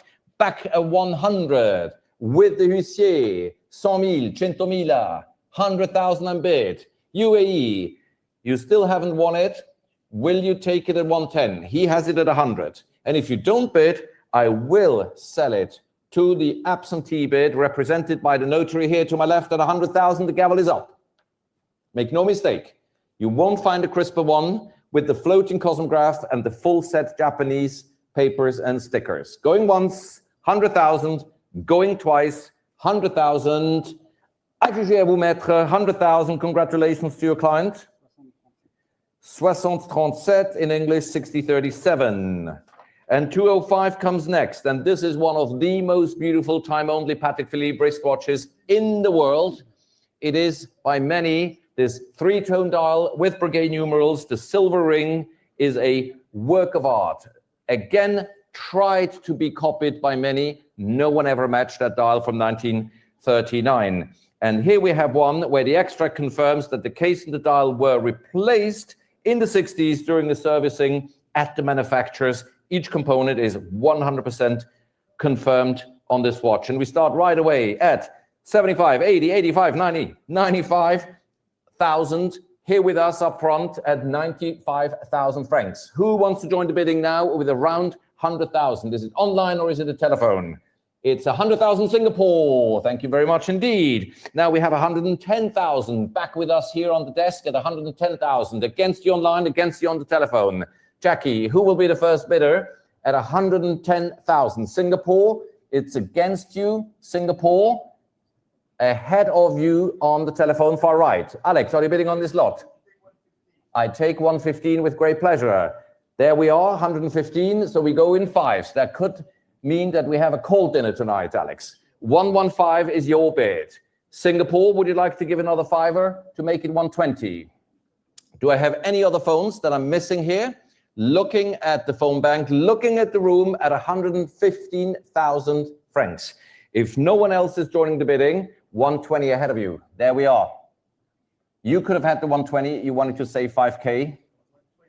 125, that cost you 5,000. Thank you very much indeed. 125,000, back to Alex's WhatsApp bidder. Singapore, not late, too late for you at 125,000.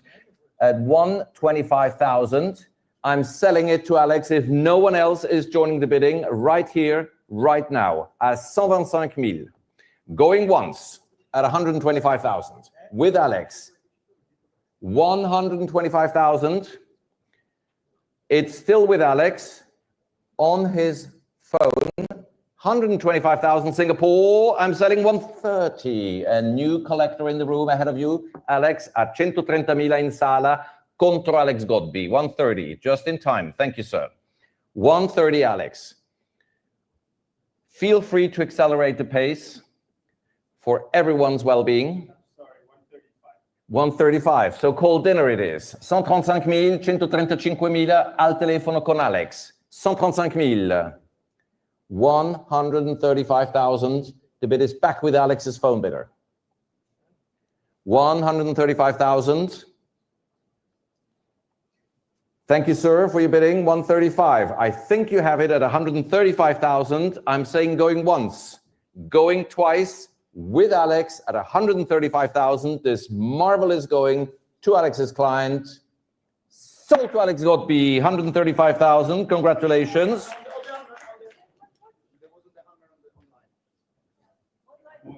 Oh, I didn't see online. I beg your pardon. So it is 135 for Alex, and I was told there was online, but I have not seen it. But I'm glad that Susanna Brockman confirms it was there. So if online comes back in the next 10 or so seconds, we'll give it to you at 140. Otherwise, I must respect Alex's bid. Online? 5 more seconds. 3 more seconds. 1 more second. And it is now online. You give me a heart attack here. 140, Alex. So it is confirmed. Switzerland Online was there at 140 and confirms it is there at 140. I do apologize to you, Alex, that I did not expect with the gavel coming down 140,000. But we have it now. Alex, please inform your client.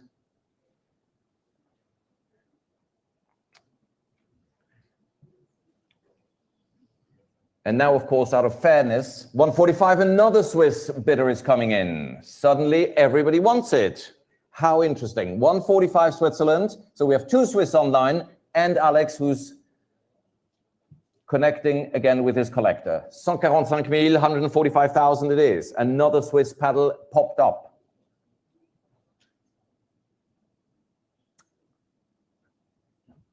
Switzerland, Alex, let's be fair. 145,000 it is. 150 Switzerland. Thank you very much. Good move. 150. So now you may seek 155 online or 155 Alex Godby. 155,000, taking out the 2 Swiss online bidders, and next would be 160. 155,000. The bid is with Alex's collector. Switzerland 1, Switzerland 2. The gavel is up, and this time I focus on the screen, I promise, and I say going once. Switzerland, going twice. I'm selling to Alex, and this is your third and final warning. Looking at you. Sold to Alex Godby at 155,000. Thank you for your patience. Congratulations to you. And your paddle, please, dear Alex. 1024, well done. Thank you all for your help. 206, a 6234 pre-Daytona in unrestored condition. It shows all its charisma that you would expect on a watch that is 66 years of age in unrestored condition. We have interest already at 10, 11, 12, 13,000 francs starting me here at 13,000 in the UAE, 13,000 I'm bid. 13,000, 14,000 Honolulu, 15,000 UAE. Hawaii, are you coming back? 16, Italy's faster. 16,000 per l'Italia, 17,000 UAE. 17 we're bid against Honolulu and against Italy. 18,000 UAE. Very global competition, 19,000. 20,000 is next. 19 it is in Italy, 19,000. 19,000 UAE at 20,000. 20 we have, ahead of Honolulu, ahead of Italy. 20 we bid. Any advance online, any room bidders at 20,000. The bid is in the UAE. Any advance at 20,000 francs. 22,000. The second collector in the UAE comes in. Paddles 7506. 22,000. So it's two collectors from the UAE ahead of Italy, ahead of Hawaii. Any advance, 22,000. The gavel goes up. 20,000, 22,000, I beg your pardon. I say going once. Telephone bidders, room bidders, be warned. 22,000, second warning. UAE has it at 22,000. This lovely pre-Daytona going. Gone, 22,000. Thank you, all bidders online. Very good pace, 7506 it is. Swiftly moving on to the Padellone 3450. That was the first automatic perpetual calendar wristwatch that had also the leap year indication by Patek Philippe, the direct successor of the 3448, with strong definition on the case. I think we showed a hallmark in the band in our catalog, very well illustrated. We have already 85, 90, 95, and 100,000 francs showing to my right on the screen. The bid is coming from Israel. Israel has it at 100,000, ladies and gentlemen. 100.000, già proposte, 110 in Austria. Well done, Austria, 120 Israel. Already two swift online bidders at 120,000 it is in Israel. 130 San Francisco, a third one. Thank you, San Francisco. Good Sunday morning to you at 130,000. Israel, Austria, it's 130. In California, ahead of the telephones. Jackie, are you bidding on this lot? Then make me please hear your voice so I can look and hear simultaneously. 130, Austria, are you coming back? Israel, it's in San Francisco at 130,000, waiting for Jackie to give me a sign. Are you bidding on this lot, Alex? 130, San Francisco has it.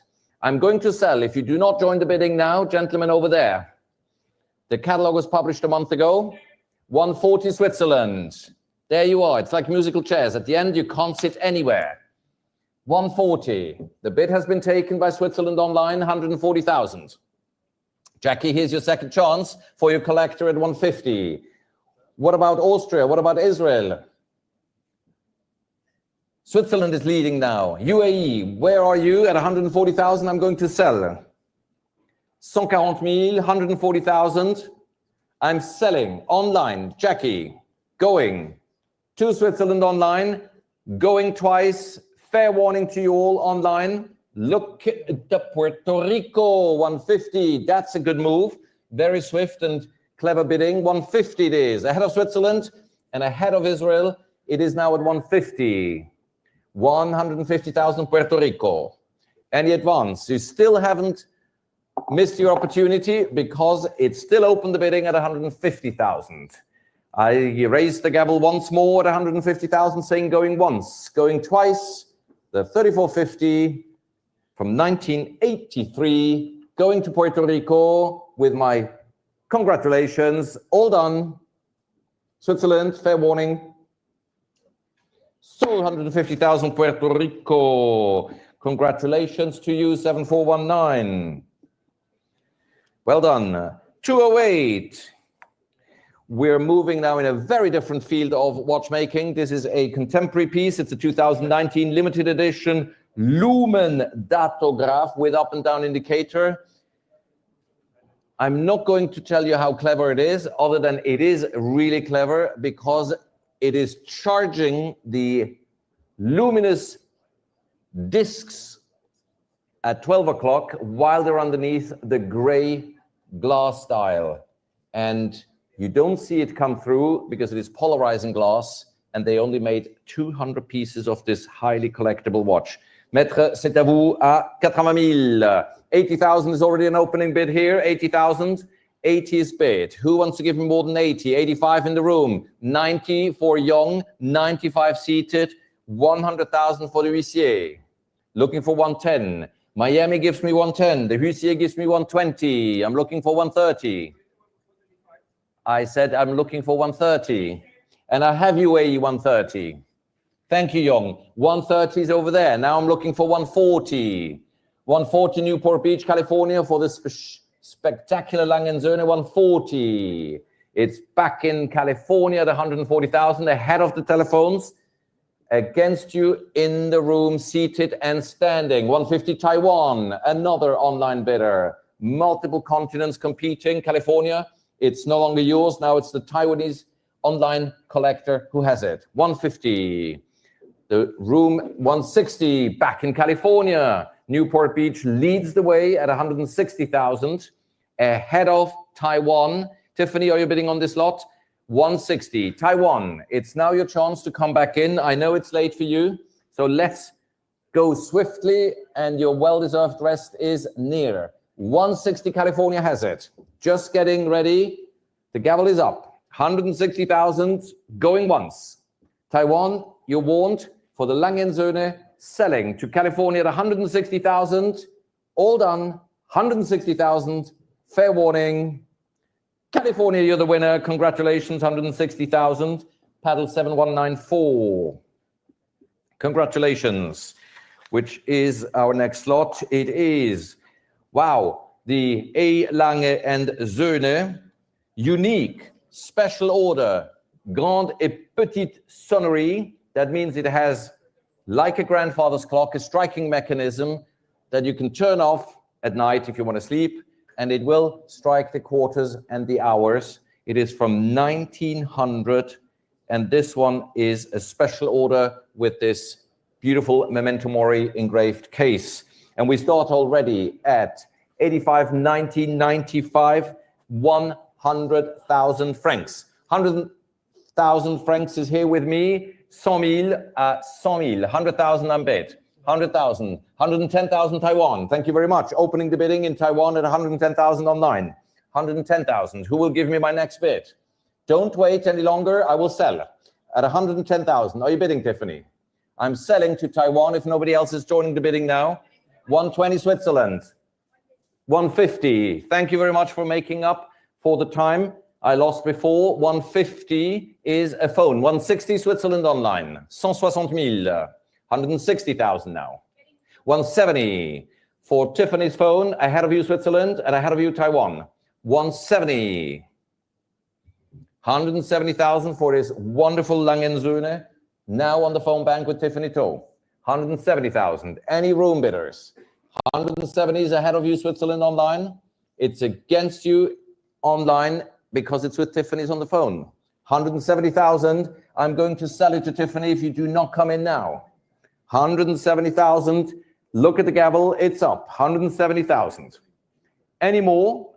Room bidders, phone bidders, online bidders, selling 180 Taiwan. Just in time. Thank you very much, Taiwan, for your bidding. 180. 200,000 back to Tiffany Toe. Definitely, dinner is becoming a reality soon for everyone. 200,000, Tiffany has it. Taiwan, would you like to give me 210? Susanna, can you help our bidder to drop 210 in Taiwan if they wish to? 200,000 for Tiffany's phone. Taiwan, the gavel is up at 200,000. I'm going to sell to Tiffany's phone once. Second warning, 200,000 Taiwan. All done. Sold to you, Tiffany Toe, 1104, 200,000. Merci, Tiffany, bravo. Very good bidding. 210. Still celebrating Langenzone here with another fine limited edition. This is the homage to Ferdinand Lange in honey gold, a special alloy produced by A. Langenzone. And we only have 100 pieces for this metal, and this is number 85. And therefore, we start right away the bidding at 85,000 with a bid showing in Fort Lauderdale at 85,000. 100,000 Alex Godby for Lauderdale 110. Thank you very much indeed for your bidding, but San Francisco is at 120. So we have two online bidders in America, 130 Taiwan. Two opposite sides of the planet want this honey gold split second Langenzone, 130 and bid. Ahead of the US. 140. The phone is back in action. 140 with Alex Godby. 140,000. Ahead of Tiffany, ahead of all online bidders. Alex Godby is leading the limited edition split second Langenzone. 140,000. US. Taiwan. Who wants the Langenzone first at 150? San Francisco wants it at 150,000. Thank you, San Francisco. 150 against the two phones, against the other competition in Florida and in Taiwan. 150 San Francisco. Alex, are you still with us? 160. Alex Godby's back bidding 160. 160 ahead of Taiwan, ahead of San Francisco. We already have 160,000. Going once, fair warning, with Alex, Taiwan, San Francisco, everyone online.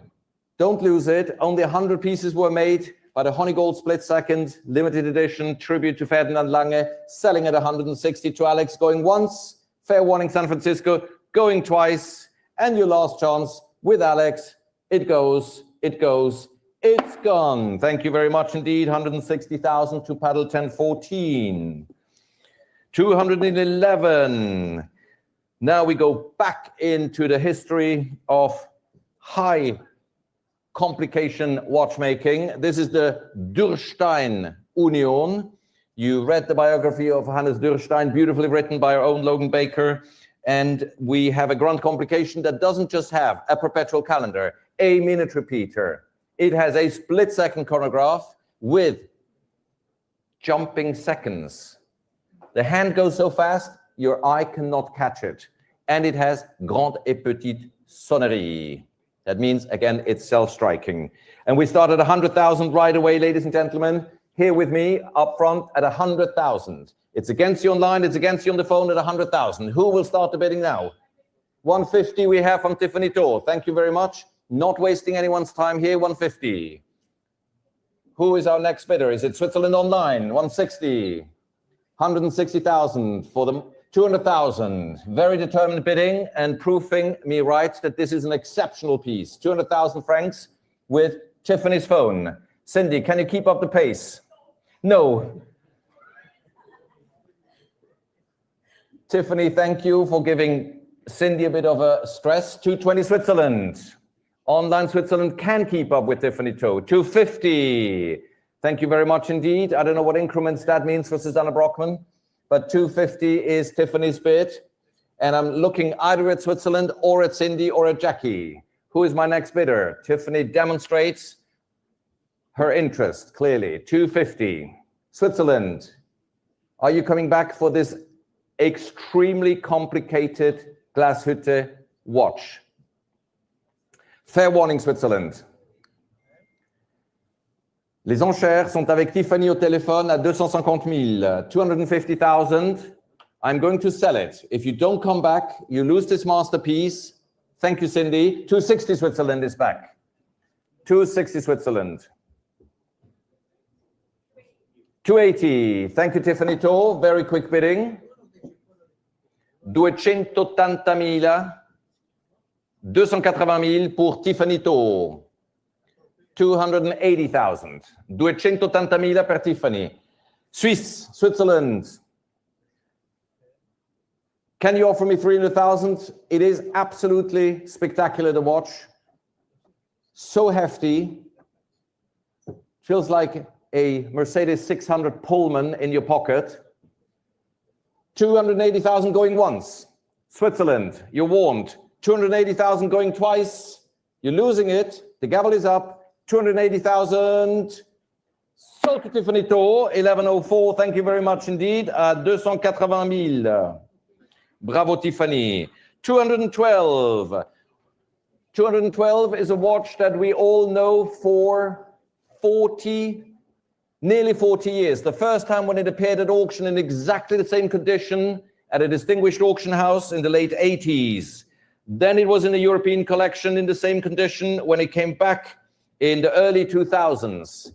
And now, ladies and gentlemen, it is consigned by a European collector, still in the same condition, with the black dial here with the engraved scales and signature. Ladies and gentlemen, we start right away with interest at 85.95, 100,000 francs, and we have a bid in Singapore, 100,000, 100,000, 100,000, 100,000, the opening bid, 110,000, gentlemen in the room, ahead of you, Switzerland, 120 in Singapore, 120,000 Singapore, 120,000, 130 standing, ahead of Switzerland, 140 Singapore, you have to be quicker, Switzerland, 150, 160, ahead of you, 170 Singapore, 180 standing in the room, 190 Singapore, 200,000 standing in the room, 200,000, 220 Singapore, 220, 220,000 is Singapore, 240 Switzerland, 240,000.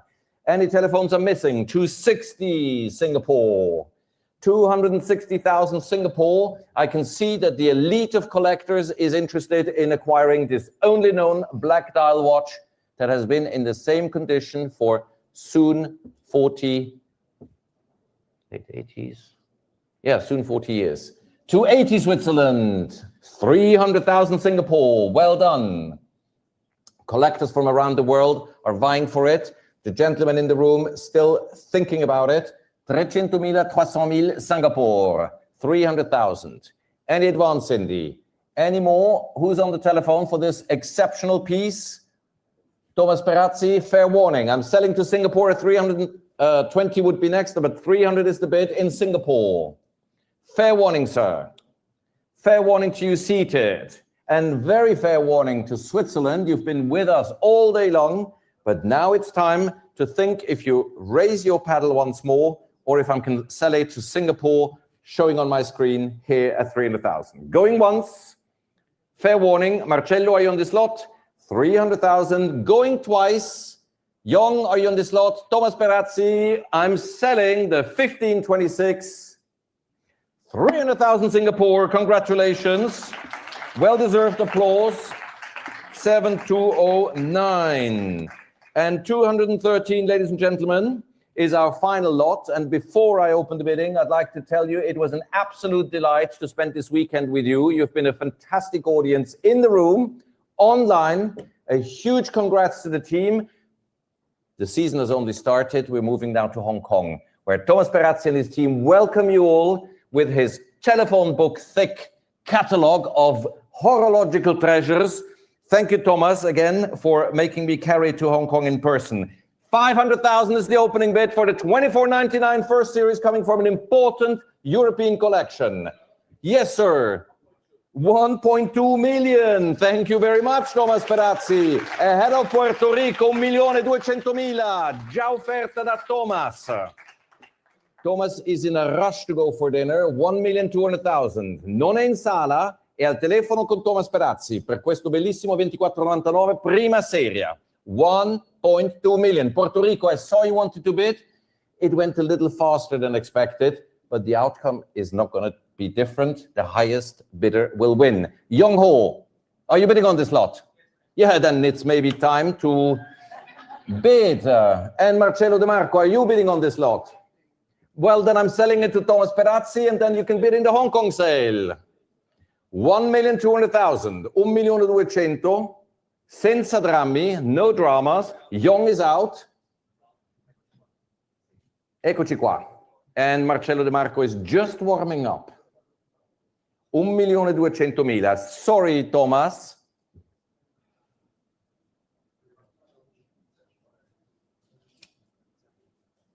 $1.200.000. Not the moment to read out the footnote. 1.200.000. Going to Thomas. 1.200.000. 1.200.000. Going once. Going twice. And going to Thomas's collector. What happened? Again online. Where is it? Sorry, Thomas. The huissier, the notary saw it. The officially appointed notary saw it. 1.300.000, Puerto Rico. Mi dispiace, Puerto Thomas. Rico in the house. Everybody saw it except the auctioneer. I need glasses. 1.300.000, Puerto Rico. You want me to make your gesture? Okay. 1.300.000, Puerto Rico. I do apologize. It is a pity when you're bidding with the gavel, but thankfully both our chief auctioneer Susanna Brockman and the notary saw it at 1.300.000. Anyone else? Now let's not wait until the gavel comes down. Young, are you done? Marcello, are you done? Room bidders, are you all done? The last lot of today's auction, 1.300.000. Sold to Puerto Rico. Thank you all very much and have a wonderful evening. All together, 7419, and we look forward to welcoming you in Hong Kong. Good evening.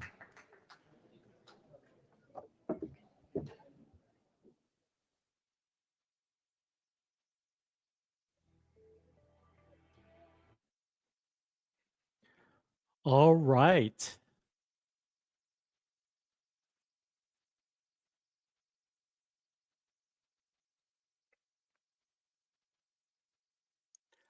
What a great show. Almost 5-hour live stream. Watch News Sunday here on the Original OC channel. We've got, for those of you who are even listening anymore, we are done. I think we're done unless anybody wants to jump on the panel. Last chance to ask a question or to jump on the panel. The link is dropped. By the way, also drop the link to the Watch Bros. The Watch, I think it's Bros or Bros. The Watch, maybe it's the Watch Bros. Thank you to them.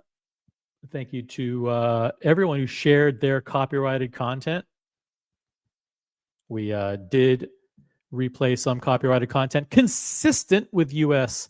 copyright law under fair use.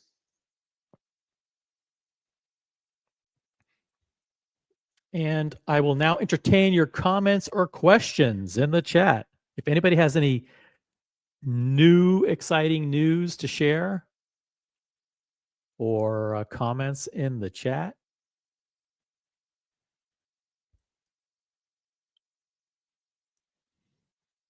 And I want to, by the way, thank very much Gatsby.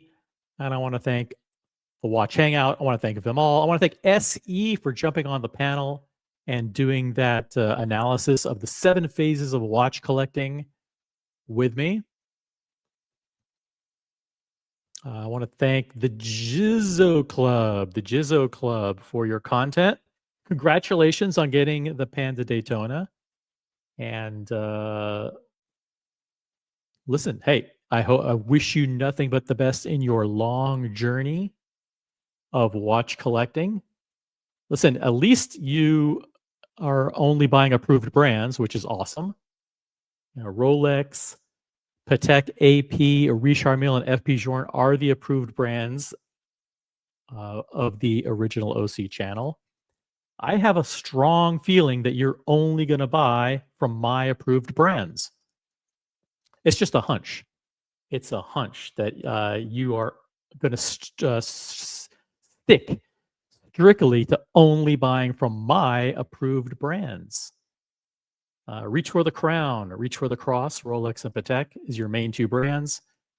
AP, Richard Mille, and FP Journe. These are the lessons that I'm happy to share with young collectors out there. That these are the brands on which you should focus. And wish everybody the best luck. People who watch this channel are the smart collectors. So thanks for tuning in. Original OC channel, Smart Watch Talk for the Smart Collectors. Make sure you're subscribed. If you're watching on the replay, make sure you give us a thumbs up. Leave a comment. Make sure your notifications are set to all. We do live streams without warning here. And we will catch you on the next one. Peace out, guys. Thanks so much for tuning in. Have a great rest of your weekend.